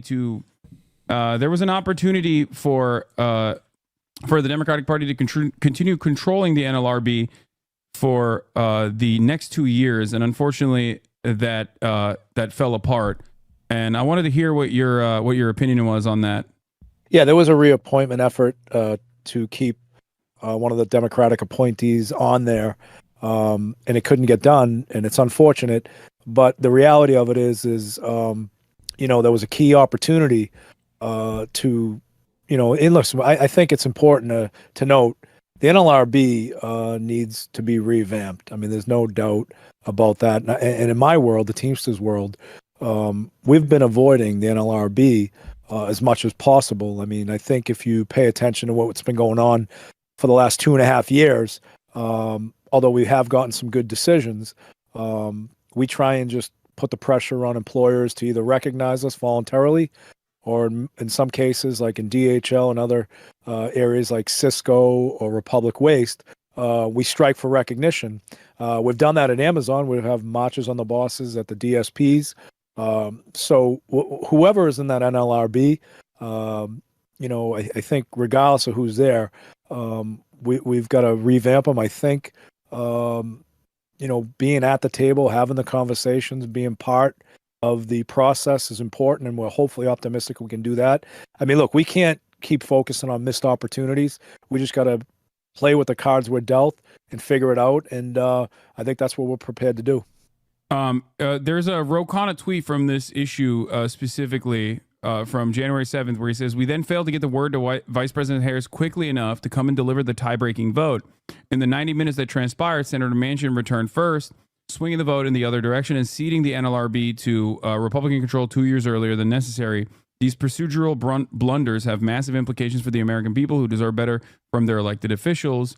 American workers deserve an explanation. Now, regardless, I'll pause of, it right there and just read on this whole thread from Ro Khanna, because he basically describes, like Hassan said, a procedural blunder that that may be the reason that we don't have a pro-worker majority on the NLRB. So he said, started off, due to an unforced error by Democrats, we lost the National Labor Relations Board 2 years earlier than we should have. This is a huge setback for the hundreds of thousands of workers across the country organizing for a better contract. Let me explain. The NLRB is America's leading labor law enforcement agency. In the last 3 years, union petitions have doubled because we have a strong NLRB that supports workers who choose to form unions and ensure that corporations allow free and fair union elections and protects union workers if big business retaliates against them. The term of our previous NLRB chair, Lauren McFerrin, just expired on December 15th.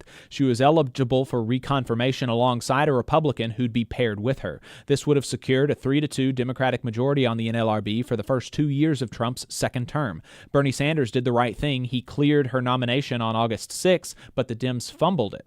On the morning of the 11th, Senate Democrats had a chance to move McFerrin's nomination vote through, which would have led to a secondary vote to confirm. Senator Vance, Roberts, and Manchin were absent that morning, but we delayed the vote for what I'm hearing described as no reason until both Vance and Manchin returned, deadlocking the vote at 49-49. We then failed to get word to Vice President Harris quickly enough to come and deliver the tie-breaking vote.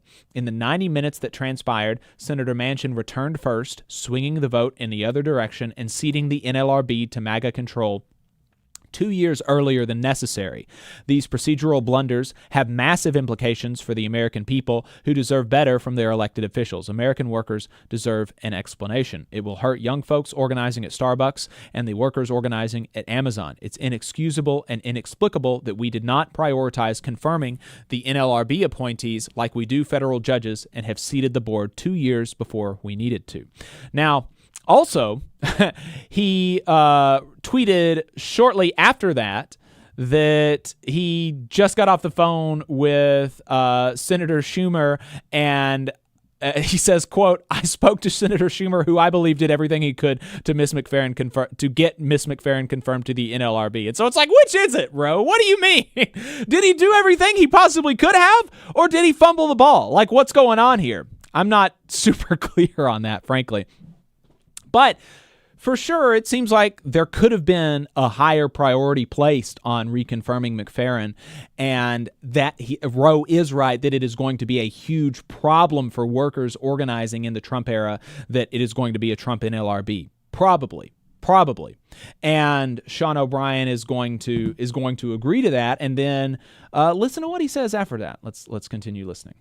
On the NLRB overall, it seems like Kamala Harris still had the opportunity to deliver a tie-breaking vote and chose or was not there to cast that vote. What is that? Does that track with at least your immediate involvement with Kamala Harris? Because you've been in rooms where you directly talk to Kamala Harris as well for labor-specific issues. Well, I mean, look, if you miss the bell or you don't show up for work in the real world, you're in trouble, right? There's no consequences for her. She should have been there. She should have done the right thing. And this is what the problem has been all along. Ro Khanna has been a great advocate for working people. I spent a lot of time with him. And look, he'd have the inside track on what actually happened. But, if you're expected to be there and you can actually make an influential decision, then be there regardless of whether you won the election or not. Now, we can speculate, or I could speculate, maybe she didn't care because she lost. I don't know whether that's true or not, but based upon my experiences and based upon the election results, maybe she just doesn't care anymore. And elections have consequences, and it's clearly a consequence of an election. Yeah. So here's the other side of the story. So in terms of Josh Hawley, you've talked about him with we even had a conversation about Josh Hawley where you believe that he is, you had a conversation with him, you believe that he's committed to the statements that we've heard from him very publicly about supporting labor unions. And I guess the question I have is, or at least the fears I have, and this is echoed by my friend Alex Press as well, that with the Trump-backed NLRB appointments or NLRB new NLRB judges, do you feel like there is something to fear with respect to the judges potentially opposing the Teamsters argument that Amazon is a joint employer of its drivers, specifically the ones that we're talking about with the strikes that are happening or were happening all around the country? I mean, the fear of the unknown obviously is not a comfortable position to be in. We're hopefully optimistic by having conversations with people like Josh Hawley, working bipartisan across the aisle, that we can convince and also support previous rulings that have determined they are in fact a joint employer. So time will tell, but I will say this about Josh Hawley. Josh Hawley, since the day we've been working with him, hasn't wavered on anything that we've asked him to do. He showed up at picket lines in Missouri. And look, there's a lot of Democrats that haven't done the right thing either. I mean, you mentioned Joe Manchin. That guy is. I think that was about where I was. That was all that I wanted to hear. And so, Adam, I guess I'm curious, judging from what Sean O'Brien was saying about Harris and Hawley, what would your guess be as to how Josh Hawley voted in the NLRB Lauren McFerrin nomination confirmation vote? Oh, okay. Adam may be having some trouble. Well, what my answer would be to that is I would think, my guess would be that Josh Hawley voted in favor of reconfirming Lauren McFerrin, because he said Josh Hawley has always done everything that we've asked him to. We love him. He's a great representative, blah, blah, blah. And then I'm really frustrated with Kamala Harris. She didn't do her job. She didn't answer the bell quick enough, blah, blah, blah, blah, blah. Josh Hawley voted against Lauren McFerrin. Like, not only did he not get there, it wasn't that he didn't get there quick enough to vote in favor of her. He got there. He was one of the people there originally, and he voted against her. He voted against her. And so it's like, what am I to make of that vis-a-vis Josh Hawley? What am I to make of that? Because now he's got this big, pro-labor framework for the 119th Congress, which is not as expansive as the PRO Act, but is all genuinely good stuff, right? Like, it's not as if, at least so far in the framework, we're going to have to see the details, but in the stuff that he's pushing around, it is all good stuff. It's not as if like, oh, there's some good stuff here mixed with some bad. It's all good. It's all good. And it would be great if it passed. That's why I don't think it will. And why I think that now Josh Hawley has another news cycle about how, I've done this great thing to support union people. And it's all performative so far, right? He materially, by voting against Lauren McFerrin, if he had changed his vote, she would have been confirmed, right? If Josh Hawley had changed his vote, we would have a pro-worker majority on the NLRB right now and for the next 2 years. What am I to make of that, right? Because we're talking about all of this stuff that he's done that's pro-labor, and all of it is performative. All of it is talking about like, oh, he walked a picket line. Like, that's great, but it's performative. He's done this big pro-labor framework. It's great, but it's performative. We'll see. And if he could have brought 2 or 3 or 4 GOP senators along for a plan like this, that probably would have passed. Why wasn't he working with Chuck Schumer to make something like that happen? That's why I am so skeptical of the pro-labor turn from people like J.D. Vance and Josh Hawley, because so far it has not materialized into anything. Right? At least with Joe Biden and the Democrats, we have something. We do at least have the pensions being saved. We at least had a pro-worker majority on the NLRB. You know, like, those are real things. And so far, we have not seen any real things from Josh Hawley and these so-called pro-labor Republicans. So there you go. Very concerning, and we'll continue to follow the stories as they develop. Appreciate everybody for tuning in, and really appreciate appreciate Ben hanging out with us in the box. Our normal board op was not able to drive in today because of the roads, so appreciate Ben being here. And Adam, did you have anything you wanted to say before we wrapped up? No, but just to add that I really appreciate what you just said about the performative versus, like, it's more style over substance is what I'm seeing. And I think you're right to point to that, because, you know, it's one thing to put out like a press release or to float out, you know, a framework that maybe isn't going to go anywhere, versus an actual vote, right? A concrete step that you can take that's going to make a real difference. So I think you're right to point to that. And then, other than that, as we wrap up, just want to say I appreciate everybody who did stay along with us. Appreciate all the folks participating online, and looking forward to next week. Hopefully, no winter weather, and we can be back in the studio, you know, full team and back up into routine. So looking forward to that. And welcome again to any new listeners we got this weekend, and looking forward to next. One more thing as we wrap up, I'll respond to this comment in the chat. It's smart to work with the incoming president to get more pro-labor leaders in power. Trying is okay. I agree with that. Okay, I have never been opposed to Sean O'Brien having meetings with Josh Hawley or Donald Trump. My only concern with it is about the obfuscation that is happening, right? Because, listen to that. Listen to his appearance with Hassan. Directionally, everything that he says about the Democrats, minus a nice sentence about Ro Khanna, is bad. It's all bad. Directionally, everything that he says about Josh Hawley and by proxy the Republicans is good. And so what am I to take from that? If you're just listening to that, the thing that you come away with, the thing that you walk away from that conversation with is Josh Hawley is better on labor than Kamala Harris.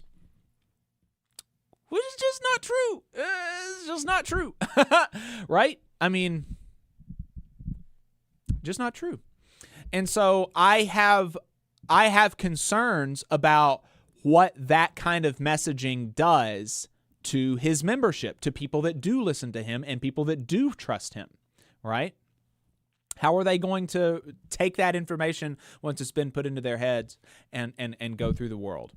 We need to kind of accurately assess stuff, and that's my concern. I have zero problems, and I meet with Republicans, and I am probably, a lot. I don't think a lot of people know this, but I'm president of the AFL-CIO in North Alabama, and I am considering putting out a press release about Josh Hawley's pro-labor framework for the 119th Congress and saying this is good. Our senators should support it. Right? And so, look, I'm totally fine with, we need to get wins where we can get them. But we also don't need to, obfuscate, right? And be dishonest about what's going on, right?